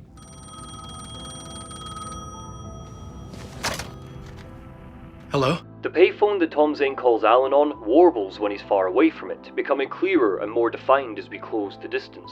Who is this? Particularly the buzz of neon lights going from mysterious and unnatural to tangible to keep the gloom. I'm losing you. Hello? Hello? The same goes for our safe havens. If Tim Breaker is heralded by the Night Springs theme, our safe rooms are heralded by Atty. His song Uten Yu tinkles away on a radio to crack the dread like an egg. Chilled bops in a horror game are a survival horror staple by this point, but the score here doesn't just set the mood, it's relevant to the universe itself. Uten Yu is Atty's favourite Tom Zane film. And speaking of Zane... Alan Wake? Do you know who I am? How the fuck could I? It was an invitation. Zane had planted himself in the Ocean View Hotel and he was promising help if Wake could get to him. The second murder site was close, he could feel it. Wake didn't know if Zane was a friend or an enemy, but he knew that he didn't have a choice. I'm Tom Zane. Welcome to the House of Zane. Room 665 was Zane's domain, the neighbour of the beast. Cameras, television screens, a spiral painting on the wall. A mannequin held a wad of cash in the corner, watching, surrounded by empty bottles of rum. A rock star's paradise, an auteur's home. The corridor leading to Zane's room has photographs of Tom the Diver on shelves and speakers lining the walls. We can't hear any sound coming from them, but that doesn't mean they're silent. The most likely explanation is Zane is playing a residence that stabilizes his part of the dark place, combating Alan's spiral, linking together the different planes we're navigating, holding it all together. The Ocean View Hotel is probably the form the Ocean View Motel takes in The Dark Place. When Jesse Faden walked its halls in Control, it had one form and structure. There's a chance that each dimension, whether it's the Dark Place, the oldest house, or the astral plane, has its own ocean view that changes to blend with its surroundings. The scene in Zane's room sort of plays out like the scene in Control's AWE DLC. We hit the same beats. Alan questions why Zane looks like him. Zane fixes him a strong drink. Casper Darling flickers through the TV screen for a brief moment. But there are minor purposeful changes. For example, in Control, Alan says, You look different. In Alan Wake 2, he says, You look like me. Alan and Zane have done this dance dozens, maybe even hundreds of times. Zane seems all too aware of Alan's spiral. He's playing a role here. We'll talk about Zane properly later. You've said this already. I don't want to bog us down until we have more information, but what's important to note here is that he tells Alan the two of them wrote Return together. In a drunken frenzy, Alan wrote the manuscript and Zane has turned it into a film. When the scene ends, we're left to our own devices to explore the ocean view and follow in Casey's footsteps once again. The level design isn't our only enemy in here. The peeling walls and audacious decorations are infested with monsters to fight. Defeat is good for art, but not when you're playing a video game. Alan, sick and with his chest half bare, tramples a manuscript in his dark stall, gazing with terror at the yawning stair down which his spirit finally must fall. So let's look at his combat, because it's a different beast to Saga's. Other Alans manifest in the enemy design. Alan doesn't fight Taken. His main monster is called a Fade-Out. They don't prowl or hunt like Saga's bad guys do, they bleed into the shadows, waiting. Just like the sound of the payphone, they're wispy and blend into the dark place until Alan gets close. There's clearly an emphasis on continuity regarding the flow of Alan's encounters. Enemies feel like they're part of the dark place, rather than entities that exist within it. On one of the dev streams, the level designer Dimitri Giacoletto said, "Sometimes there is good horror, but not good Alan Wake or Dark Place horror. For example with the Fade-Outs. How do they behave? What do they do? Sometimes we had feedback that they were too zombie-ish." Fade-outs are the cult of the word echoing into Alan's journey. Casey walks through the aftermath of the Ocean View Hotel massacre, and because Alan is following his path, they're overlapping with what he sees. Thrashing out of the darkness in hooded coats, gravelly voices determined to cave his head into a crater. But the fear lies in the uncertainty. Some of the fade-outs are just chilled out shadows. They won't hurt him, but it's difficult to tell who wants to kill you and who's just moping about the city. You can burn them away with your torch if you're willing to sacrifice a charge to give you peace of mind, but the lack of resources disincentivize this. The whole system is fantastic. The darkness has evolved into what it always wanted to be in Alan Wake 1, a primal, ancient force of nature that makes you paranoid. What's hiding in the darkness? A monster or an absence? For both Saga and Alan, the torch has no crosshair by default, so if you're unlucky enough to catch a darkness-wrapped monster, there's an element of blind faith where you try to find the weak point that will sear off their shield. The flashlight works in charges. If you tap R1 to boost it, even for a split second, that charge gets lost, so you need to be tactical about when you want to blast away shadows and when you want to save your batteries for a fade-out. Sound like words. I need the words. These creatures will scream lines at Alan from the drowning video. They might be given shape, inspired by the cult of the word, but because they're yelling things like, "I'm lost in the dark, let me die, you're in my story," I think they're meant to be past Alan's, further back in the spiral, briefly overlapping with us. An Alan Wake who's off to Caldera Street Station, or an Alan who's off to Poet's Cinema. Alan's not just battling his demons, he is quite literally battling himself. And that is kinda it. For all of my praise about how the Dark Place is characterized, and the astonishing levels of environmental storytelling and warped level design we get to present it as a dreamscape, I am a little bit disappointed, and to be honest confused, as to why Saga gets disfigured, cackling monstrosities like the Divers, and Alan just fights shadows. The paranoia that comes from sneaking by them never wavers, limiting Alan's abilities so he always feels on the back foot when he's ambushed by them is fine-tuned to anxiety. But the Dark Place isn't bound by the limits of reality, so it feels like an open goal unkicked that shadows are it. And that's saying nothing of the dark presence itself. She was staying in room 108, where the murder happened. The set of the final scene, right. The devil comes, an unstoppable force crashing through the hotel through each scene, executed with devastating mastery, and all leading up to him meeting his muse. On 3 separate occasions, the dark presence will billow into smoky chaos that chases Alan through the subway, the hotel, and eventually the Valhalla Wellness Center. These are on-rails chase sequences that don't come close to the frantic horror of the jump scares or the subtlety of tile art switching when we're not looking. You push up on the analog stick and follow the telegraphing. The impact is dulled. Now they're so brief that it hardly spoils Alan's campaign, but they stand out because they're the closest thing Alan ever gets to a boss fight.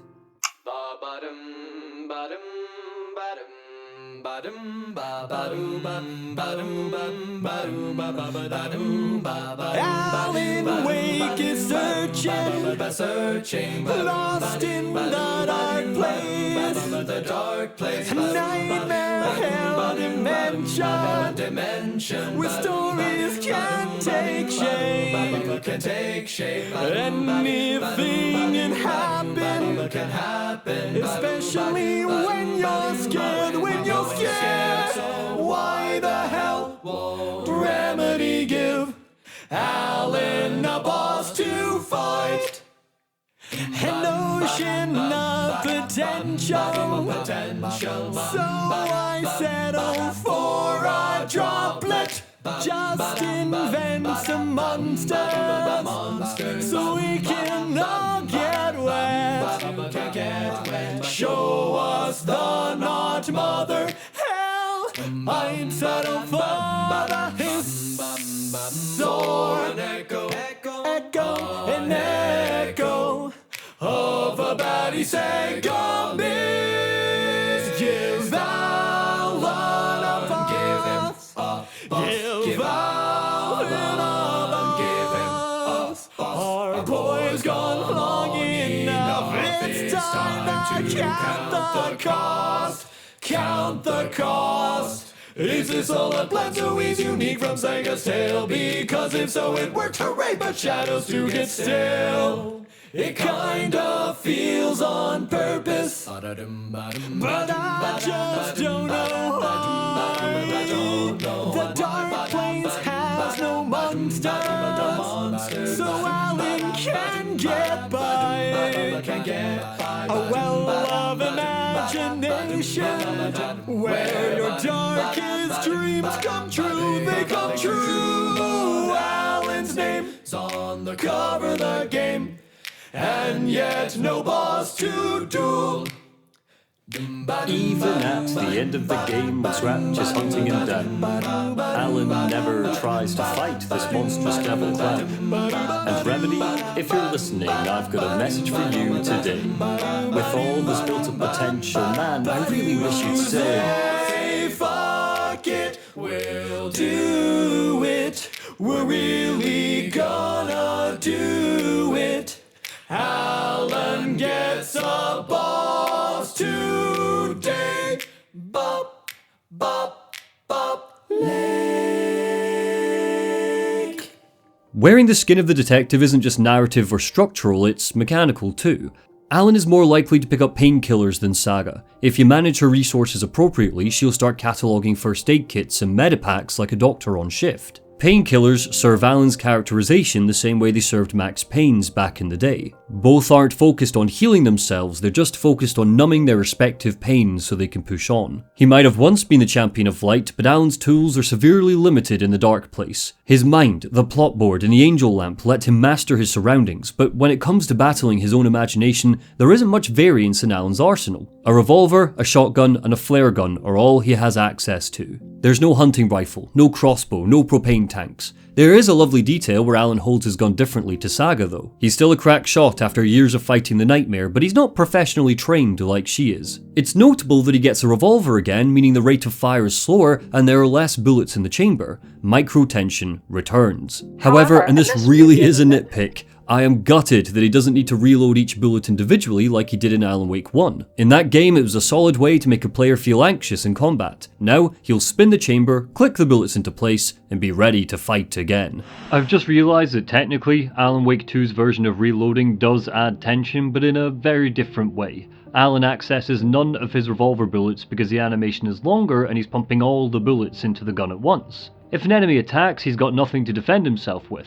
Whereas in Alan Wake 1, the fact he had to add each individual bullet meant you were recovering ammo faster, so if a Taken appeared, you'd have at least one bullet in the chamber at any time. I think it's a question of tactility. Manually pressing a button for each bullet added friction. Alan Wake 2's method adds weighting. Both are tense, but I think I prefer the first game's version. There's no right or wrong answer.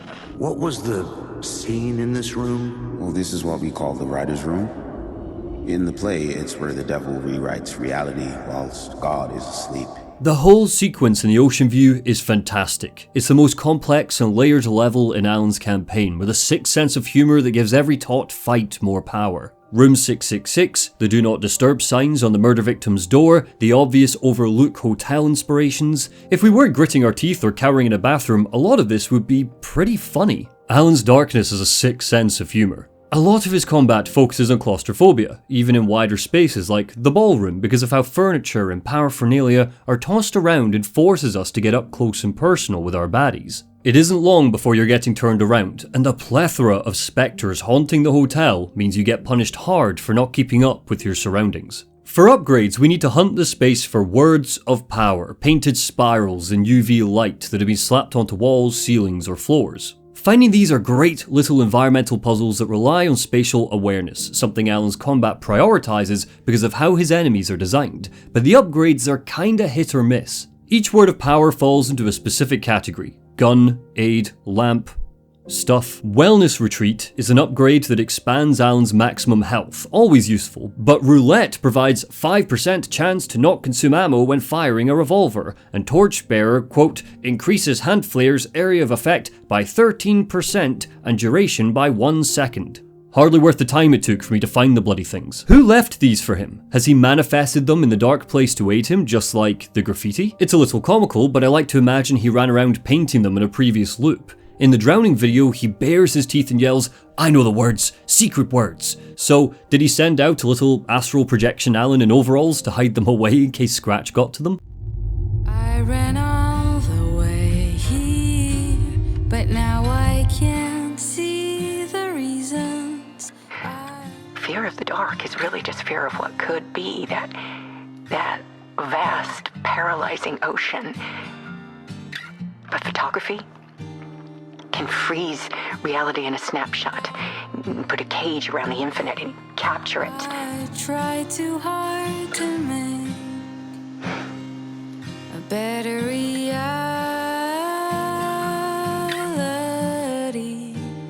Some of the game's most unabashedly beautiful writing comes from Alice Wake. I'd take lines like, "Put a cage around the infinite," over baby, baby, baby, yeah, orange peel any day. After finding the second murder site, Wake felt the dark place shift again. Parliament Tower had returned, and with it, another glimpse into what Alice had been doing since he disappeared. How she'd held back despair as the hauntings continued. When the monster came, she didn't just turn it into art, she was turning it into an exhibition, a documentary. Alice was once terrified of the dark, but now her documentary is cast in shadow, lit by nothing but her camera and a lamp that flickers in the corner, likely buzzing and going out whenever Alan overlaps with her. I don't know if it's true or fair to say that Alice has conquered her fear of the dark. Conquered brings to mind a sense of achievement, a moment of clarity. What she's done is more powerful than that. She has accepted the dark. She spent months, years even, obsessively scouring it, illuminating it with her camera, wallowing in it, and eventually capturing it in the stillness of her photographs. She doesn't see the darkness the same way Alan does, a vast void to be penetrated. She sees it as a specimen, something to be studied and understood. It was Alan. And yet, it was a monster. I've been waiting all day to come here and see you. He always did have anger in him. It helped me deny my loneliness. So I ran all the way here, and I don't even know who you are. I'm calling this exhibit The Dark Place. To save her from Cauldron Lake, Alan had to make the story take something from her. Her memories. Even though she's isolated in New York, she's linked to our cast of characters this way. She didn't remember her time in the dark place. She didn't remember what her dark place looked like. She didn't remember the cold, or the wet, or the monsters that always lay out of shot. Alan wrote the story so she wouldn't remember. He didn't want the trauma to latch onto her in his absence. He thought he was saving her from pain, but the objective absence that sat in their place was worse. There was a woman in her house, changed by something, missing something, and she couldn't remember what. But through her art, Alice remembers. Sure, in universe, it's her visit to the Federal Bureau of Control that triggers her memories, but being near a take-in in the FBC doesn't bring them all back. They just set off a spark. It's the documentary and the photography that makes them return in full, that fleshes them out, gives them clarity, purpose, and meaning. Fragile, monochrome, but determined to always be there. Memories might fade, but the photos were proof it happened. I refuse to fall asleep, knowing I'd wake up lonely, sickened by the sour taste. I had to distract my heart, so I wrote a play for us, but no one came to play your part. Who am I doing this for? Who am I doing this for? I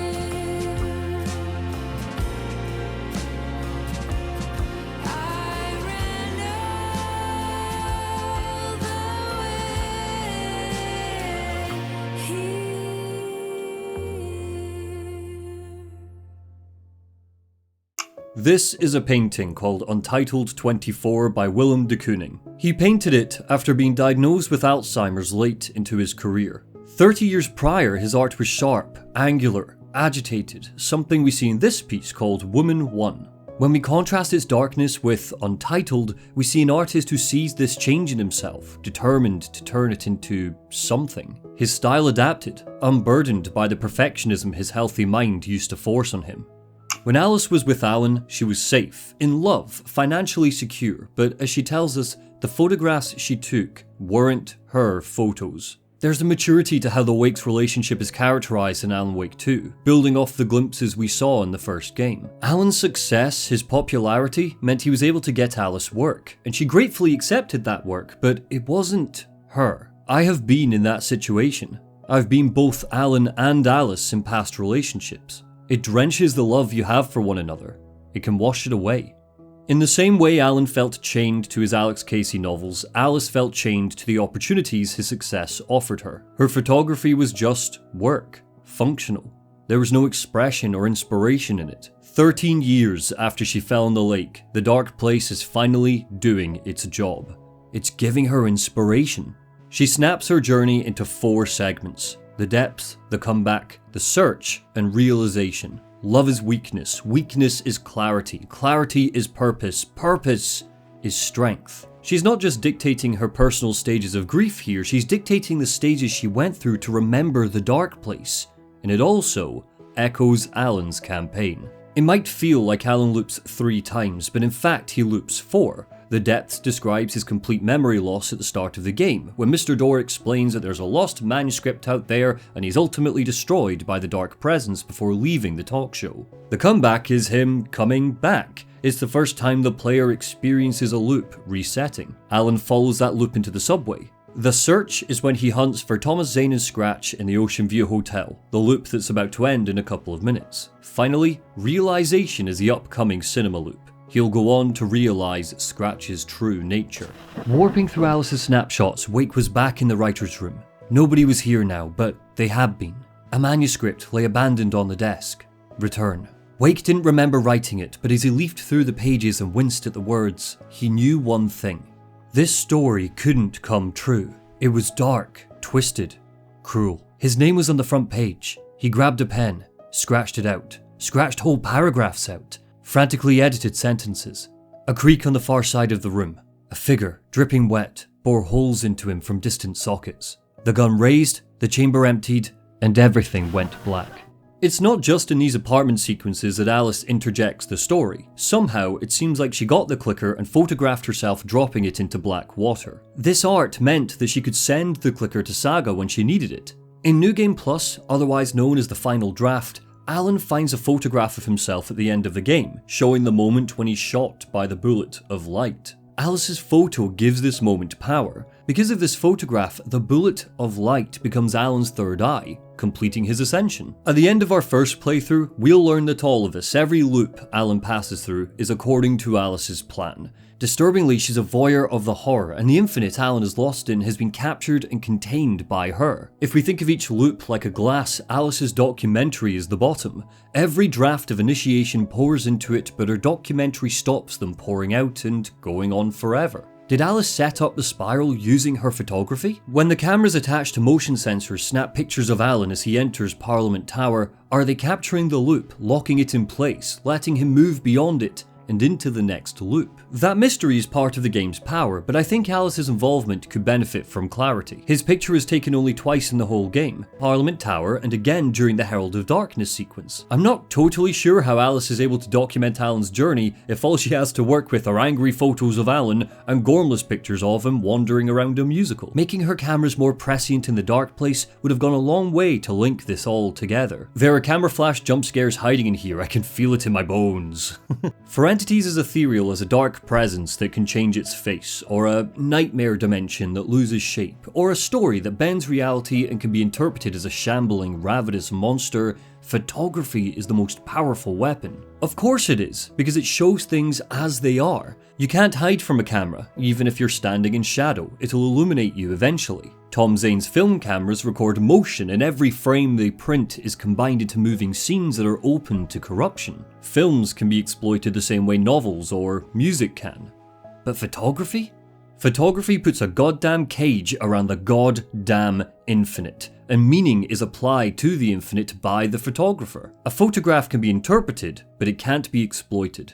It's static. Dwayne Michaels, a photographer best known for communicating narrative through his photography, once told Paris Photo, "I think you have to take a portrait in the manner of the subject. People are not what they appear to be. A photographer should intrude into the picture and not just be this passive observer of somebody else's life." This sequence of 7 shots is my favourite Michaels piece, and if the name rings a bell, you'll likely recognise it. It's called The Spirit Leaves the Body. It shows a dead man on a table, but through double exposure, Michaels is able to summon a ghostly apparition abandoning the body and walking off into the cool light of monochrome day. The photograph can't do this by itself. There's no accidental metaphor like in a novel. It demands the artist. Michaels felt so strongly about this that he'd often annotate some of his portraits.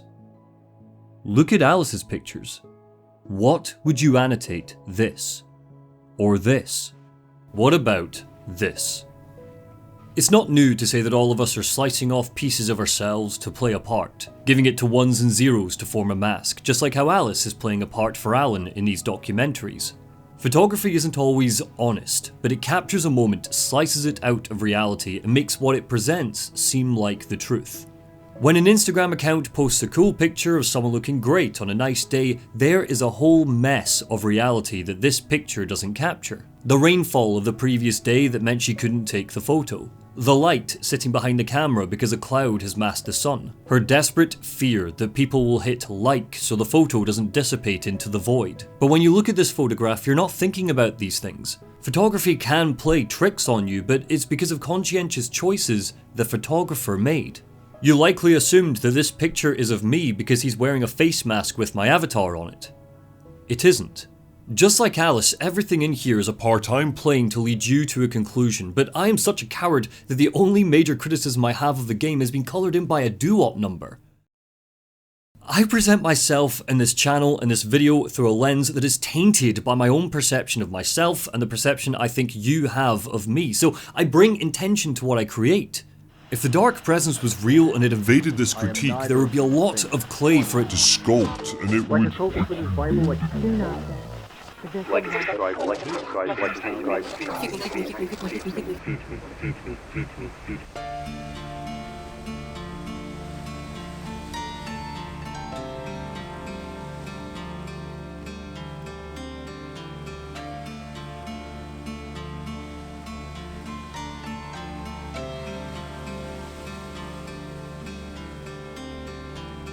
In the canvas of my mind, whispers start to rise. Splashes of ideas, stories that I've tried to tell in their way across the years. I don't know how to fight, but keep holding back the tears. Diving deep into the unknown.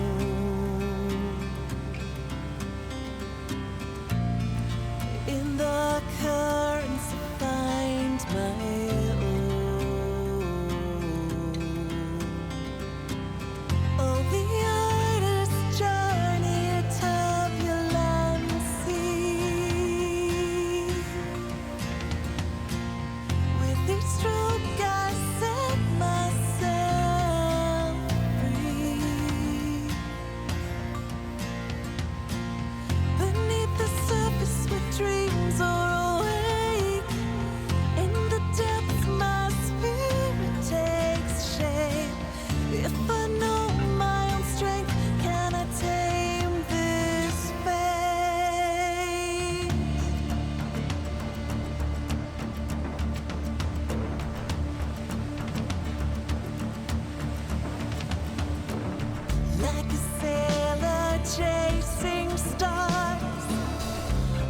chart my course through storms of doubt, moments of remorse. Yet in the ripples of doubt, I find my way. Tell fear I'm not going down. I'll have to obey. Beneath the surface, a world untold.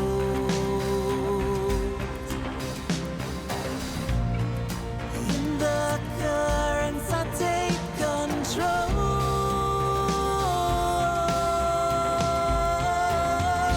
The honest journey, turbulent sea.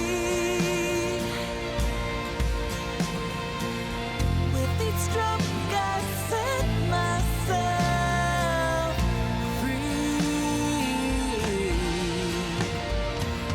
Beneath the surface where dreams are awake, in the depths my spirit takes shape. If I know my own strength, can I tame this fate? Oh, the honest journey, turbulent sea. With each stroke, I set myself free. Beneath the surface where dreams are awake, in the depths my spirit takes shape. If I know my own strengths, can I tame this fate?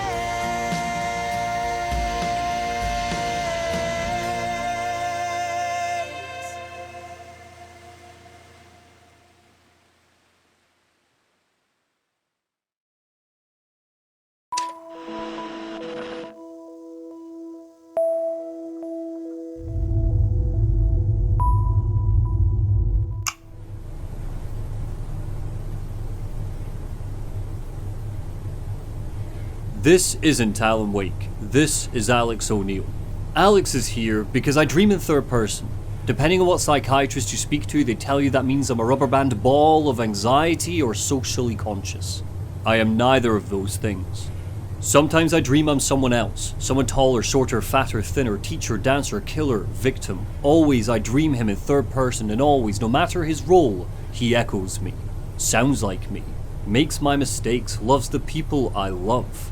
Like a cultist with his Bible, like a writer with his hero, like an artist with their canvas, like a camera with its lens, like a hunter with his rifle, like a deer head on the wall, like a killer wears a smile before their knife begins to fall, I wear this man like a mask. And always, I see him in third person. Alan Wake 2 has stories boxed in stories, a Matryoshka doll and clipping to reveal art that reflects and echoes tales that are real and not real. The musical, the photographs, the film, or the poetry, Alan dreams these stories into the dark place, and when the latest loop begins, he's so lost that he and we can barely tell where his story ends and its inspirations begin. The detective's investigation is a reality away, so we can't touch him, we can't help him, he can't hear us, he can't feel us, but the hiss and rumble of the murder sites parallel the stories of the writer and the seer. And Alan dreams it in third person.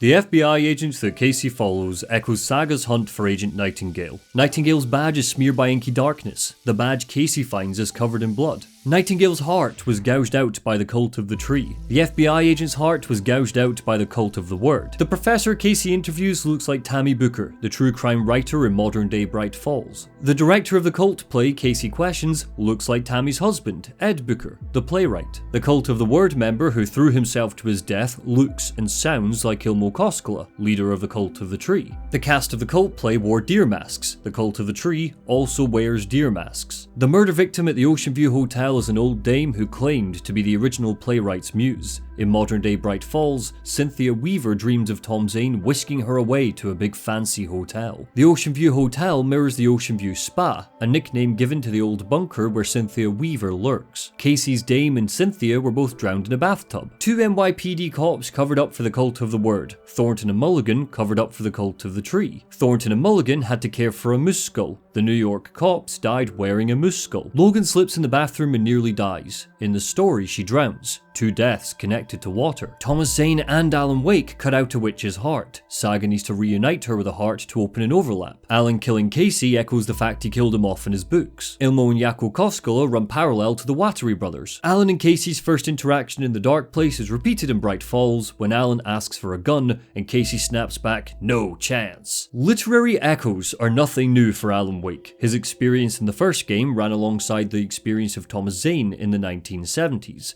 but the sequel's echoes go beyond just parallels. It's not just that Alan's chapters have references to Saga's story, it's that buried in these parallels are even more reflections that overlap and link into each other. The cult play in the Ocean View Hotel seems to be about Alan's experience in the dark place. The devil writes while God is asleep. We find a prop typewriter with an unfinished manuscript page reading, "In his room he will hurt her." A line from the dark poem is painted by murder sites. Ati sings a song, Nightless Night, and when we translate it from Finnish to English, some of the lyrics describe Alan directly. A black cloud boils inside his skull, something we witness whenever the dark presence eats his mind and possesses him. Zane's movie captures many of these echoes, prints them onto a film reel as if trying to contain them the same way Alice's documentaries cap off Alan's loops. The phrase, "This is the ritual to lead you on," returns again and again, and it seems the "you" in the phrase can apply to every member of our main cast. Casey's investigation was one massive ritual in 2013. Alan finding 3 murder sites in the dark place is a big ritual in 2023. Saga has rituals inside of rituals. She needs to follow ritualistic behavior for each of the 3 overlaps before she can help Alan return, and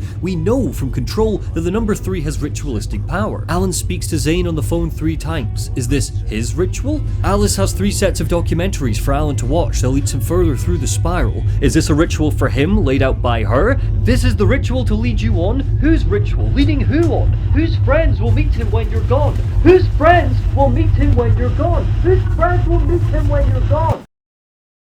They bounce beyond these 2 tales, eclipsing everything Remedy has ever worked on, right back to Max Payne. Alan gets mysterious calls from a payphone. An unknown voice guides him to his next stop, just like Max. The second time Casey dies, he falls into the Max Payne death pose. In Nightless Night, Casey takes a drink from a femme fatale, and it turns out she's drugged him, just like Max Payne. Address unknown predicts the entirety of Alan Wake 2. When Mira killed again, the map of the city changed. I had abandoned all conventional methods of navigation.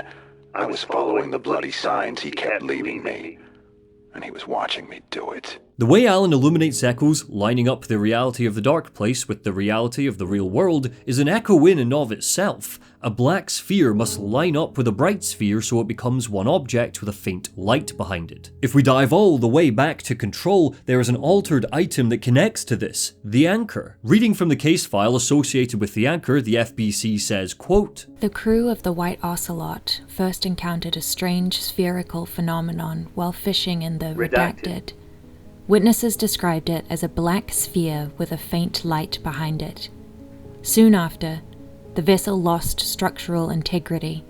The ship's metal rusted and fell apart within minutes. We pick up that this sphere seems to affect time, speeding up objects, making them rust or deteriorate. Alan's echoes seem to be working similarly, but in reverse. Time isn't speeding up when he catches flashes of Casey's investigation, it's going backwards. All of these events took place in 2013. It's as if, because he's stuck in a loop and because time is distilled differently in the dark place, the sphere has echoed out through the dark place and is channeling his ability to see visions and pick up inspiration. Does that make sense? Am I making sense? We're past the point of no return here, so I hope I am. Moving forwards, any discussions around time dilation in the Remedyverse should use Ocelot's anchor as a reference point, and the echoes don't stop there.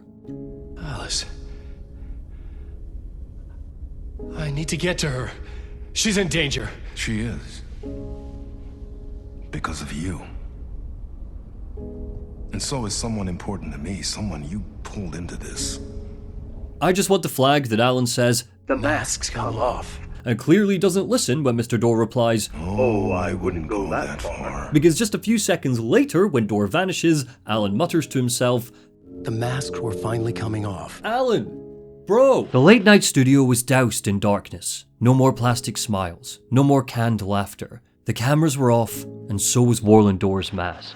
Door has been playing his part to perfection. Even now, in the last gasp of Alan's campaign, it's unclear if this is all just part of his role. How many times have Alan and Door walked through this scene? How many times have he had this exact conversation? Because of the final draft, we know for a fact they'll do it at least one more time before Alan ascends from the spiral. Door tells Alan he played the part of the talk show host for one reason and one reason only. Alan pulled someone important to him into the story. Who is that person? Tim Breaker? After all, Door plucked him out of Bright Falls and dropped him into the dark place. Who am I kidding? It's Saga. Warland Door is Saga Anderson's father. If that's not the case, it would be the mother of all double bluffs, but Remedy have left a trail for us to follow with breadcrumbs the size of boulders. There's one theory that a lot of people are talking about is Mr. Door is Saga Anderson's father. And that's a theory that's been going on. I don't know how much you can say, or you can say anything at all. But is there something that you would like to share on this theory? I'm not going to share either way, but it's a good theory. You know, I think you're all in the right. I think you're all going in the right direction. But I can neither confirm nor deny. Let's break down the evidence so there isn't any room for doubt. 1. Saga never knew her father. 2. Door was once a real man who lived in Bright Falls around the same time Saga was born. 3. Tor Anderson talks about how he chased Saga's father away. 4. When Door vanished in 1988, eyewitness reports say he was struck by lightning. 5. When Saga asks her grandparents about her dad, they respond, "Some doors are better left closed." 6. Door pulled Tim Breaker into the dark place just so he could give Saga a manuscript describing how to walk between realities. 7. When Saga eventually profiles Door, he talks about a family of doors. I don't think the relationship between Saga and Door is up for debate. That's why she's black, you stupid munt. But do you know what is up for debate? How far Door's influence echoes in the story. We can add him to our list of double entendres and reflective beats. Hell, maybe his is the ritual that leads Alan on. He tells Alan that he only joined in with his whole charade to keep an eye on Saga. But what if Door is the reason Saga's in the story in the first place? What if he found Alan, lost in the dark place, looking for a hero, and he nudged the writer towards his daughter as part of some grander plan that he is evidently working on? Maybe he wants to be reunited with her, but needs to acclimate her to the weird with a capital W first. What if he wants to awaken her abilities as a para-utilitarian? What if he is the reason Saga is the hero of the story? It does seem a little coincidental, right? The partner of the real-life Alex Casey, who just happens to be the granddaughter of the old gods of Asgard, and Alan plucked her out of the dreamscape and set her on a path to Bright Falls? When we look at Alan's manuscripts, a lot of his handwritten edits are slotting Saga into return. The bones were here, he just needed the right hero. Someone knew exactly what they were doing when they picked her, and my money isn't on the guy battling interdimensional dementia. In a meta sense, Door reverberates out of the Remedyverse and past David Harewood's stone cold glare. A placeholder game file shows a first draft of the In Between with Mr. Door poster, and it shows the late, great Lance Reddick. The plan was probably to directly tie Warland Door to Martin Hatch from Quantum Break. However, due to his unfortunate passing, Reddick wasn't able to take up the role. But if we are to take that Quantum Break connection as a given, which I think it's fair to do even if Door was recast, we can pull something else out of the relationship he has with the Anderson brothers. It seems like in the late 80s, the Anderson brothers battled Door out in the Pacific Northwest. The way Odin tells it, Door stole his eye. That's strange. What would Door possibly want with an old man's eye, even if he is a para-utilitarian that links to a Norse god? Well, Quantum Break fans, it's your time to shine. Trouble is, I believe that with hope comes miscalculation, and as you and I are well aware, Mr. Joyce, with miscalculation can often come catastrophe. In Quantum Break, your choices influence the end of the story. In Path 1, Martin Hatch dies when he's shot through his right eye. In Path 2, he dies when he's stabbed through his left eye. Ultimately, these deaths are undone because Hatch is a shifter, an extra-dimensional creature that can be everything everywhere all at once. But it seems like he always feels these deaths. For the whole game, he's putting drops in his eyes to keep them wet, as if the pain of the bullet or the knife stays with him, even before it happens. Do you know who else keeps alternating which eye he lost? Odin. In the game, it's the right eye. In the live action, when he's part of Door's house band, it's the left one. Why are these different eyes? I do not have an answer. There simply isn't enough information to run with in 2024, but Remedy fans, watch the eyes. They'll take you where you don't want to go.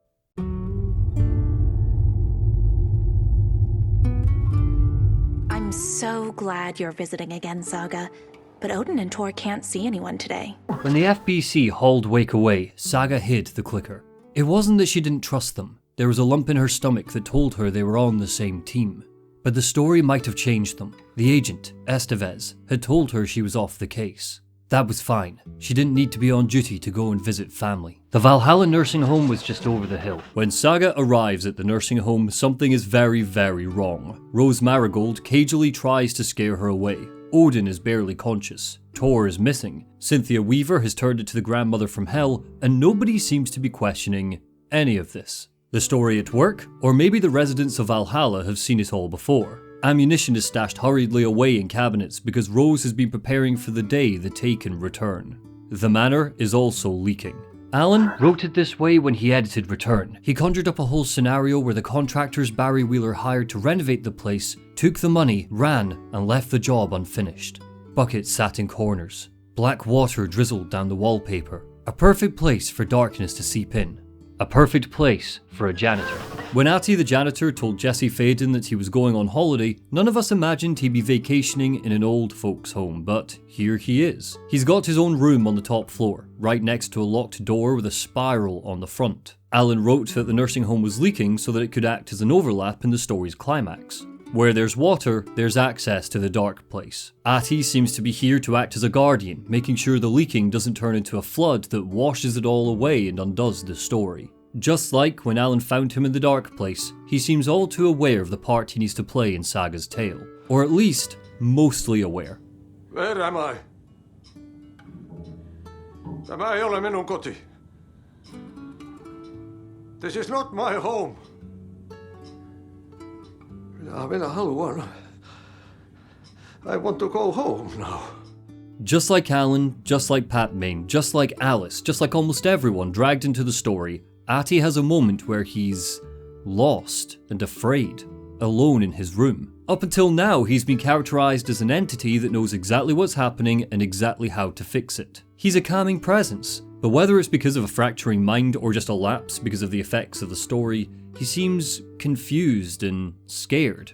It froze the blood in my veins when he started rambling like this. If Atty is worried, what hope do any of us have? But this moment also helps us turn a corner in understanding more about what exactly he is. I believe that Atty is a real man, a real janitor possessed by some friendly entity that is trying to keep hostile forces like the Hiss or the Dark Presence away. Practically all of our interactions with him have been with that entity. Perhaps because of the story, or perhaps because of the darkness, this entity abandons the janitor for about a minute. When he breaks down, this is the real Atty coming out, the human Atty, the vulnerable, fragile man. This chapter is a slow, tense burn. There are monsters to fight in the nursing home grounds and a stellar sequence in the wellness centre, but overall, it's the mother of lore dumps where we learn what happened to Cynthia Weaver, and Saga affirms that she's the granddaughter of Tor Anderson. We've covered a lot of these beats already, but what we haven't covered is how they're revealed to us. The Mind Place. Tor disappeared into the pond. It's another overlap. Has to be. Saga's Mind Place is effectively her menu. It's a room in her mind based off the FBI field office in Bright Falls. In fact, if you go back to this field office at this point in her game, we'll see that it's been ransacked by the FBC. They've nicked all of our files and stashed them away in the sheriff's station. Thankfully, Saga's memorized a lot and stored it in her brain using a real-life technique called the Method of Loki. Not that Loki, though we can add it to the unraveling list of double meanings sizzling inside the game. In this case, it's an old Greek word meaning location or place. It's where you categorize and associate information with parts of a building or room, allocating specific spaces to specific types of information to help you remember them. Saga's abilities have helped her craft a memory technique that protects her from the mental erosion we see in the rest of the cast. She uses it to interrogate the facts of the case and dig into the detail. If Alan uses his writer's room to plot out his story, Saga uses her zone to piece everything together on a case board that Remedy has said was originally inspired by Rust Cole's conspiracy board in True Detective. The room grows and evolves in minor ways as the game carries on. The stack of manuscript pages grow as we find them. Maps get pinned to walls. Sticky notes appear. Old items like a spilled salt shaker keep the heart of her character intact, despite how logically she thinks and behaves while sifting through all the evidence. Rose watched Tor go into the pond. Why is she lying to me? The secret mission for Alan's #1 fan. The main way she'll gather information is through profiling witnesses and suspects. She effectively questions the essence of them in here. It's always in live action. Ghosts of the actors playing these characters act as audio visualizers for their dialogue. I'm particularly reminded of the start of the game when she questions the bookers, and Tammy responds by saying, My book has questions. Personifying Tammy's book, mixed with the monotone delivery, adds to the weird, supernatural way that Saga grinds down her hunches to get to the truth. With a couple of exceptions, the people she profiles never seem to know what she's doing, which makes those rare moments when a character fixes the player with an icy stare, showing that they know we're in their head, more tense and eerie. When she tries to profile Scratch, she tries to take over her mind place and infect it with darkness. When she speaks to Odin, something very different happens. We have our little tricks, and so do you. What's happening?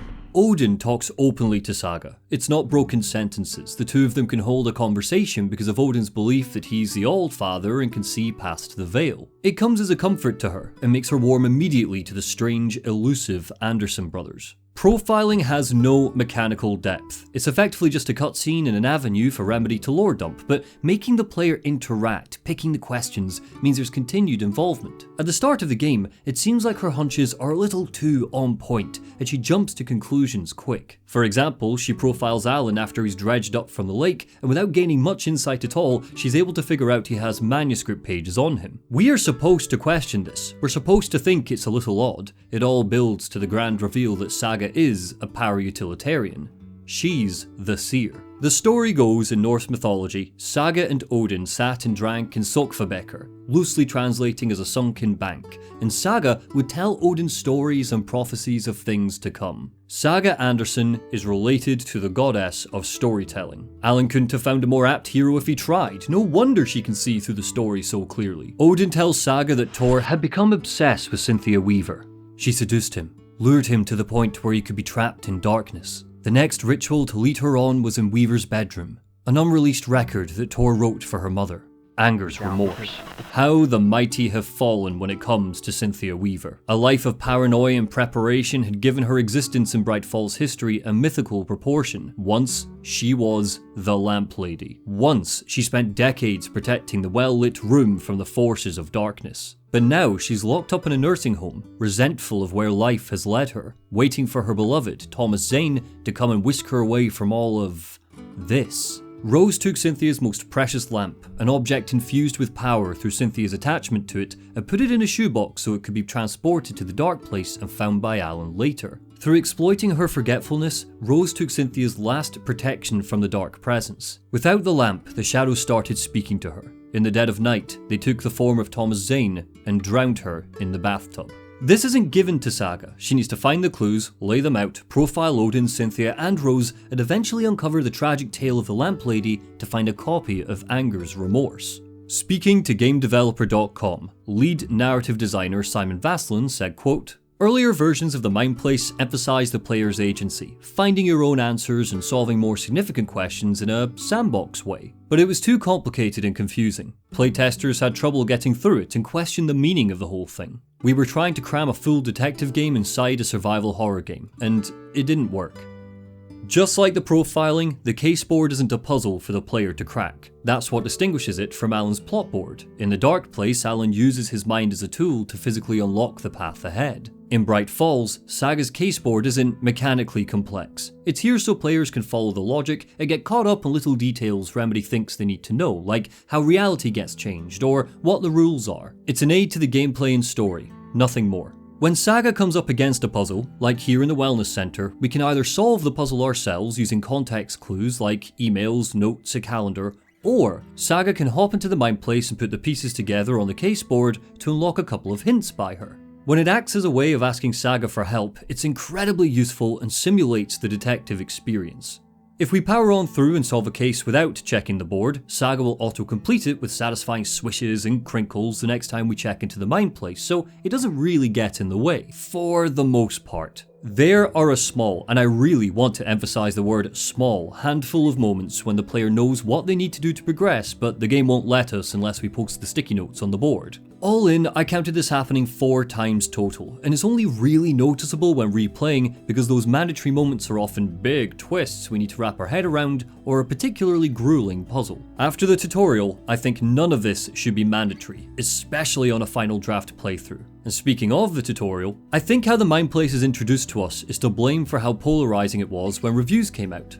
IGN said they loved it because it kept the dozens of dangling threads and obscure story beats ordered among the chaos, but the Jimquisition described it as a laborious, tedious little affair and dedicated half the review to moaning about it. A 4 out of 10, Steph? You gave fucking Suicide Squad a 6.5. Who pissed in your drink and called it beer? Despite playing through Nightingale's murder in the opening, Saga will whip up a new case and piece together evidence like beer cans or cameras to figure out how he died, eventually coming to the conclusion that he was strapped to a bench and had his heart cut out in a ritual sacrifice. Our introduction to the case board is solving a crime the player witnessed being committed. We start off with more information than Saga, so walking around the crime scene and picking up footprints isn't quite immersive. It feels a little like we're waiting for Saga to catch up to ourselves. I can't see a goddamn thing. Tell Odin, I'm sorry I fucked everything up. You can apologize to him yourself. I'm getting you the hell out of here. The overlap at the nursing home was worse than the others. Saga could barely breathe as the walls of the bunker closed in around her.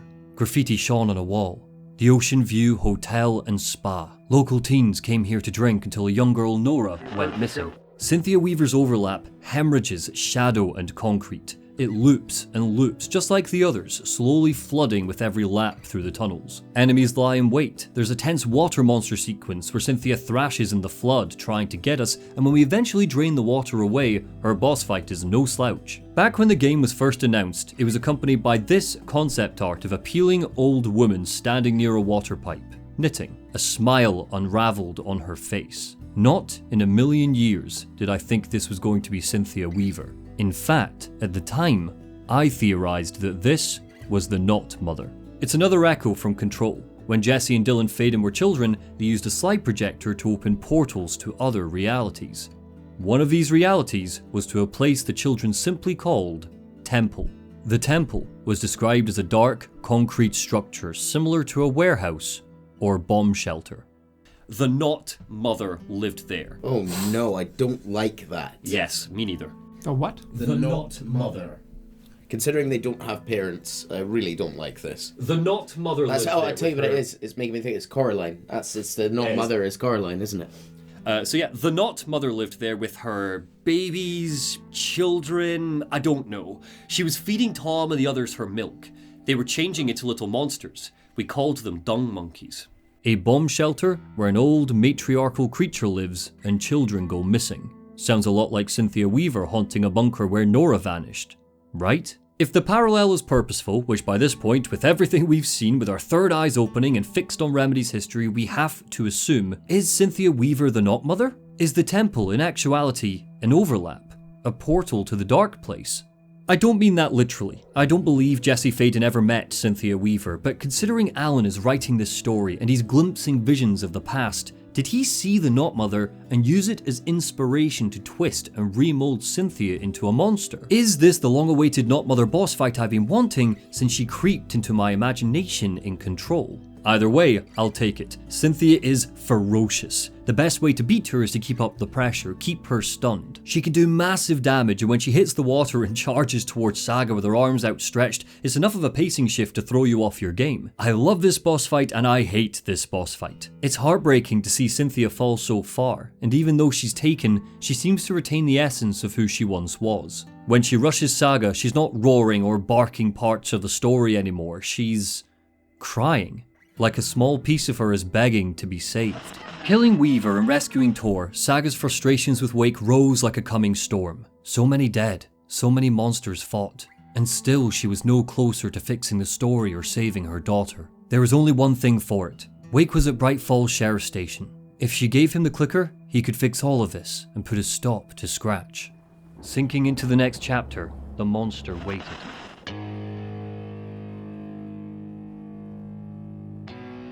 In his 2005 novel, Lunar Park, Bret Easton Ellis, in the middle of a storm of coincidence and horror that is making him doubt his own sanity, writes, "Someone has been trying to make a novel you wrote come true. Yet isn't that what you did when you wrote the book? But you hadn't written that book. Something else wrote that book. You dream a book and sometimes the dream comes true. When you give up life for fiction, you become a character." You can feel Lunar Park's inspirations in a lot of Alan Wake's narrative. When I returned to it after beating the game, I was very shocked at how much of Ellis's work runs alongside Alan's story. It's autobiographical fiction, just like Initiation, just like Return. It forces its audience to question what's real and eventually asks, does reality matter anyway? Ellis documents 12 days where his house is haunted by his father, where nearby children go missing, where the furniture in his house keeps rearranging itself, where a demon possesses his daughter's toy, where a fictional detective that he wrote, Donald Kimball, steps into the real world and questions him. But most importantly of all, Bret Easton Ellis's monster, Patrick Bateman of American Psycho fame, seems to be alive in the real world, committing hideous murders and tormenting the writer who created him. Even though I had planned to base Patrick Bateman on my father, something else took over. The novel forced itself to be written. I would often black out for hours at a time to realize that another 10 pages had been scrawled out. The book wanted to be written by someone else. Lunar Park's Bateman is a different beast from how he was in American Psycho. He's a suave serial killer. He's a spectre that doesn't age. He's the echo of an abusive father. He's Ellis himself. The darkest parts of him made manifest. He is all of these things and none of these things, and considering the fact Remedy's monster, Scratch, was characterized a lot like Patrick Bateman in Alan Wake's American Nightmare, it's only right that Alan Wake 2 follows Lunar Park's lead and evolves its creature as well. My leg's busted, so I'm gonna need your help. Listen, there is a person out there with you invaded by something that we call the Shadow, and if you don't... Taken. Yeah, I'll handle it. When Saga searched the Bright Falls Sheriff Station, there wasn't much left to find. The dark presence had torn the agents apart, leaving only Estevez and Casey alive. Casey was hurt, badly, but he was putting on enough of a brave face that Saga could stay focused on the case. All she had to do was give the writer the clicker, and all of this would be over. Scratch's nature has completely changed in this game, and to be completely honest, I had trouble reconciling that in my first playthrough, so let's lay out what we know so far. The ominous Mr. Scratch was introduced to us at the end of Alan Wake 1 by a bright presence, Thomas Zane. Famously, Zane told Alan, "Don't mind him, he's Mr. Scratch. Your friends will meet him when you're gone." The eagle-eared among you will recognise that last bit. It's the closing line of each dark poem stanza Alan finds at the 3 murder sites. Following Alan Wake 1's release, this sentence by Zane took on an almost mythical quality in the fanbase. Our own collective unconscious gave this line power. It became the heralding line of Mr. Scratch, regurgitated by how he was characterised in American Nightmare. That expansion gave us a pulpy serial killer who threatened that he was on a murder spree that would soon end with the deaths of Barry and Alice. Alan's friends would soon meet him, while Alan was gone, trapped in the dark place. He was Alan's dark doppelganger given shape, personality and form by the dark presence and gossip that Alan was a nasty bastard in real life, that he was abusive and vicious. According to Lunar Park, this is a lot like what happened to Bret Easton Ellis. When American Psycho released, it was so debauched and shocking that people questioned how exactly a sane, good person could devise a monster like Patrick Bateman. The assumption was that behind the Playboy stories and loud parties, Ellis must have been a monster himself. Is this on? How can you tell? Mr. Scratch was not a creative being, but he was trying to be. He filmed all of his murders as snuff films. The Dark Presence can't be creative. It can't produce true, passionate art, so these films didn't have any artistry in them. The angles were clumsy, unfocused. Mr. Scratch barely knew how to turn the bloody camera on. Alan trapped him in a looping Night Springs episode, one of his many failed writing attempts, and the story ultimately ended with Mr. Scratch being blasted by the light of a film projector and burning away. But nobody really thought that was meant to be the end of it, right? American Nightmare was a short, self-contained expansion that was effectively a horde mode with a narrative slapped on top of it. Remedy have been very transparent that they designed the gameplay sequences first and then chucked a story in after the fact. To be frank, it wasn't a game deserving of Mr. Scratch. He was simply too fun an antagonist to be killed off so easily after barely 15 minutes of screen time. So, when Alan Wake 2's trailers have whispered voices calling that your friends will meet him when you're gone, or Mr. Door sits Alan down on the Late Show and asks him about his evil double, or Alan, terrified, tells Saga and Casey that Mr. Scratch is out there somewhere, longtime fans are going to immediately assume that we're talking about American Nightmare Scratch. When Alan got out of the lake at the start, I, my wife, and one of my friends all immediately assumed that this was Mr. Scratch pretending to be the writer, ready to cause havoc. And if you don't assume that from the get-go, the game goes to painstaking lengths to lead you down that path so you feel like a big brain big boy who's one step ahead of the game. It looks like he didn't get killed off in that underwhelming expansion. Thank God, but that assumption is wrong. Just another red herring in a long line of red herrings that Alan Wake 2 pours on itself to drive its players mad and serve the game's grand reveal. Mr. Scratch is dead. When Alan burned him with the projector, he did die. It seems like he was just a villain created by Alan way in the future. It seems like he was created to give American Nightmare Alan inspiration to devise an all-new, all-star Scratch later. A monster worthy of his return. Does your head hurt yet? Well, don't worry about it, because Alan Wake 2 Scratch is a different monster altogether. There it is. Saga's hand squeezed tight on the clicker as the lights in the jail cell flickered.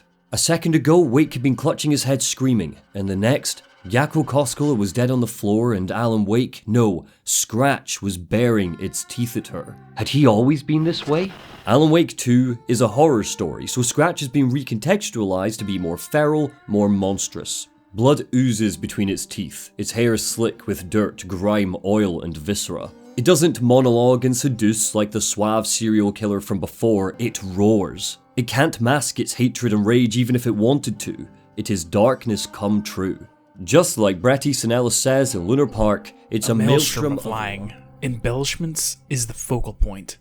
Every answer is a new threat, a new abyss that only sleep can close. Scratch is absent for much of the game, and that absence starts ringing alarm bells the more we hop between Saga and Alan. Alan never gets visions of Scratch in action, he only ever witnesses the aftermath, the blood-soaked walls, the carved-up bodies. The game cultivates the idea of Scratch in intimate detail, like the blunt side of a knife sliding across your skin. He's given many masks, many conceivable archetypes of a killer. A charismatic cult leader, a stalker in dark alleyways, a mass murderer that paints walls with blood, an emotional killer who's vengeful, a twisted sense of humor, no sense of humor at all. A cosmic deity that's both wandering city streets and has become those city streets. Whichever version of Scratch you cling to, that is your Scratch. He wisps between characterizations before erupting as an unstoppable force of nature, wearing Alan Wake's skin like a suit. Battling Scratch behind the sheriff's station relies on panic to be effective, and it delivers that in spades.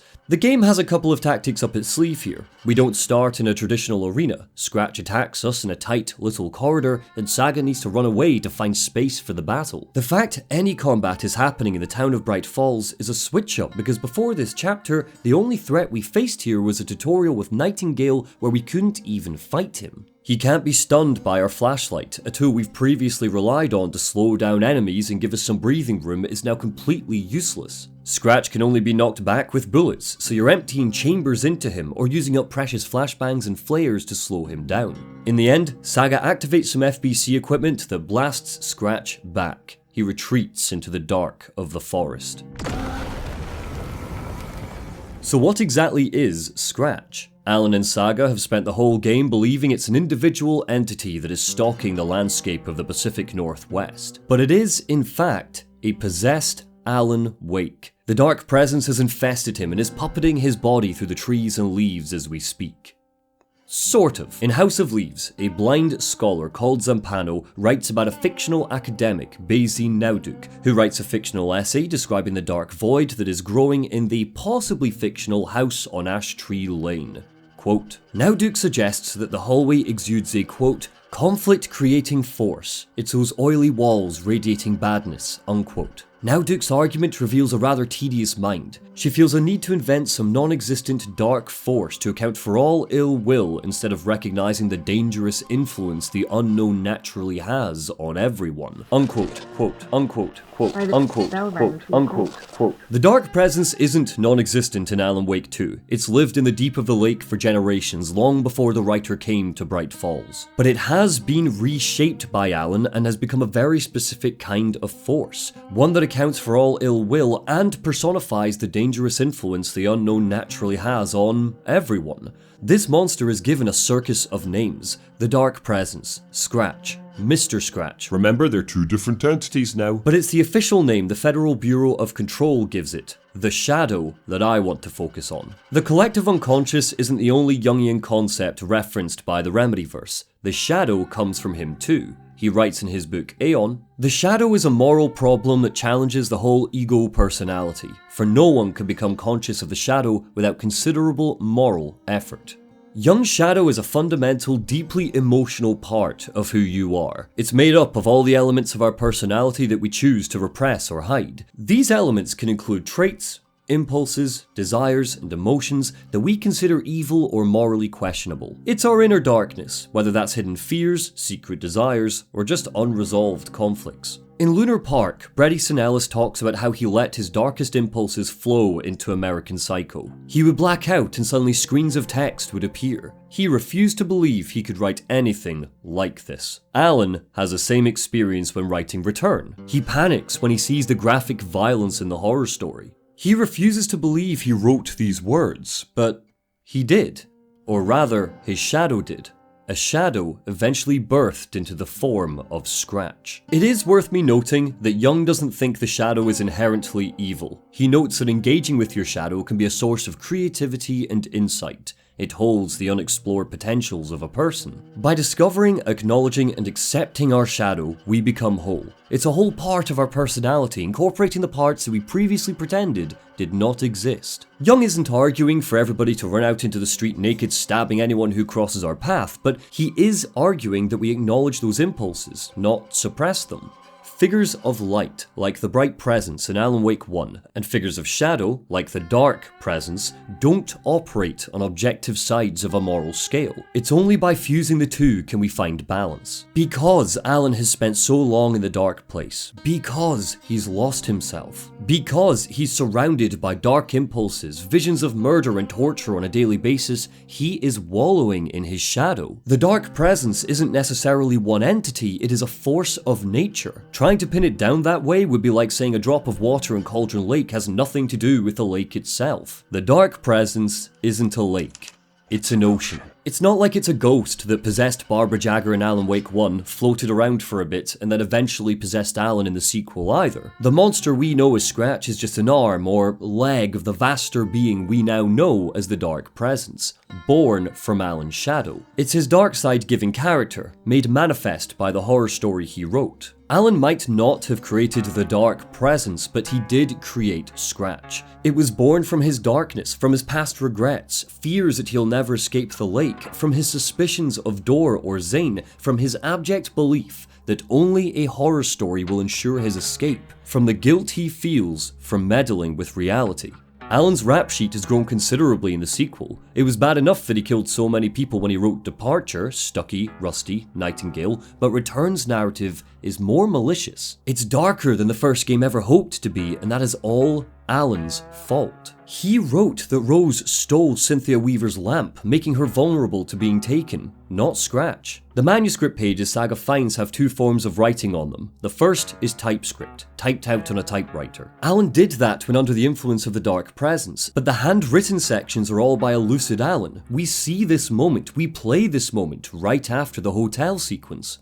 The invisible light of the angel lamp had held Cynthia together all these years. He writes, choosing to cast Cynthia Weaver in darkness just so she could be a tense encounter for the story. Gail Barrows gets goddamn cancer, and Alan uses that as an avenue to turn him into a new enemy type for Saga. Gail sacrificed to it. The manuscript reads.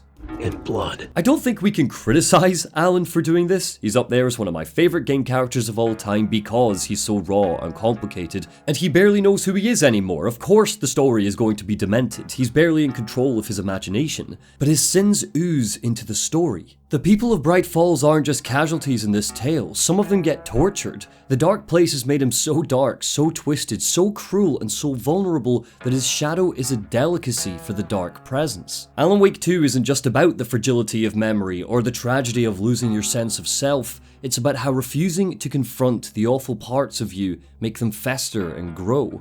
We protect water in Bright Falls. We're the good guys. A secret neighborhood watch.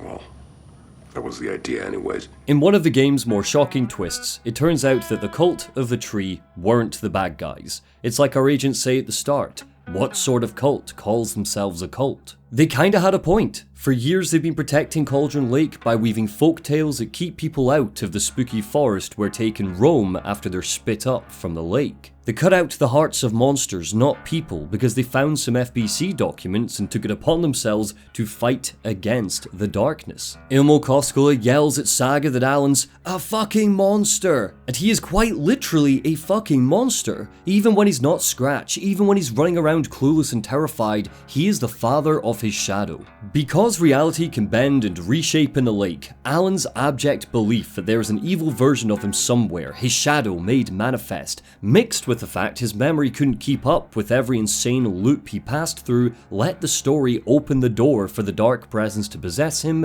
and become that evil double. Initiation isn't just a detective story where Alan learns to control the dark place, it's an origin story for the monster. A director wants to control every aspect of the world in their films. Is the cult leader any different? Was Zane just another alias for Scratch? And like Alan says, monsters wear many faces.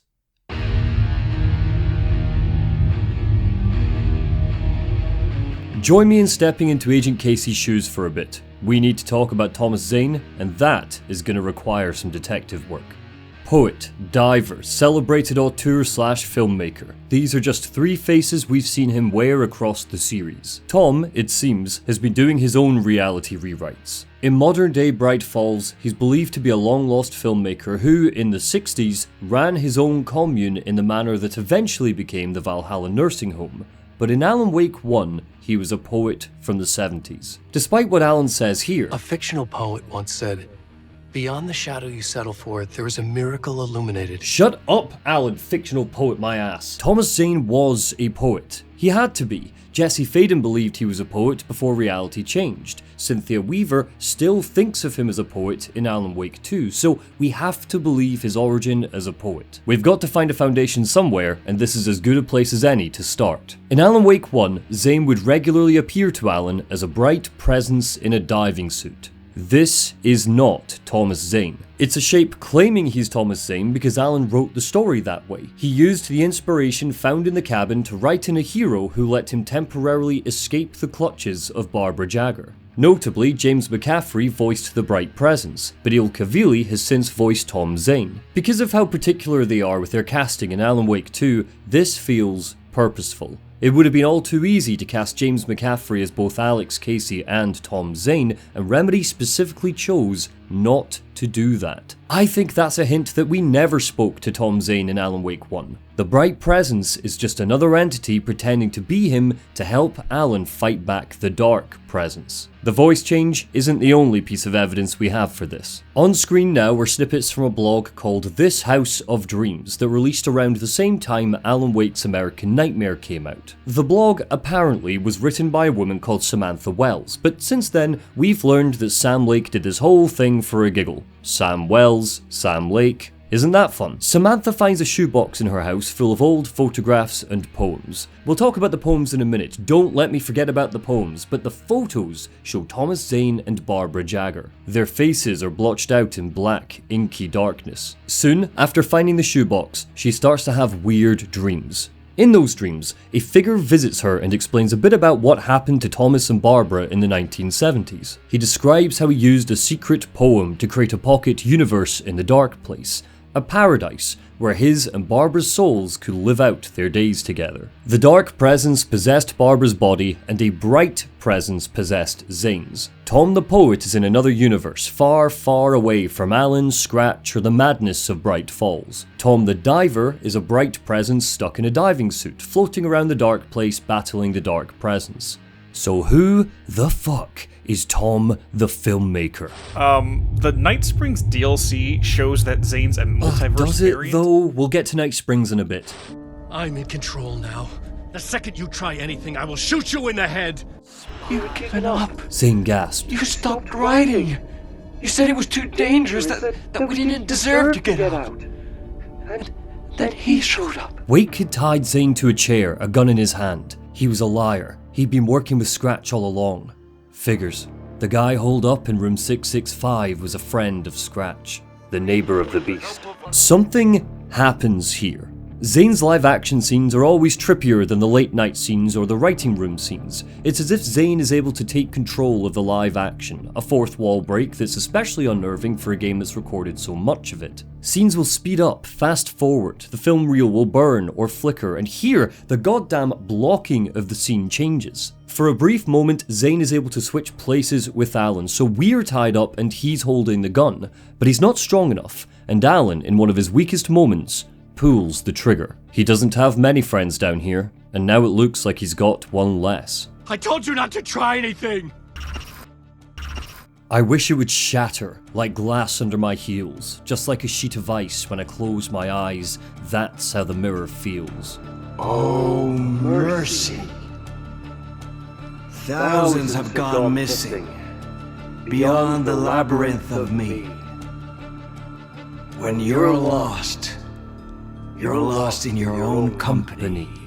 The whole thing was staged by Zane, and after rolling credits, it seems he's manipulating Alan further. He tells him to go to Poet's Cinema, through the murder site, find his writer's room again, and when he comes face to face with Scratch... Don't hesitate.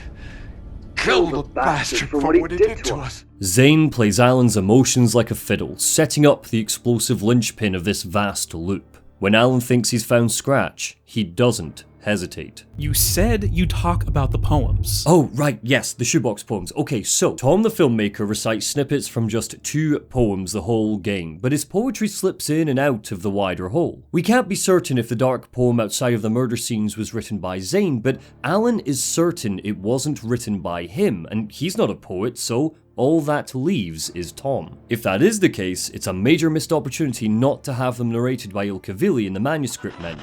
Though, perhaps that's a clue that Tom the Filmmaker has nothing to do with Tom the Poet. Maybe Tom the Poet wrote the dark poem, and having James McCaffrey voice them in the final draft would be too much of a giveaway at this stage. Poem 1 has lyrics that are directly referenced in the chapter song about Scratch, dark, twisted, and cruel. I don't say please is here, so is the rain trickling down, and ants inside your walls, etc. Beyond the shadow you settle for is a miracle illuminated has reappeared time and time again, appearing in Alan Wake 1, Control, and now making a dramatic return here when we learn it directly references Alan's ascension. By the end of this game, he goes beyond the shadow and finds his miracle illuminated, becoming the master of many worlds. When Zane first meets Alan before the hotel section, he greets him by saying, "In this temple of shadow and mist, there's a window in the floor and a door in the ceiling. There's no knowing, am I standing still? Or running? Or kneeling? When Samantha Wells finds this poem, the last two lines are scratched out. What was here before? Tom the poet was as keen a redrafter as Alan is, it seems. Why is Tom the filmmaker reciting Tom the poet's poetry? Well, according to him, the poet was just a role, a character he played in his film, Tom the Poet. It's not that he's reciting poetry he wrote, he's reciting lines from a screenplay. He's bathing in an old acting role, showing off because he's chaos incarnate. Tom the filmmaker seems to have acclimated to the dark place. None of this phases him. He's comfortable down here. He tells Alan he's trying to escape the dark place too, but whatever this thing is, I'm not certain it even wants to get out. Wake had no other option. Door was gone. Zane couldn't be trusted. All he could do was follow the light to the next murder site. Poets Cinema was lathered in posters for Zane's film, Nightless Night. It was either an old film lost to time that had resurfaced in 2013, or a new film Zane had made based off of Wake's work. This is where things get weirder than usual. Can't be helped. Until now, the Casey echoes have been a little trippy but relatively straightforward. He tracked an old colleague to a subway. The colleague was killed by the Cult of the Word. He tracked the cult to the hotel and paced through the remnants of a massacre. But the echoes that play out in the Poet's Cinema are so fluid and so dreamlike that it is possible none of this happened at all. When Casey eventually meets the Grandmaster of the cult, he's unable to identify him. Casey asks who this madman is. Wake? Scratch? Zane? He doesn't get an answer. And hell, if we pull out the Grandmaster's sound files, we see that his audio is called Echo Scene Zane Scratch. Zane and Scratch are connected here. Why? Who the hell was leading the Cult of the Word? Welcome to you, Alan Wake. What the hell? This is the ritual to lead you on. We are just one step away from your final destination, Mr. Wake. 3 Grandmasters, 3 Zanes, 3 rituals to lead us on. So, let's look at 3 theories on Tom the filmmaker. Theory 1. Tom is Mr. Scratch from American Nightmare. The theory goes that the charismatic psycho Scratch didn't die when Alan blasted him with a film projector. He just blew him away to some dark corner of the dark place. Mr. Scratch is connected to film in a couple of ways. He dies by film projector. He obsessively makes snuff films. In the drive-in theatre, we find Tom the Poet film posters. When Alan and Tom drink too many Negronis and go on a bender earlier in the game, the Happy Song by Poets of the Fall plays raucously. In the Remedyverse, this has effectively become Mr. Scratch's theme song because of how heavily it was used in the expansion's marketing. Tom the filmmaker has what looks like a wedding ring around his neck. Tom the Poet was never married. Barbara Jagger was just his girlfriend. In American Nightmare, Mr. Scratch tells Alan, "Did you know I've got a wedding ring too?" We're that similar. I don't like this, simply because I think we're done with American Nightmare Scratch. He's a fan favourite character who didn't get enough time in the limelight, but Alan Wake has grown beyond the need for Nega Alan to be a major threat. Just like when David Lynch returned to Twin Peaks and decided evil Dale Cooper wasn't the be-all end-all of that story, Remedy seemed to feel the same way. In fact, Casey and Saga joke that if there is an evil double wandering around being a serial killer, it's pretty uninspired. It's as if Remedy are regretting that initial characterization in American Nightmare because it was so pulpy and cheesy. Scratch through the lens of Quentin Tarantino. Theory 2. Tom is Alan from the future. We know that time works differently in the dark place. Later, Alan will receive a call from himself via the same payphone Tom uses to call him up at the start of each loop. It stands to reason that room 665, given the legendary status that number has earned right back in the first Max Payne, could become a special bubble. Maybe even a pocket universe, so anything from any point could be living in here. Tom seems to know exactly how the loop will play out. He's playing a character, aggravating Alan when he needs to be aggravated and teasing him with answers when he needs to learn something. Despite being such a pain in the ass, perhaps this is just future Alan at the end of the spiral playing a role to help his past self complete that spiral. Deers and owls are rife across the game. Saga is the deer, Alan is the owl. His writer's room has an owl watching over him. Now, this could be symbolic of Alan's ability to dreamwalk and catch visions of the world beyond. Like an owl, he sees all. But there's another take here. Owls don't build nests, they steal them. The writer's room Alan is locked in isn't his, it apparently came from Tom. Is the owl supposed to reference the fact that Alan has moved in and stolen Zane's nest? Remember, Tom has abilities down here. He can change reality at a whim, like when he swaps places with Alan, or he can flash us back to a drunken fugue state many loops ago. At the end of the game, Alan emerges as the master of many worlds. He's mastered the dark place. Tom the filmmaker looks like he's done the same. I don't like this because I can't imagine a situation where Alan would take off his wedding ring. It is honestly as simple as that. This is a guy who damned himself for 13 years to save his wife. Even with Alice's blessing, even if it was to play a character, I can't see Alan making that choice. Theory 3. Tom the filmmaker is the scratch version of Tom the poet. He's darker, chaotic, sadistic where Tom the poet was romantic. We know that a bright presence took over Tom the poet's physical form and became Tom the diver. But what if something else latched on too? What if a third Tom was born in that moment? A dark doppelganger of Thomas Zane? I don't particularly like this theory right now either, because that story about the bright presence in the Pocket Universe hasn't even been hinted at in any of the games. It exists solely in an online blog, so unless you are a hardcore fan loop-de-looping the spiral, it's gonna come out of nowhere. It hasn't been foreshadowed nearly as much as any of the other theories. Now listen, look, I know I said I stick to the rule of 3, but let me share one more theory and then I will stop, I promise. Theory 4. Alan is a character created by Tom. The theory goes that Tom created Alan, and it A, currently seems to be the bookie's favourite, and B, seems to be the one theory the majority of Remedy fans hope is not true. I am in that majority. Alan Wake and Tom the filmmaker look alike.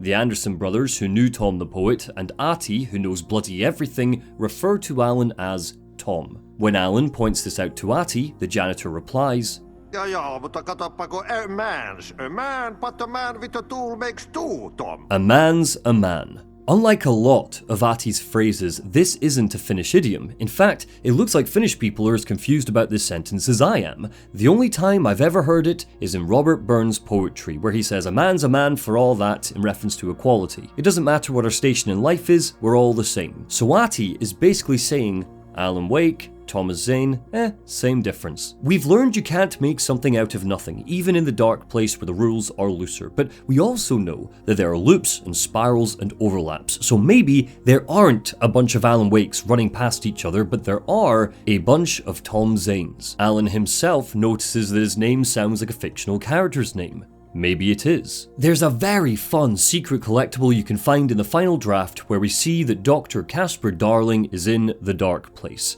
Has been for 665 days. When he disappeared in Control, this is where he ended up. Tom appears and suddenly you have Ilka Vili, Alan's face, and Matthew Peretta, Alan's voice, flirting with each other and deciding they're going to collaborate and find a way out of the dark place together. Science and art combined. Is Alan that combination? Out of all of these theories, this is the one I would hate. We have a relationship with Alan. We've been with him for 2 games, DLCs and expansions. We've been invested in his 13-year dive through Cauldron Lake, and to learn that after everything he's been through, he's just a tool for Thomas Zane to use so he can escape the dark place, that would be incredibly disappointing. Especially because, emotionally, the only relationship I have to Tom Zane by this point is despising him because he's so goddamn mysterious and frustrating to get a grasp on. Keep this guy in the dark place. The world doesn't want you, Tom. So, if I don't like any of these theories, what do I like? Zane was in the clip holding my lamp. Was he playing me in his film? Well, I like that Zane is a parasite. The Cult of the Word tells Casey that the Grand Master will project a new reality onto this one. Was the Cult of the Word, in fact, working for Tom the filmmaker all along? It's hard to imagine a more objective, more powerful piece of art than a secret film, only talked about in hushed whispers, eventually coming out of hiding to art house cinemas around the world. That could alter reality on a massive scale. Has Tom the filmmaker been preparing for this moment all along? Thousands have gone missing beyond the labyrinth of me could be literal. Perhaps Zane is leeching off of the different versions of him out there. He's stolen Tom the poet's words and Alan's stories. They go missing because he's devouring them with his films. replacing them. Tom the filmmaker has been feeding off Alan this whole time, exploiting him when he gives in to his shadow because the art he creates is supposedly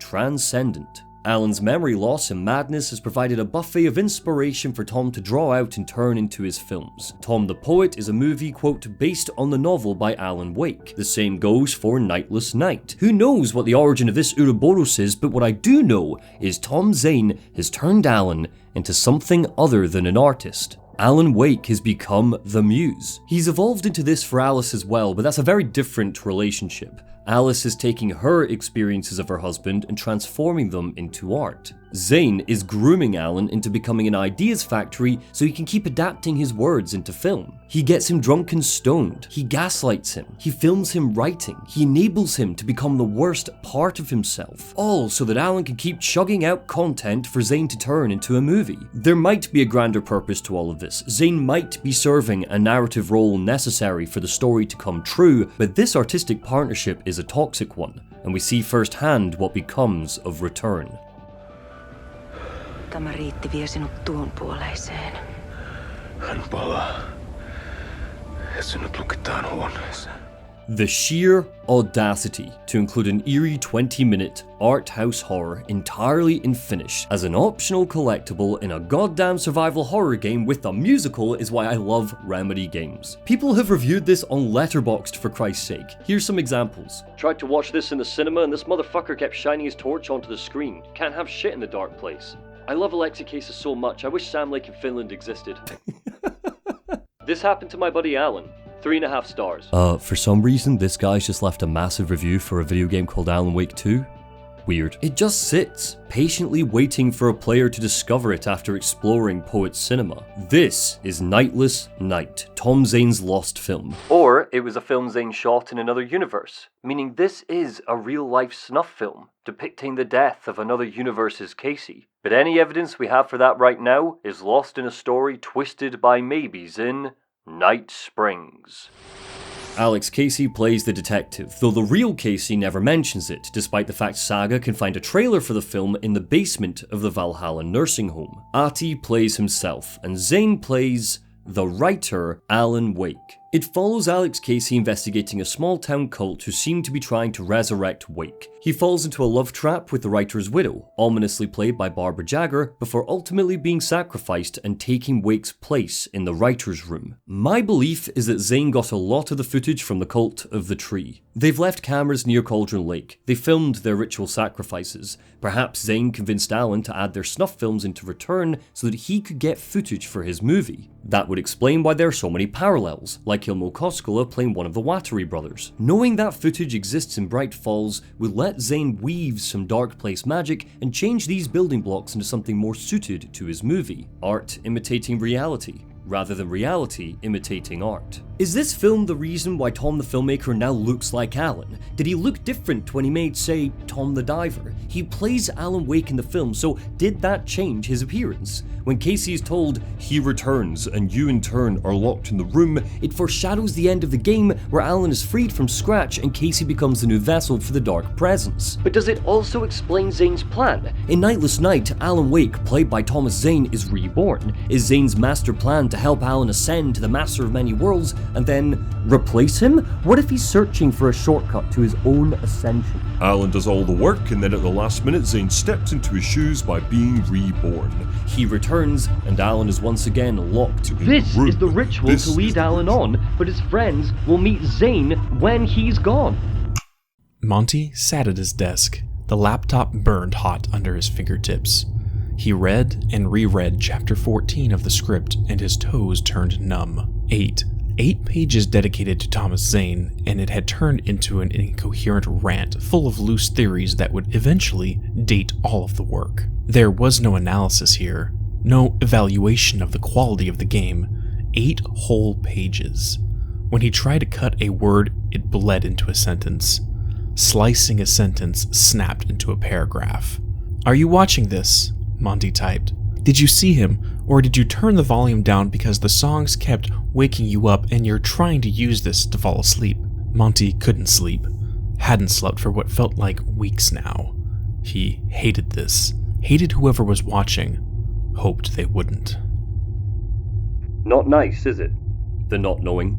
The feeling that everything else can fall into place neatly if you dive deep enough, if you overanalyze the echoes and the references and the interviews and the secondary material, except that one gigantic puzzle piece that doesn't seem to fit properly anywhere. For every attempt to explain what Tom the Filmmaker is, there is a reason to say you don't like the theory. There's doubt. Always doubt. Never-ending doubt. The paranoia from feeling like you're missing something. Like you are forgetting something. The insanity that surrounds Tom the Filmmaker works, for now, because it's so maddening to get lost in the convolutions and the winks and the nods. But that insanity will only work if there is eventual payoff.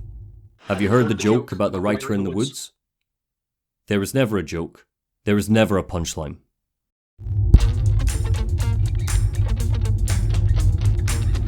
In a marketing interview with Epic, Kyle Rowley said, "Originally, we wanted to have more playable characters than we actually ended up with in Alan Wake 2. After determining we wouldn't have capacity, we started spinning the idea of using Night Springs to explore what playing with multiple characters could look like. That's how it all started, really. We had the high-level concept of what Night Springs was going to be from basically pre-production of the main game. We can't conclude a section about Tom the Filmmaker without pivoting to the Night Springs DLC. Just like Alan's return, it feels like this expansion has been 13 years in the making.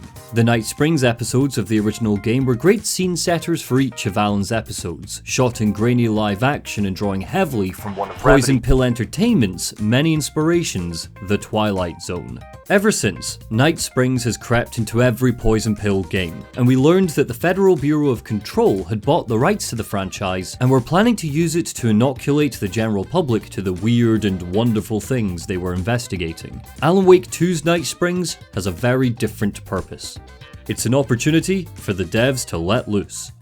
What comes across to an outsider as a dangerous obsession or even madness is something entirely different from the point of view of the fan herself. Hosted by Warland Dorr, reflecting Rod Serling's narrator from The Twilight Zone, 3 episodes released. They followed the fan, the sibling, and the actor. Multi-dimensional echoes of people we'd recognise from Poison Pill's games. Rose Marigold, Jesse Faden, and Tim Breaker/Jack Joyce. Setting the scene by calling these what-if scenarios means Poison Pill isn't beholden to its dense lore. The expansion delivers on the promise of what Night Springs can be for the studio. This might be the last time we play a Night Springs episode, but I hope to God the team hold tight to the good thing they've got going here. It would require additional dev resources, but they could create batches of these in between projects and release them as standalones. I know I'm not alone in saying I'd happily play them to get my fix, and if the leaks are anything to go by, it seemed as a deep well of ideas that didn't make it to the final cut. Whether that was because of James McCaffrey's untimely passing, or simply scope. What we have for now are 3 colourful, electric, hilarious tales that may not directly be about Rose or Jesse, but lend us insight to how they see the world regardless.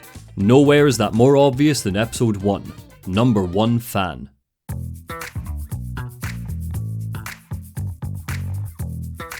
When your destiny has eyes like sunsets and a beard like mahogany-colored velvet, you don't really mind how it arrives. The fan's world is shown to us the same way the real-life Rose Marigold likely sees it. Gorgeous pastel colours, saccharine music, and a sugary sky give her a cozy mountain town that adores her and understands the special mission that she's on. Natalie Janke was the co-lead level designer for this episode, and in that Epic article I referenced earlier, she said something pretty interesting that I think sets the framework for how fun all of Night Springs' writing is. Quote, "The waitress. It's maybe a less glamorous job than an FBI profiler or a best-selling author, but it's a power fantasy that a lot of us really relate to. If you've never worked in hospitality, or more importantly, if you have worked in hospitality, that might seem like a strange thing to say. A waitress power fantasy? But Natalie completely gets it. 99% of the time service jobs suck, especially if you're working a 15-hour shift, illegal, and a table of 20 appears who think it's totally cool to just walk in 5 minutes before the kitchen closes. But that 1% of the job where the customers are really nice, where you work in a local cafe where everyone knows everyone, where by necessity you are surrounded by people who are nice to you and rely on you because you're the only thing standing between them and a nice drink or hot meal, those are memories I have and memories I cherish. No shift I ever worked looked like this, but my rose-tinted memories of them do." Get it? Rose tinted. I'm wasted on you. The game's aesthetic and sense of humour is built entirely around Poison Pill's adoration of the fan, and by extension, Rose Marigold. The hints you get after dying sound like they come from her narrative voice. Even the subtitles are having fun. Guy with concerning mole, lady with 7 corgis, etc. These people ask the fan for advice on their dating lives, or inquire about her bird sanctuary, an oddly specific detail that seems important, but I'm not sure. The foundation for this episode comes from Rose Marigold's fan fiction. She thought she was getting signs, signals, and messages in obscure places like spilt coffee. If her worldview was anything close to the fans, no wonder she was so full of purpose. Her favourite tortured writer speaks to her through fish, or calls for help in the text of his novels. Banners around town inspire her and praise her. You can do it, not this way. This beach, not this beach. It's as if the universe itself is her guide. This has nothing to do with anything, but it was someone's job to draw more Allens with cat ears. 10 out of 10, game of the year. Interior, storage closet. The fan looks longingly at her shrine to the writer. Pictures, doodles, leaflets, copies of his Will Hurt crime books. He lives in the manor over the hill, but lately he seemed distant.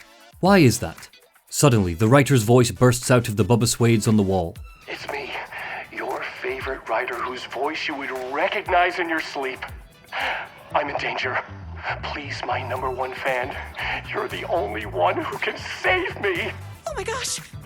Don't worry, I'm on my way! Elated, the fan rushes out of the room to collect her accessories. The fan gets 2 weapons, a fully upgraded hunting rifle and a fully automatic shotgun. Hilariously, the episode bleeds bullets. At one point, I had 200 bullets because ammo caches are lying everywhere and each one rewards an average of 50 shotgun shells. The game wants you to use the shotgun because it lets the gameplay lean heavily into pulp and splatterhouse. The contrast of the fan's whimsy with the insistence on lathering the screen with, ketchup means the gameplay becomes part of the humour. I especially love how the fan gets progressively more covered in blood, using the final fight through the manor to ensure she's smeared with it because it's close quarters combat. For scenarios like this, we can't do melee attacks, but that doesn't matter because enemies shouldn't be getting close enough that would ever be a factor. Because painkillers fully heal the fan, plus her shotgun is fully automatic, plus the fact it can hold 12 bullets so you're reloading less, you don't need to stress about enemies or combat. You can just throw yourself into gunning down mobs of bad guys. This is probably why the flashlight mechanic isn't included here.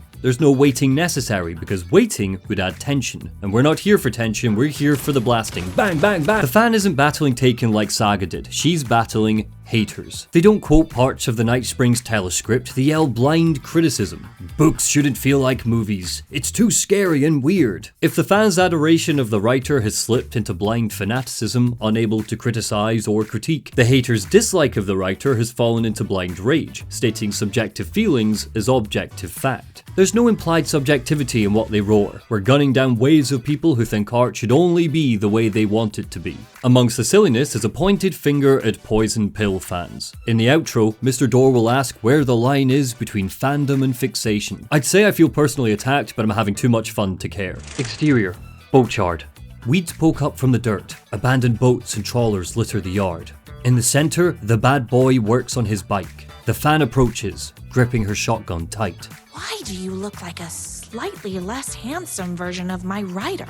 Oh, don't you ever compare me to that worthless hack! The genre of #1 fan is different from a horror story. It's a romance blended up with pulp fiction, so Scratch is naturally characterized differently. He's the bad boy now. He's got a sick motorcycle that leaves fire tracks when it blasts off. His villainy isn't scary, it's a joke. He plans to torture the writer by burning all typewriters. He coats himself in wolf imagery, and the shack where he lives looks like the sort of place alpha male strategies would hold you in. You are trying way too hard with that outfit. No, stop! I don't like being seen! Oh, that's embarrassing. Wolf imagery dots the walls. There's clearly no signs of self-care. Dirty dishes lie in the sink. His departure from scenes is heralded by wolf jump scares, something that, at first, seems like it's just here to complement the alpha male persona he's created. But later it gets even dumber when the fan reaches the manor and he turns into a goddamn werewolf. It's hard to take this guy seriously when he's shooting hearts at us and yelling, "My motorcycle is also a werewolf." but his boss fight manages to set itself apart from the scratch fights in the base game because of these little twists. Christ, if Rose gets a boss fight, that means they really did Alan dirty in his own game. As a villain, the bad boy winks back at American Nightmare's Mr. Scratch with lines and phrases that are beat for beat from that expansion, such as referring to the writer as a worthless hack. We can't both be worthless hacks, can we? It seems like before Alan's shadow leaked out, he clocked visions of Rose's fanfiction and tried to turn it into his next novel. Reaching the writer's room, the fan saves her beloved writer, and it's not difficult to see why, as an escape attempt, all of this didn't work. Unlike American Nightmare, where the tone of the thing wasn't quite silly enough to reinforce the joke, Number One Fan locks its tongue firmly in its cheek. The characters are thinly developed. None of it has anything to do with the rules of the Dark Place. The bad boy is hardly a threat worthy of his return, and it would rewrite reality to make it that Alan and Rose were in love with each other. That would completely undermine Alice, and kinda defeats the purpose. Luckily, Alan scrapped it and tried again.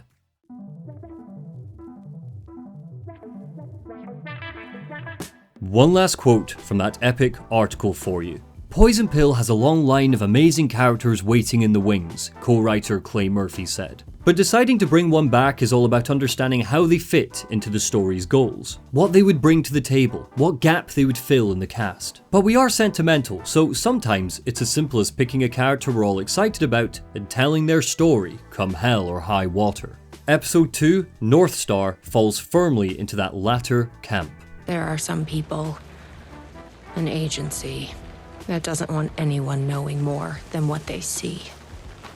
That's why they took my brother, and have been chasing me my whole life. I don't begrudge Poison Pill for making the sibling an echo of Jessie Faden from Control. Not only is it fun to see her again on next-gen consoles, but she's also a recognisable face from this franchise and will hopefully get more people interested in Alan Wake 2. But it does feel like she could have been swapped out with, say, Estevez, and nothing would have been lost. The sibling has come to a warped version of Coffee World to look for her brother. A shadowy organization has been hunting her for years, and a mysterious entity seems to be guiding her. The Control parallels are fun, but strip back that paint and what's left is an episode that isn't quite as strong narratively as the other two. This is one big fat puzzle box, built around the central metatextual gag of how much coffee features in Poison Pill's games, marketing, and culture. And I still haven't been able to get a bloody thermos. And as somebody who really loved the puzzles in the base campaign, it scratches all sorts of itches.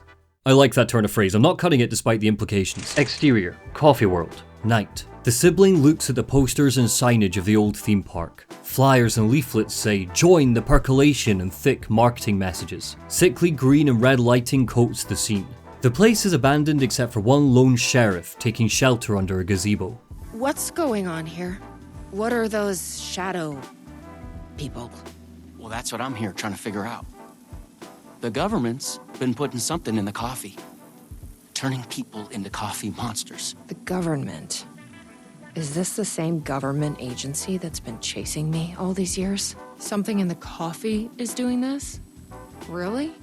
Took me a while to wrap my head around it too. Just like with Number One Fan's episode, the writing is stilted and awkward by design. When the sibling meets the sheriff, a conspiracy-focused echo of Tim Breaker, there's repetition, clunky word choice, and leaps in logic. But I also think, and stick with me on this, that the sibling has more invigoration in her characterization than Jessie Faden did. I'm not a fucking barista. This is mainly because she's consistently frustrated and so done with the whole scenario. The entire episode is built around solving puzzles to get access to a mysterious warehouse, and the weirdness of the situation doesn't wash over the sibling the same way it washed over Jessie. A sign of things to come in Control 2? If you watched my critique of that game, you'll know I have my fingers and toes crossed. If the fan fought echoes of the Taken, the sibling fights echoes of the fade-outs that Alan faces on his side of the campaign.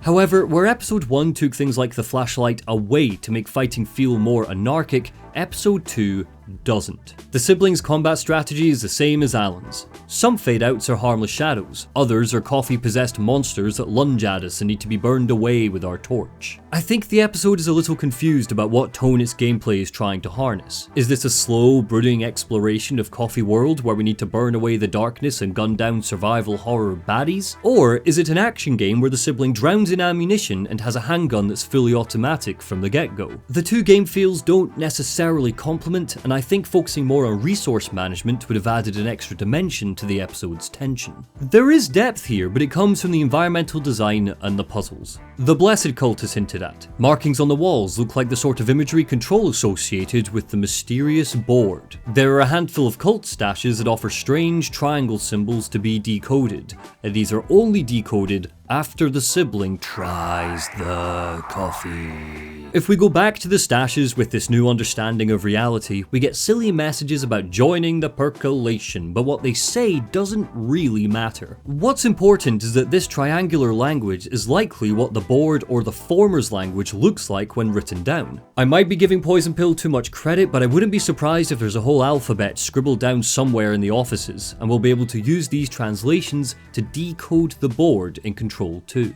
Maybe I'm overthinking things. Interior, Coffee World basement. The red light of a doorway tries to pierce a dark room. The sibling enters, and as her eyes adjusts, she gasps. Coffee flasks pile high into mountains around a central chamber. The brother sits in the chamber, floating, waiting for her. Hello, sister. I would like to tell you about a dream I had. Yeah, okay. So why does this episode fail to get Alan out of the dark place? Oh, I wonder. Alan slotting himself into the role of the brother means he's replaced Dylan Faden as Jesse's actual brother. Just like with Rose, this is extreme reality bending that would likely not be possible because we've seen that para-utilitarians like Dylan or Jesse can see through a story. Alan wouldn't be able to take Dylan's place. It also comes out of nowhere as a shoehorned, untelegraphed, last-minute twist without nearly enough world building to hold it up. That's not a criticism. Again, it's all part of the fun with these episodes, but the questions still matter if we're looking at the Night Springs episodes as failed escape attempts by Alan. What was the mysterious organization called? What was its long-term goal? What was in the coffee to turn people into monsters? Why is there a man in the basement of a random warehouse? It unravels as quickly as it comes together. And speaking of unraveling,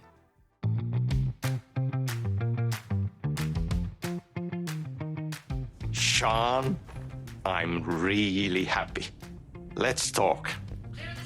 I love your instinct on this, but we can still push this further. Episode 3, Timebreaker, is where things get extra trippy and potentially start to matter. The fan and sibling episodes are distinctly unimportant and just here for a bit of fun, but episode 3 was directly written by Sam Lake. It has his extra weird stamp on it. It's bizarre and gorgeous and has implications. Now more than ever, Door's introduction to the episode is key for getting the most out of what you're about to play.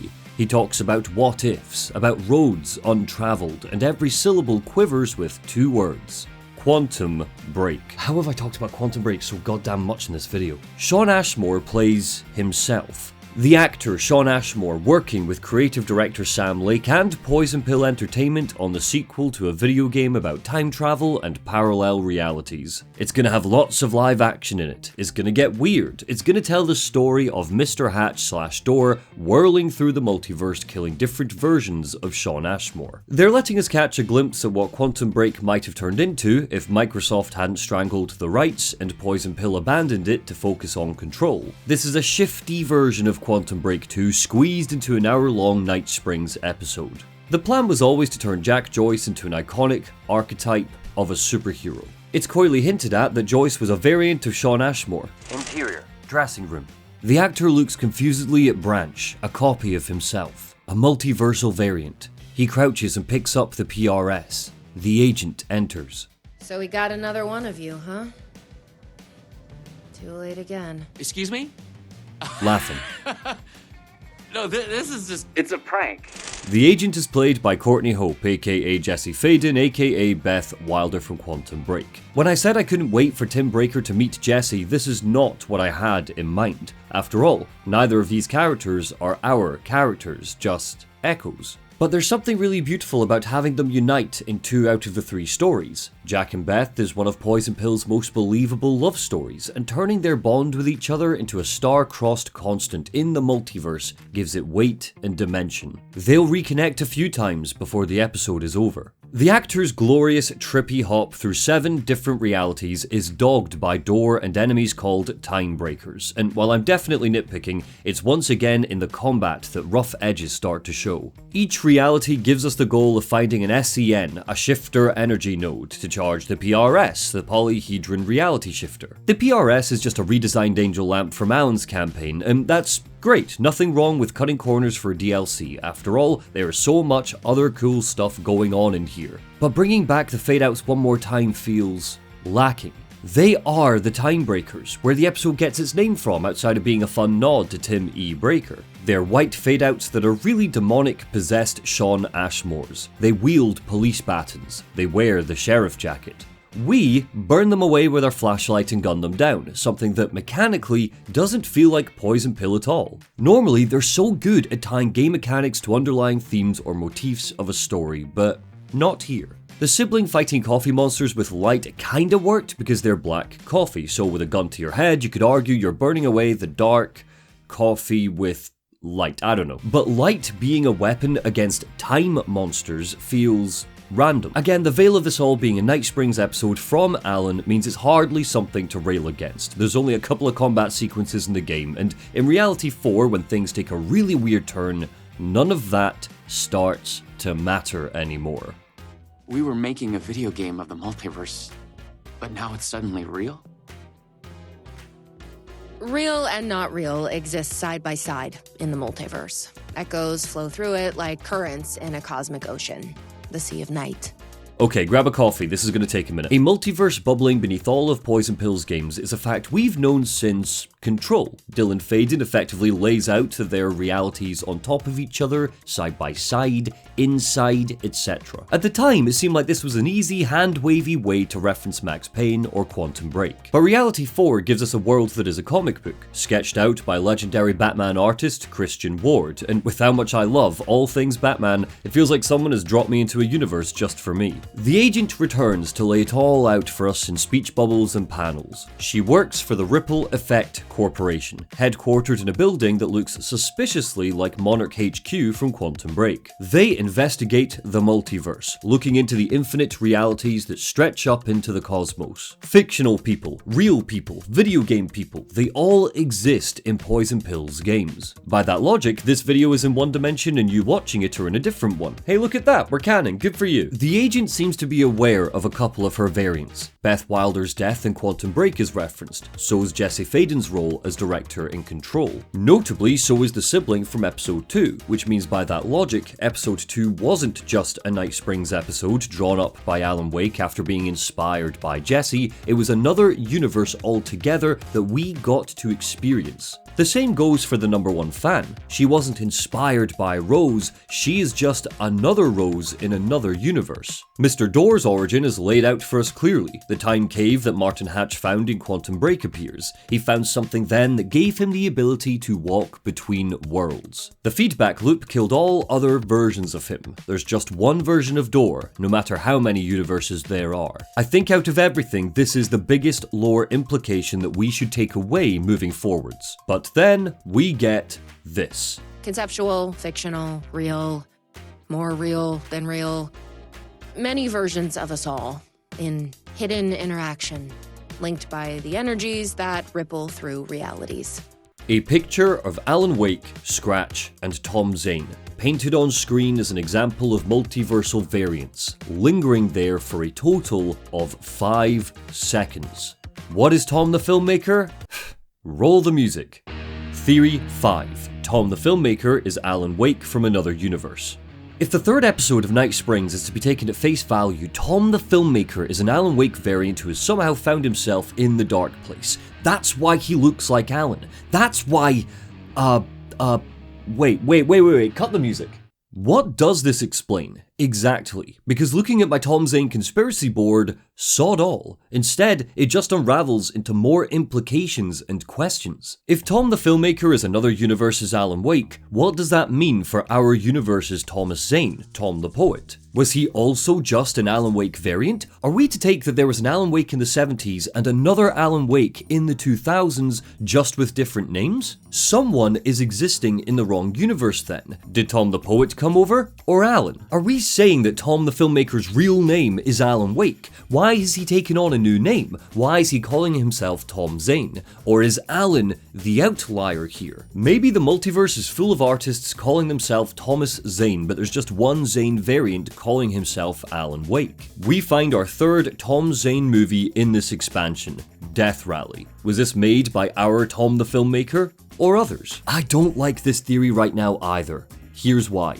At first, it's weird that Scratch is in this picture because he's not a multiversal variant, he's possessed Alan. But it is worth noting that the agent points out fictional versions of people get given their own universes. Scratch technically is fictional because he comes from the story Alan wrote. Scratch being in this picture makes it possible that Zane himself is a fictional character created by someone because that's what Scratch is. He came from Alan writing Return. Zane is an Alan Wake variant feels like a too simple answer to a much more complex question. This 5-second glimpse of potential evidence isn't the be-all end-all explanation behind Tom the Filmmaker. Effectively, every other theory we've covered can still be possible if we accept that Zane is a multiversal variant. We still don't know why he's changing our reality, and we still don't know why he was created. Is his universe the result of a path not taken? Or is he a fictional character? But the main reason I don't like this theory is because of how it's delivered. If we are to take it at face value, this feels like a gigantic revelation in the mystery of Tom Zane, and it's given over to a 5-second comic book panel, where Zane's name isn't even referenced, as part of the third episode of a meta-textual what-if story that is DLC, and it's rushed off screen as quickly as it appears. It feels like, at this point, any Zane reveals should have a little bit of pomp and oomph to them. This is apparently a substantial piece of information, and while I know it's not Remedy's style to give us a big revelatory monologue, I am not convinced that this is the best avenue to give us a concrete detail about Zane. Because here's the thing, because of where it's placed, we can't know if this is concrete. Night Springs, by definition, is a fictional TV show. It might be inspired by real events, like Jesse and Dylan Faden meeting, but the truth will always be stretched and remolded into fiction, just like the echoes of Casey's investigation into the cult of the word. Echoes and reflections and parallels can be in here, but it always washes around with nonsense like the bad boy or evil coffee.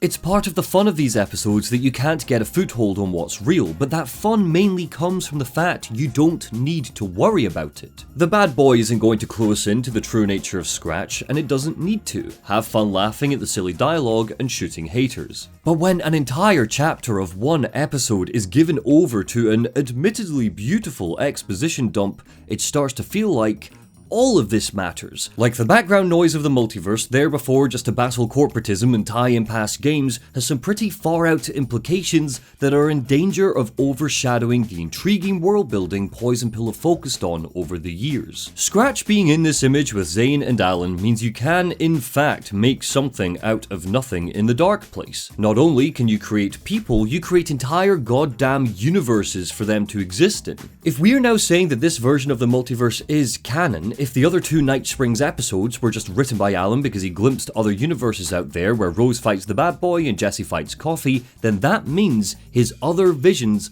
possibly weren't just of his universe. The Alex Casey echoes, the subway, the hotel, the cinema, was possibly 3 different Caseys investigating 3 different cults of the word in 3 different universes. That means that we can't trust any of the information we get from these echoes to inform what our universe's Casey went through in his investigation of the cult of the word. And that is the investigation that actually matters because it happened in the universe where these games take place. Thankfully, it looks like Remedy have laid out a blueprint for us, so we don't need to worry about spinning multiverse plates on top of all the other mysteries. A blueprint that shows us that Remedy's multiverse is the World Tree. Despite the studio's affinity for Norse mythology, it's worth noting that the concept of a world tree bridges many faiths, creeds, and cultures of the old world. It's part of the wider collective unconscious. But Yggdrasil is an image that's appeared a lot in Remedy's games. The door to access Control's Foundation DLC has branches and leaves on it. Dr. Theodore Ashe compares the oldest house to it. To see it return again in Alan Wake 2 is paint on the walls of the dark place, and a key part of the closing minutes of Timebreaker gives it weight. And with everything we now know,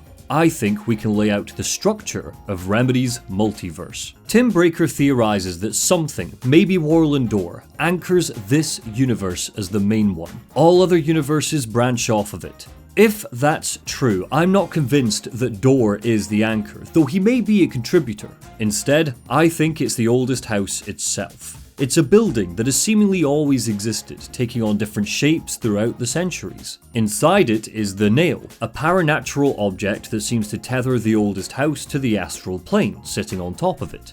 The oldest house, and by extension this universe, is the trunk of the tree. All other realities are just branches or leaves spinning off of it. If we are to follow that logic, then the roots of that tree must be the dark place. Visions and echoes from all other realities flow into there. So do people. That's why a multiversal Zane is down there. It's why the fictional Alex Casey keeps appearing in a tangible way. There is one oldest house, one astral plane, and one dark place. All other realities, be they the realm of the comic book or Night Springs, spin off of it. Night Springs is a branch that then spins off into the fans' universe, or the siblings, or the actors. That is a great direction to go in because it makes this universe, the one with Alan and Jesse and Saga, the universe that we need to care about. And keeping with the water metaphor that Remedy drenches its world in, art is the water. The current and energy that flows through it. The roots of the World Tree soak up that art and feed it back, creating new universes. Creation inspiring creation. As for Mr. Door, I'm not certain he's on a bizarre multiversal murder spree killing Shawn Ashmore's, but I do think that we can believe this is his origin. At the end of the episode, he outright states that he's the one and only Warland Door, and it neatly removes the possibility of infinite Mr. Doors across infinite universes that would dilute our relationship with this door. But the question still remains, where does the fiction end and the canon begin? The final minutes of episode 3 don't have an answer, but they continue the feeling that Alan Wake 2 is one gigantic celebration of the artistic spirit. Alan Wake 2 doesn't just dust off film, music, poetry or prose, it also makes time to look back at the history of games as a medium. This was already implied because of how often Poison Pill litters the game with harks back to their full body of work as a studio, but with Night Springs it is acute. The actor doesn't just get a comic book or a monochrome wing of the Ocean View Hotel to show off the different realities, he also gets a bloody 2D shooter and a text-based choose-your-own-adventure game to round everything off. Apt, considering this is a spiritual successor to Quantum Break, and Quantum Break puts so much emphasis on choice. At the end of the multiverse, we land in a reality made of words and ideas. The journey to the credits has a few variations. The actor can basically become the god Odin, for example, but they all end the same way episodes 1 and 2 do, with us arriving in the writer's room and finding Alan Wake. This time greeting us from ASCII art. As for me, my choices led me to Yggdrasil, the World Tree. You feel the plant grow and rise up into your brain, filling your mind. Flowers blooming out of your eyes, branches growing out of your mouth and nostrils and ears. Guys, was the Remedyverse Shawn Ashmore all along?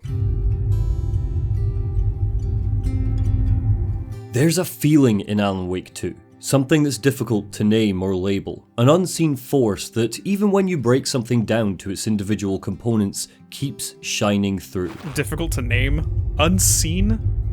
Some writer you are. Shut up. In the age of generative AI that leeches off of human creativity, the unabashed way that Remedy celebrates its artists and the art they create through their games isn't just impressive, it's important. That feeling is how the game goes beyond just Cauldron Lake. We've covered the game part many times over, we're acknowledging the feeling bit by bit, but before we wrap up I want to dedicate a whole section to it so it doesn't get lost in the miasma of fire rates, upgrades, level design, or theorizing. Estevez, is there a way to get that light array to the lake? Oh, I've got you covered, so good news there. And we'll bring our mobile containment unit. It's specially built for entities like Scratch. The plan was simple. Saga had the clicker, the Andersons had the art, Estevez and Casey had the ammunition. They would rally by Cauldron Lake, play a song that roused Wake from his slumber in the dark place, and the writer would fix everything. The story was spreading out of Bright Falls now. When Saga called her husband David, he claimed he was her ex-husband. The world was starting to believe Logan died. Estevez was worried. She'd dealt with this sort of thing dozens of times, and even she seemed to think that this was something unparalleled. Worst of all, the story was starting to change Casey. How do we know the story isn't giving you false hope? He muttered. It's easy to say that Logan isn't much of a motivator for the player. She's never on screen. We barely know what she looks like outside of a single photograph. Scratch is a physically absent monster, so we're encouraged to fear him because he represents the unknown, but making Logan an absent victim doesn't encourage us to love her. But Saga loves her. We don't need to align with that love, we just need to believe in it. If we believe it, it's given power as a motivator for the hero. Logan is a present force in the game. We see her drawings, we learn what she likes, she haunts Saga when she's lost in overlaps, and while I don't feel a personal emotional attachment to her, I completely understand that Saga does. And that's enough. The game's surrealism, art coming true, live action interludes, the musical doesn't detach us from the emotional core of Alan Wake the same way I felt detached from Jesse Faden's story in Control. This is because there's warmth to how all of these characters are written, reinforced in the little details like Rose scolding Cynthia Weaver like a nursery teacher, children's pictures in a trailer, Tapio not hanging up on the radio, a mug that says not the worst mom, or Casey and Estevez bonding over ex-wives. When it comes to the manuscript pages, Alan's writing style has evolved past that warmth. Everyone likes to joke that they can't tell where Lake's bad writing ends and Wake's bad writing begins, but I think that's flippant criticism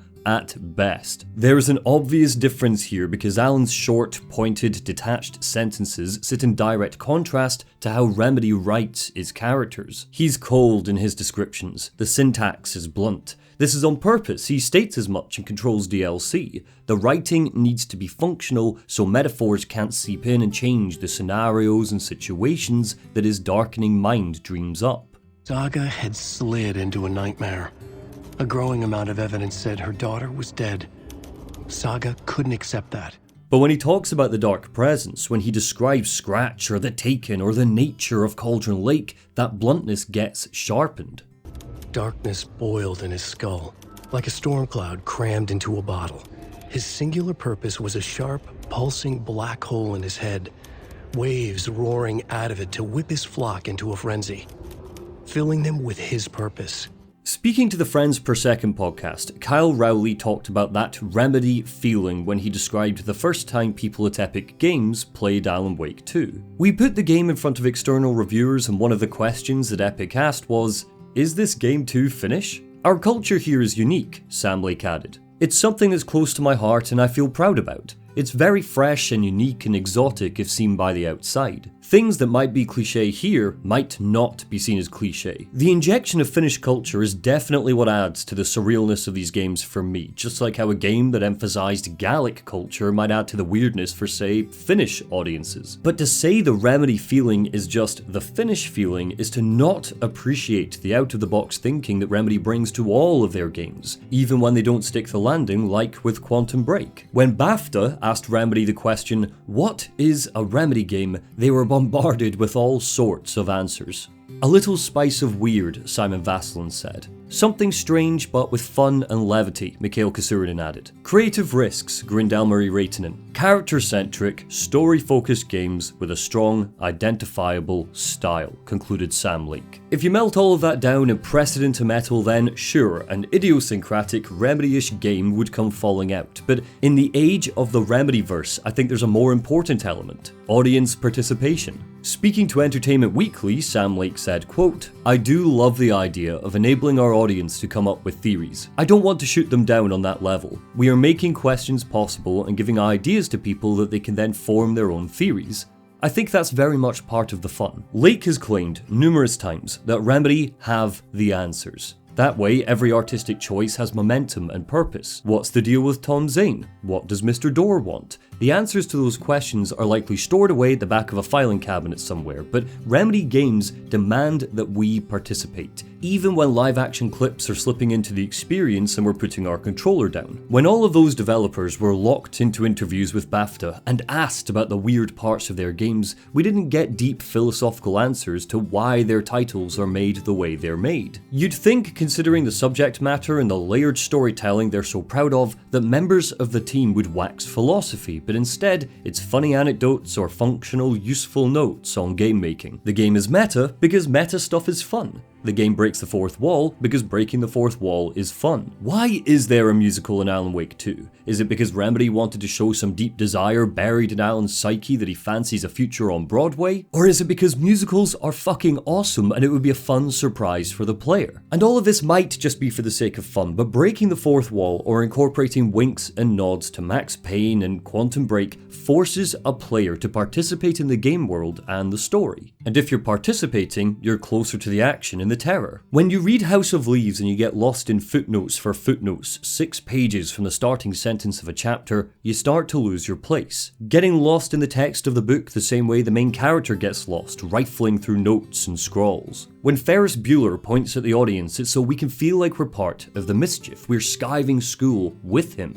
When Fleabag does it, we're part of the dark humour. We're her coping mechanism. When Alan Wake 2 does it, we are voyeurs. Spectators bleakly watching this vulnerable man lose control of his faculties while giggling at all of the in-jokes that he's not privy to. He doesn't know who the hell Max Payne is. He doesn't know why 665 is the neighbour of the beast. He doesn't get the twistedness of Sam Lake sitting next to him. He doesn't understand why him being protective of Alex Casey's portrayal in movies is such a personal thing for Remedy to put into their game. But we do. We saw the Max Payne movie.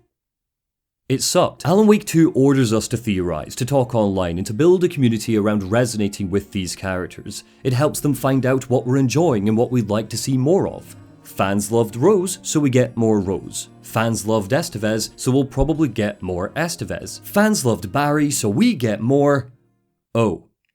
Oh yeah. I said back in Alan Wake 1 that I wanted more Barry Wheeler in all of Remedy's games, and while it seems like they're going to slot him into Control 2 because he's joined up with the Blessed Cult, presumably that game's antagonists, it is a damn shame that he's not here with his Christmas lights. Remedy know this would be a disappointment too. Later in the game's ultimate fourth wall break, we'll hear Pat Maines say, "Why no love for Barry?" But don't worry Pat, I've got you covered pal. I've asked Shannon Manor to whip up some Barrys for this video. Here is Barry in the musical, Barry at Coffee World, Barry with the Alan Wake cutout, Barry giving Alan a high five, BFFs for life, Cult of the Tree Barry, Barry helping Saga fight some Taken. Give the people what they want. You just really want to talk about Barry, so you slapped this paragraph in randomly, didn't you? Yeah! Alan Wake 2 will spin you from laughter to horror to confusion to frustration to disgust to curiosity, and eventually, when Saga gets to Cauldron Lake and sees Tor and Odin setting up the mother of all rock shows, we're pushed into a little hell yeah. Grandpa, you signal me when the song is done, and I'll use the clicker to bring Wake back. Hit it! Hello, Cauldron Lake! Great to see so many federal agents here tonight. The sky was black. Wake had made it this way. When Barry and Alan battled the Taken on the Anderson farm, it became a fan favourite moment. A rock and roll stage show that exploded into a much needed power fantasy after hours of being ambushed in the woods. When Herald of Darkness lit up projectors and screens, it felt like this was Alan Wake 2 trying to top that beat. But as spectacular as those moments are, as much as they'll make a player giggle, neither of them come close to how the Dark Ocean summoning made me feel. It's goddamn awesome. The song is stellar for a start. In fact, it might be my favourite Old Gods of Asgard track ever, just topping Balin Slays the Demon for distributing the power of rock and roll. Lyrically, the puns and the wordplay give this moment levity. Once more the ocean's a lake, Odin sings, so alike a land awake. We're reminded it's not just the taken or scratch we are overcoming in this moment. We are overcoming the game's ultimate monster, the story. It's referenced directly.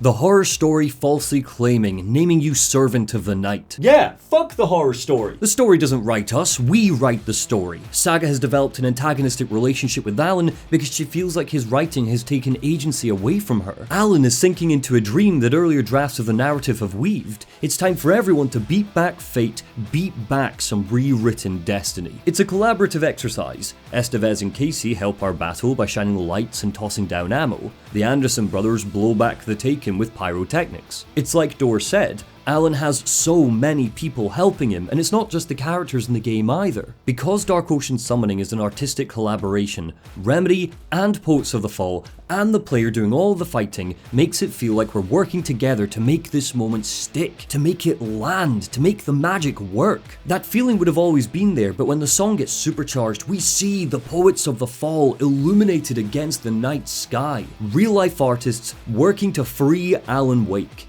This is the Remedy feeling. The collaboration. Sam Lake might be Remedy's poster child, and I don't want to minimize his impact because it is sizable, but it's when Alan Wake 2 draws attention to the importance of artistic overlaps that we feel what we always feel playing a Remedy game. Tor and Odin are here in their prime as the poets after a whole game where we're reminded of their age, but their art gives them youth and energy and power. Fat Bob Balder, their drummer who died of leukemia, joins them from the beyond. It seems he's alive and well in the dark place, so these two timelines, the vibrancy of their past, mixed with the sadness of their present, makes it emotional. The kick in the balls of the guitar riff and the drum beat and the lyrics that rouse something in the player's spirit remind us that everyone here is working together. The task ahead of Alan was insurmountable. He doesn't leave the lake by himself. He always needed the help. He always had to ask for help. 13 years we've waited. 13 years Alan Wake has been lost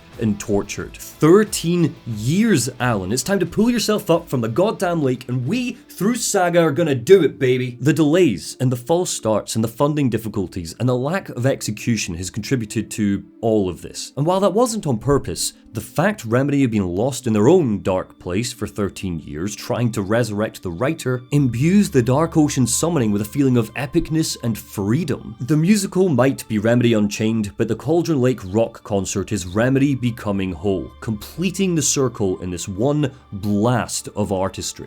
When Saga flicked the clicker and activated the overlap, Wake's body appeared on the shore for the briefest of seconds. A distant clack of the typewriter sounded, and he was gone.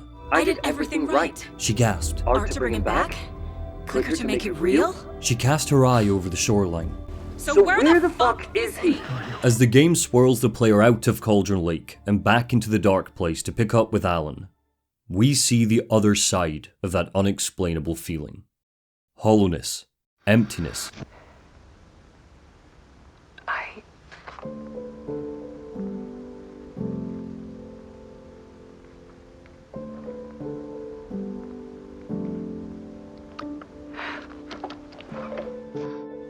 I can't keep going like I have been. It's time for a perspective shift. To go from photographer to subject. From artist to art. In Parliament Tower, we get to witness the end of Alice's documentary. After the hauntings, she tells us she can't keep going. She sets up her camera on a cliffside in Bright Falls and throws herself off the edge. After the high of Dark Ocean Summoning, we are faced with the most disturbing moment in the game. All of this has been for nothing. Alan trapped himself in the dark place to save Alice, and in trying to get out, it seems like he drove her to madness and death. Alan thinks this is all Scratch's fault. He was the one haunting her, right? But as he entered the writer's room one more time, full of rage, Wake cocked his gun and did what Zane told him to do. He didn't hesitate. He opened fire and killed a version of himself from a past loop, wrongly thinking it was Scratch. He haunted Alice. We did. Every time we completed the loops and re-entered Parliament Tower, we drove her to do something awful. Alan, and by extension the player, killed Alice Wake. And here it is, bluntly crinkling on screen, documented in snapshots. Click. Click. Click. Click. Do you remember any scene that kind of stands out that you're like, oh, okay, I didn't know that would be there in this game? The most emotional moment of the game for me, it was that moment with Alice. When it happened, both my son and I audibly gasped.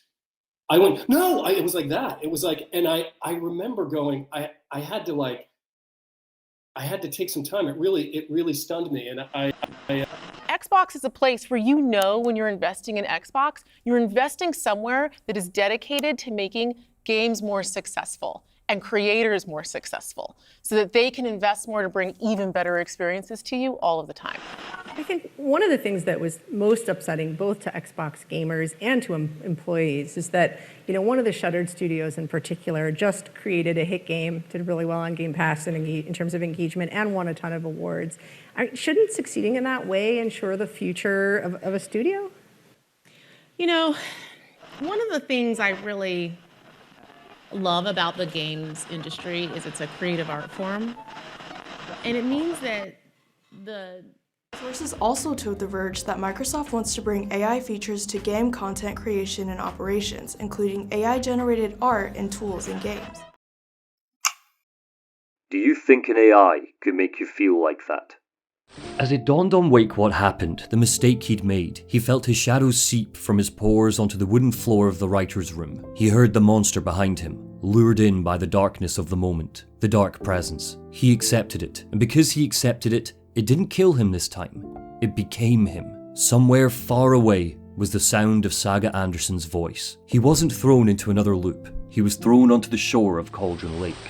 Once this twist had lapped over me, once I came to terms with the fact American Nightmare Scratch was dead and gone, and the real threat of Alan Wake 2 had been Alan all along, once I realised that to escape the lake, Remedy was boxing Alice Wake up and putting her in a fridge, I was furious.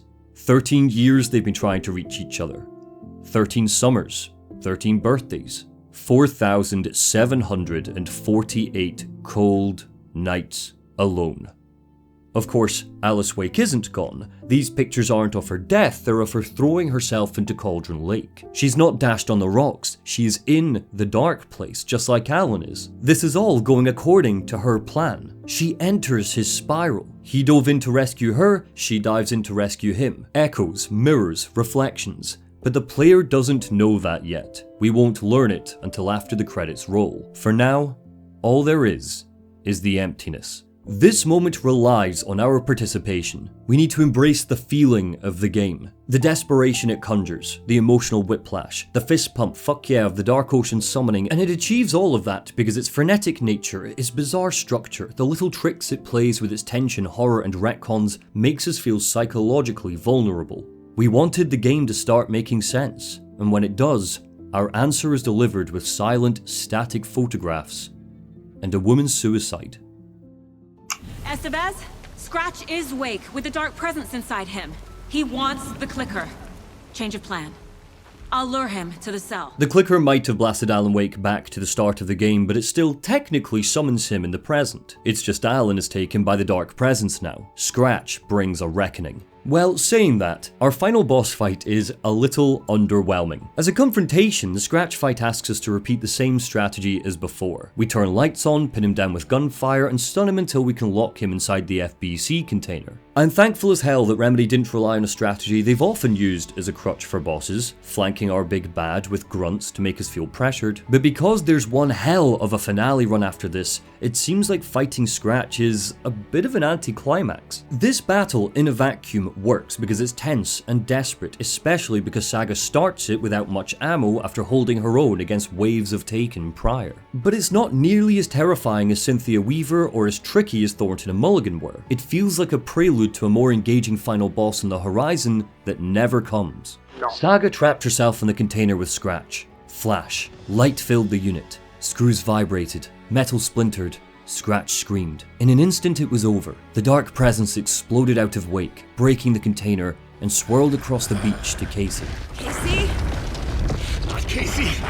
Scratch! The thing that had been Casey gurgled, reached down and tore the clicker from Saga's grasp. It threw her into Cauldron Lake. Darkness drowned her. Scratch gnashed and flicked the switch. This was his story now. His ending.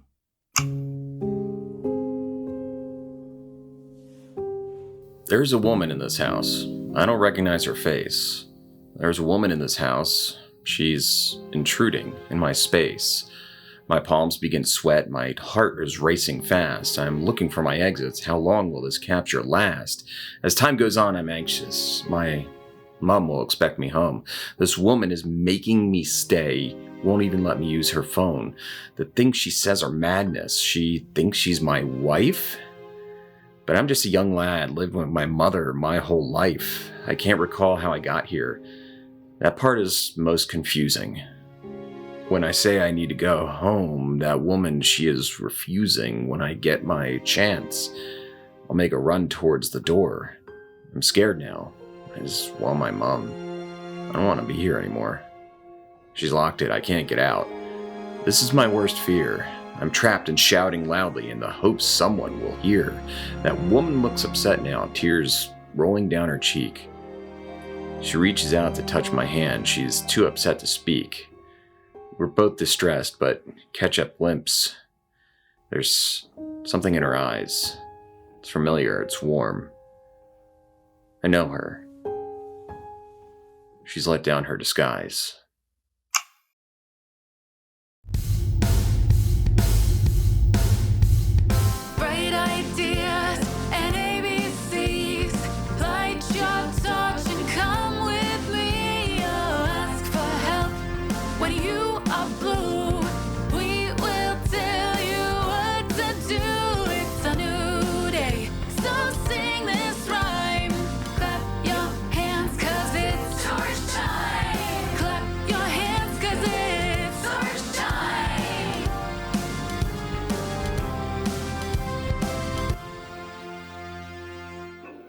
Hi everyone, and welcome back to Torch Time. Today, we're going to be talking about spirals. Sometimes, when I'm feeling sad or worried, I can feel like I'm going down a long slide. The more sad or worried I am, the longer that slide seems. In fact, a few years ago, it felt like the slide had no bottom, and the only way for it to stop was to just throw myself off the edge. But that would have been a very silly thing to do.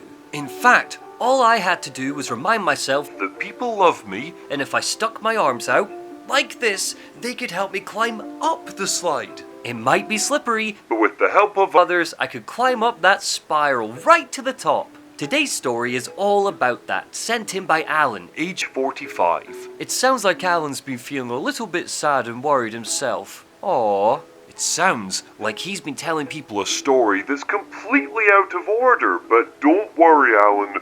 We're here to help. Fibonacci's Riddle by Alan Wake. Words by Monty Zander. Art by Naima Sawyer-Dimsky.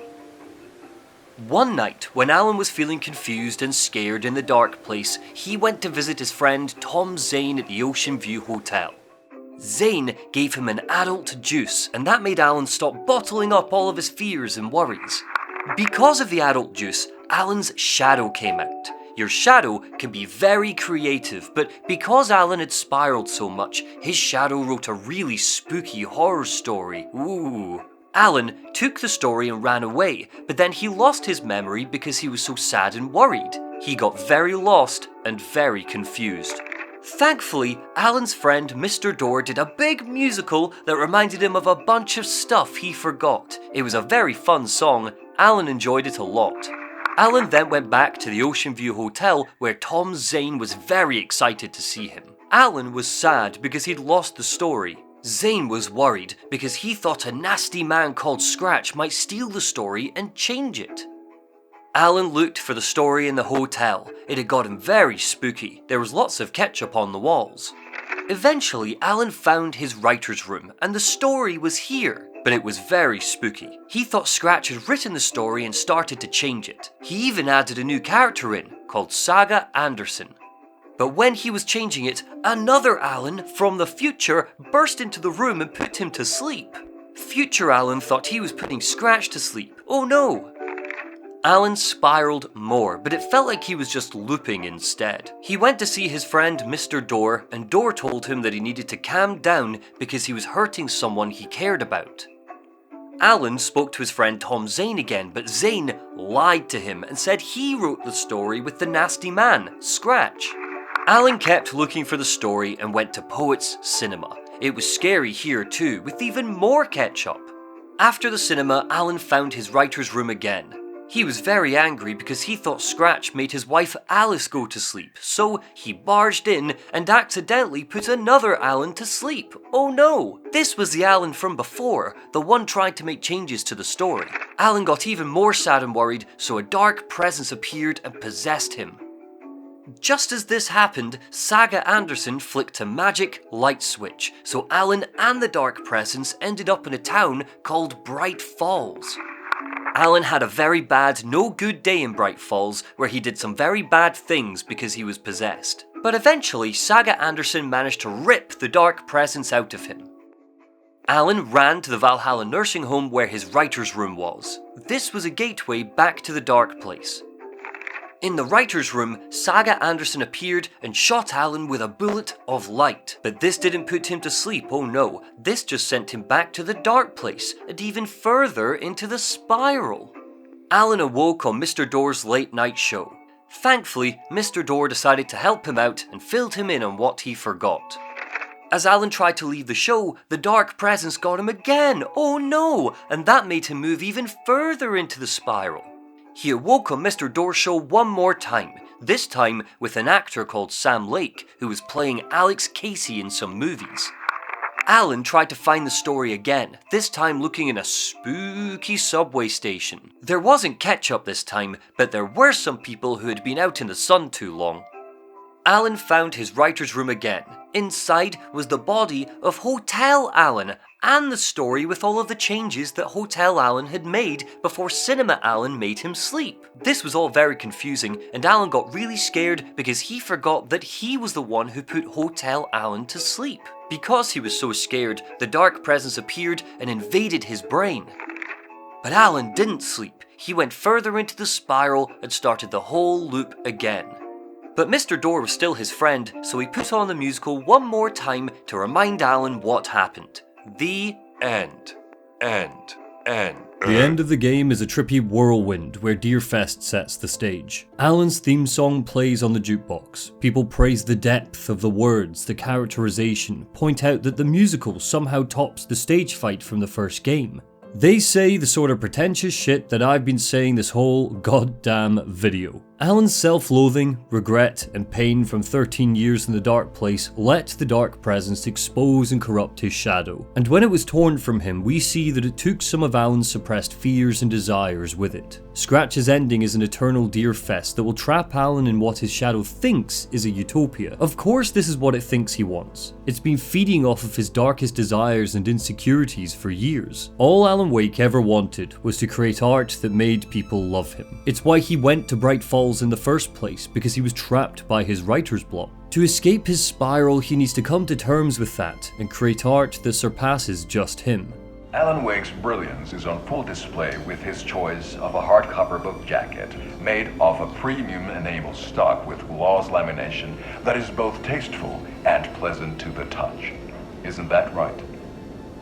We find our final Coscola advert in Deerfest. Ilmo is reviewing Alan's novel alone. Heartbreakingly, the shadow of his dead brother haunts the screen. The book review isn't a review of the art inside of the story. It's a review of the novel as an object. Breaking down its components coldly, describing the weight of the paper, the thickness of the spine, how glossy Alan's name looks on the cover. Peggy 18.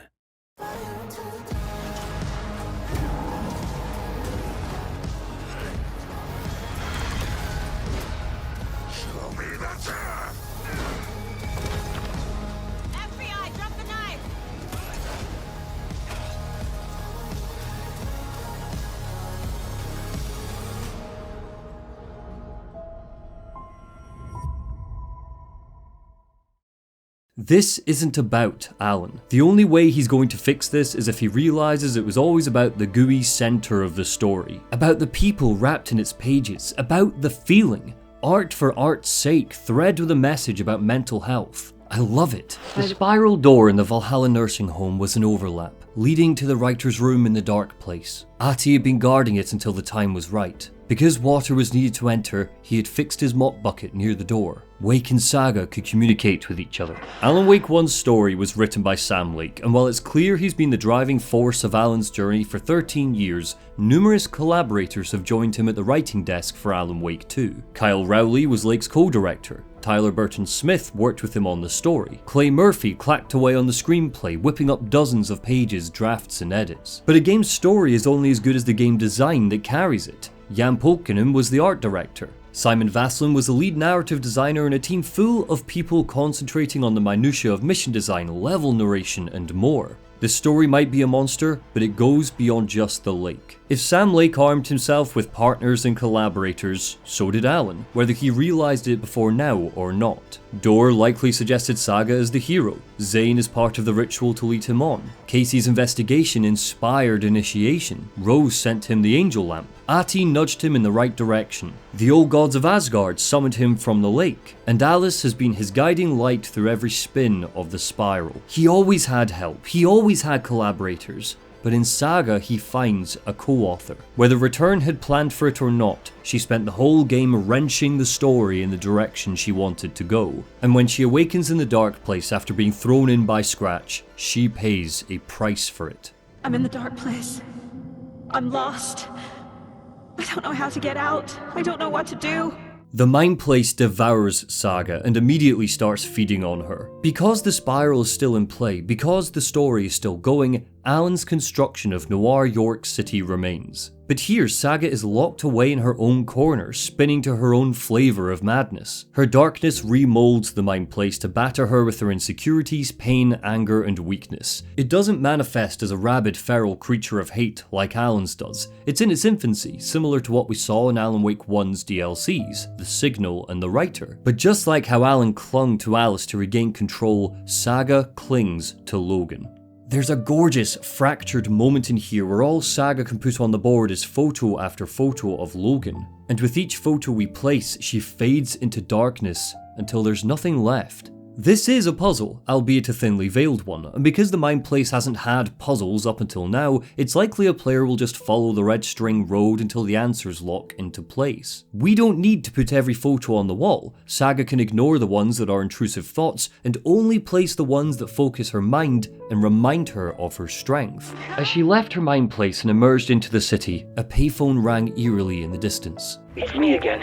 It was a voice she didn't recognize. If Wake had been here, he'd have said it belonged to his wife. You need to go to the statue at Parliament Tower Plaza. To make your ending come true, you will need what's inside the shoebox there.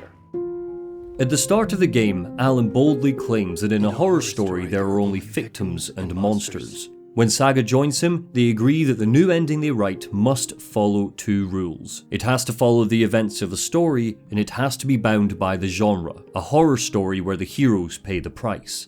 What is that price? Saga made Wake promise that Logan and Casey would be saved. Wake promised that everyone would be. When Scratch burst through the door, she activated the clicker and the monster burst from Casey's skull. It rushed into Wake. Saga raised the gun. A moment of hesitation, she fired. A bullet of light burst into the writer's skull. In a twisted way, Scratch is a co-conspirator on this ending too. The monster lay the road with Eternal Deerfest. Saga and Alan are just deciding where and how it ends. Some fans say that it loops forever. Maybe it does. Maybe even after Alan escapes the spiral, this loop will continue for all eternity, trapping Scratch in it so it can't breach the bars of time and swallow this plane of existence in one terrifying gulp. Maybe a piece of Alan, Saga and Casey will be sliced out of this reality and locked in their own little universe to do this dance for all time. Yggdrasil's branches grow past the stars and they will always grow. It's horrifying and beautiful because we can't comprehend the width or the distance or the systems it encompasses, and if this trinity of the writer, the seer and the detective get lost in their own pocket universe, what does that mean for Thor, Odin, Alice, Pat Main, Cynthia Weaver, Nightingale, Tom Zane, Tapio, Norman, Artie. Darling, thank you for watching. This has become my biggest project ever, and I'm absolutely honoured that so many artists agreed to contribute work, like Marina Ryan, Hot Cider, Mick Metalface, Lazo, Gaming University, Gentleboy, Hell, Checkpoint Show, Jaden Wark, Donovan Ralph, Naima Sawyer Dimsky, Kevin from Pixelit, Shannon Manor, Sedant Pandy, Alex O'Neill, and Yana Grace. It's been an absolute dream to collaborate with you all, and also thank you to my patrons, John Begley, Jubbin, Jaeger, Megan Lamb, Paul M, Infamous, Daniel Sorensen, Christopher Ray, Brandon Franklin. The most powerful thing about this ending, aside from the shock of the post-credits scene where we learn that Alice is still alive, or Alan's concluding phrase, "It's not a loop, it's a spiral." That's both a cheeky wink back to the first game's cliffhanger ending, and a climactic answer to the mechanics of the game's dream is that after spending a whole game monologuing and writing and narrating every single tragic event to the point where his voice can't even be trusted anymore, he finally stops talking. He's cut off in the middle of another.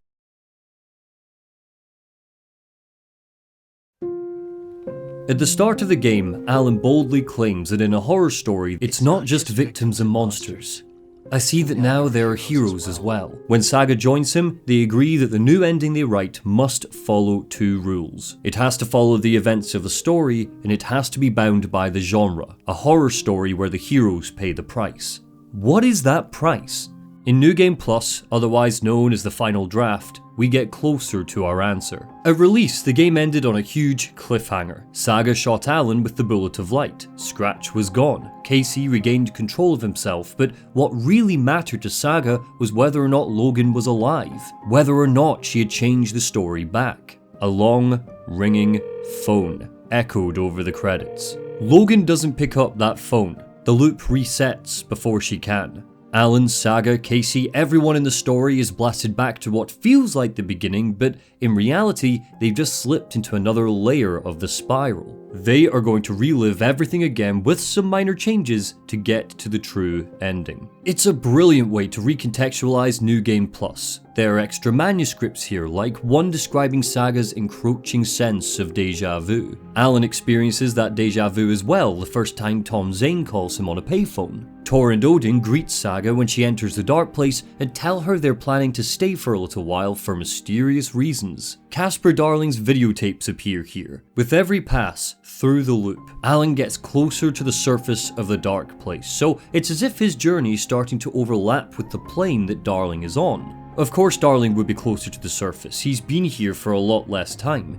He's not sank as deep as Alan. Alice's presence is felt more thoroughly. We see her blinking on screen. Alan even finds a photograph showing the moment he gets shot with a bullet of light. I'm still not certain how Alice is able to capture these moments. My simple theory is that because she, quote, became art by photographing the moment she threw herself into the lake, she doesn't need a camera in the dark place. She's an unseen force. Everything she sees gets captured. The major beats stay the same, but what the final draft is an opportunity for Remedy to do a bit of a victory lap. Suddenly, the graffiti on the walls gain new meaning. Suddenly, Zane's half-truths and bullshit artistry is a little clearer. Suddenly, the lyrics of the chapter songs go beyond metaphor. Suddenly, Door's involvement establishes weight because his relationship with Saga is so obvious. Suddenly, the structure of Alan's spiral that his story has been told completely out of order fades into view. Look at you, you idiot. These twists and turns were lying under your nose the whole time.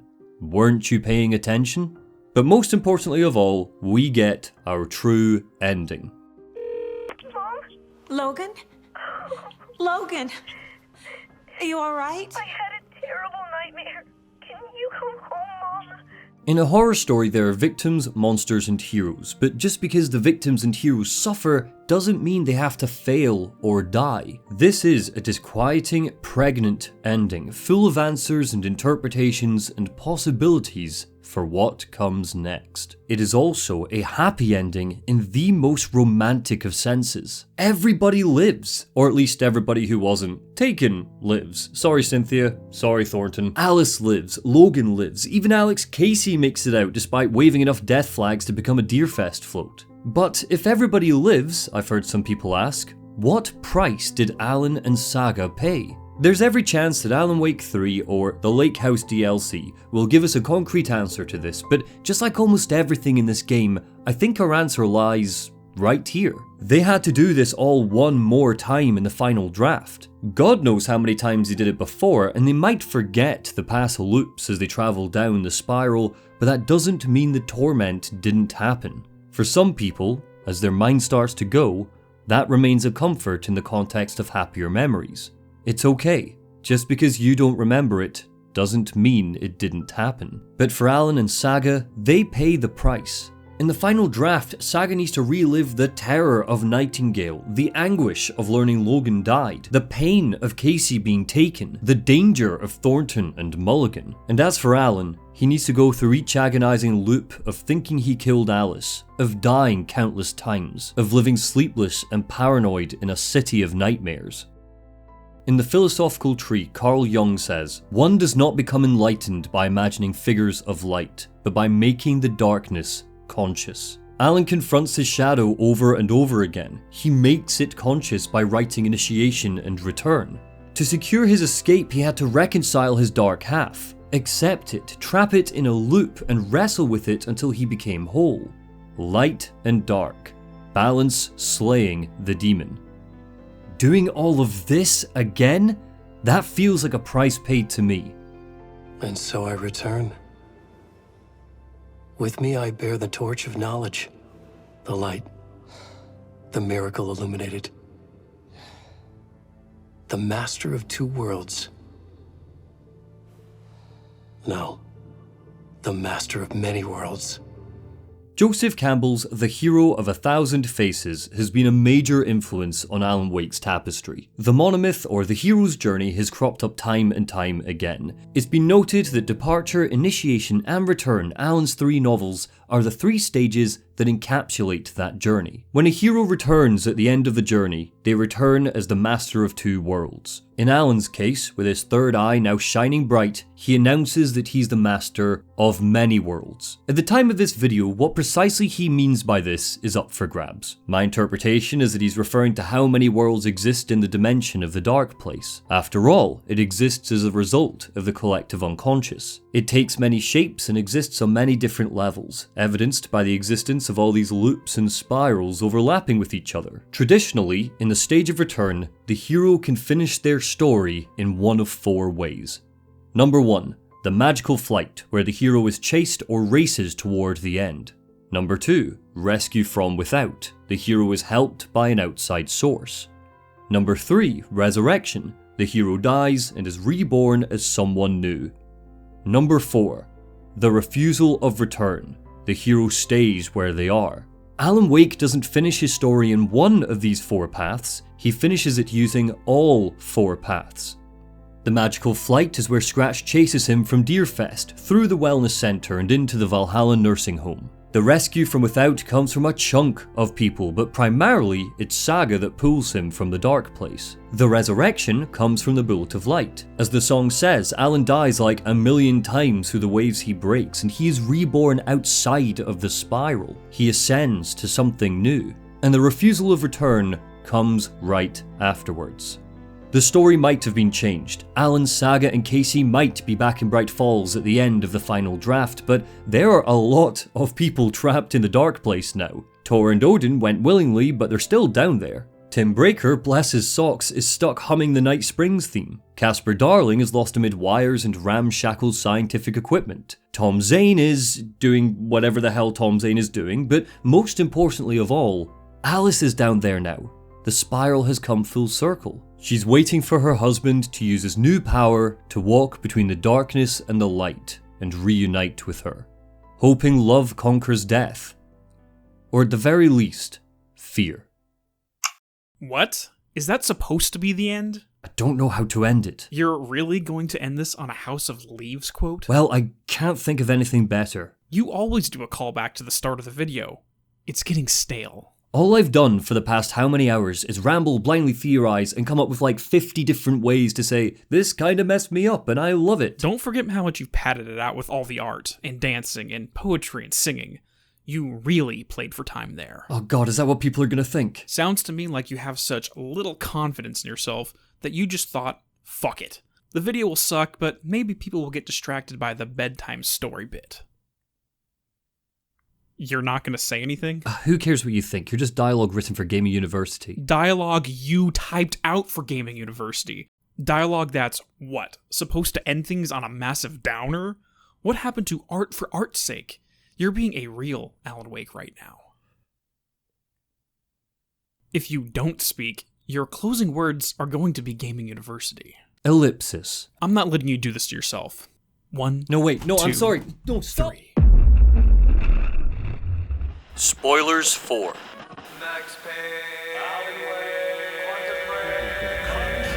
Monty, when are you going to talk about Alan Wake 2? I don't know how to talk about Alan Wake 2, and there are so many things to say. Did you write this? You didn't write this. Talk about Alan Wake 2. Have you heard the joke about the writer in the woods? Room 665 was Zane's. So are you just never going to talk about Alan Wake 2? I think that's what Monty said it is. I subscribed for Alan Wake 2. Where is it? I thought this was going to be the Alan Wake dance. Talk about Alan Wake 2.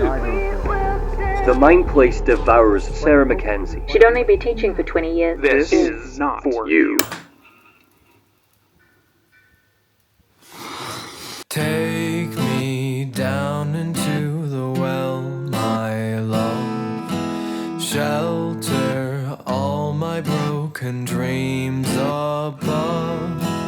Here I find where I belong. In the well I drown my song. Take me down under the waves, my dear. Hold me as we sink and fate draws near. Leave me not, for if you do, these waves will come for you.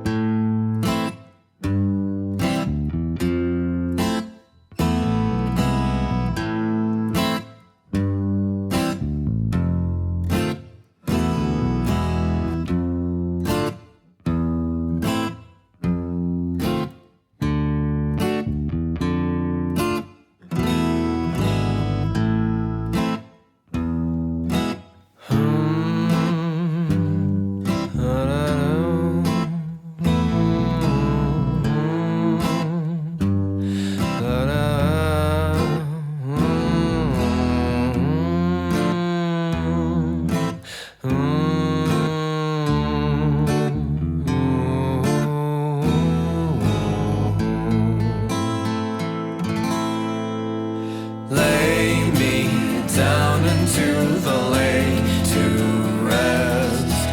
Tell our family I did my best. Gaze alone at skies of gray, knowing I'll be back someday. Kept in all of our pictures, memories stay.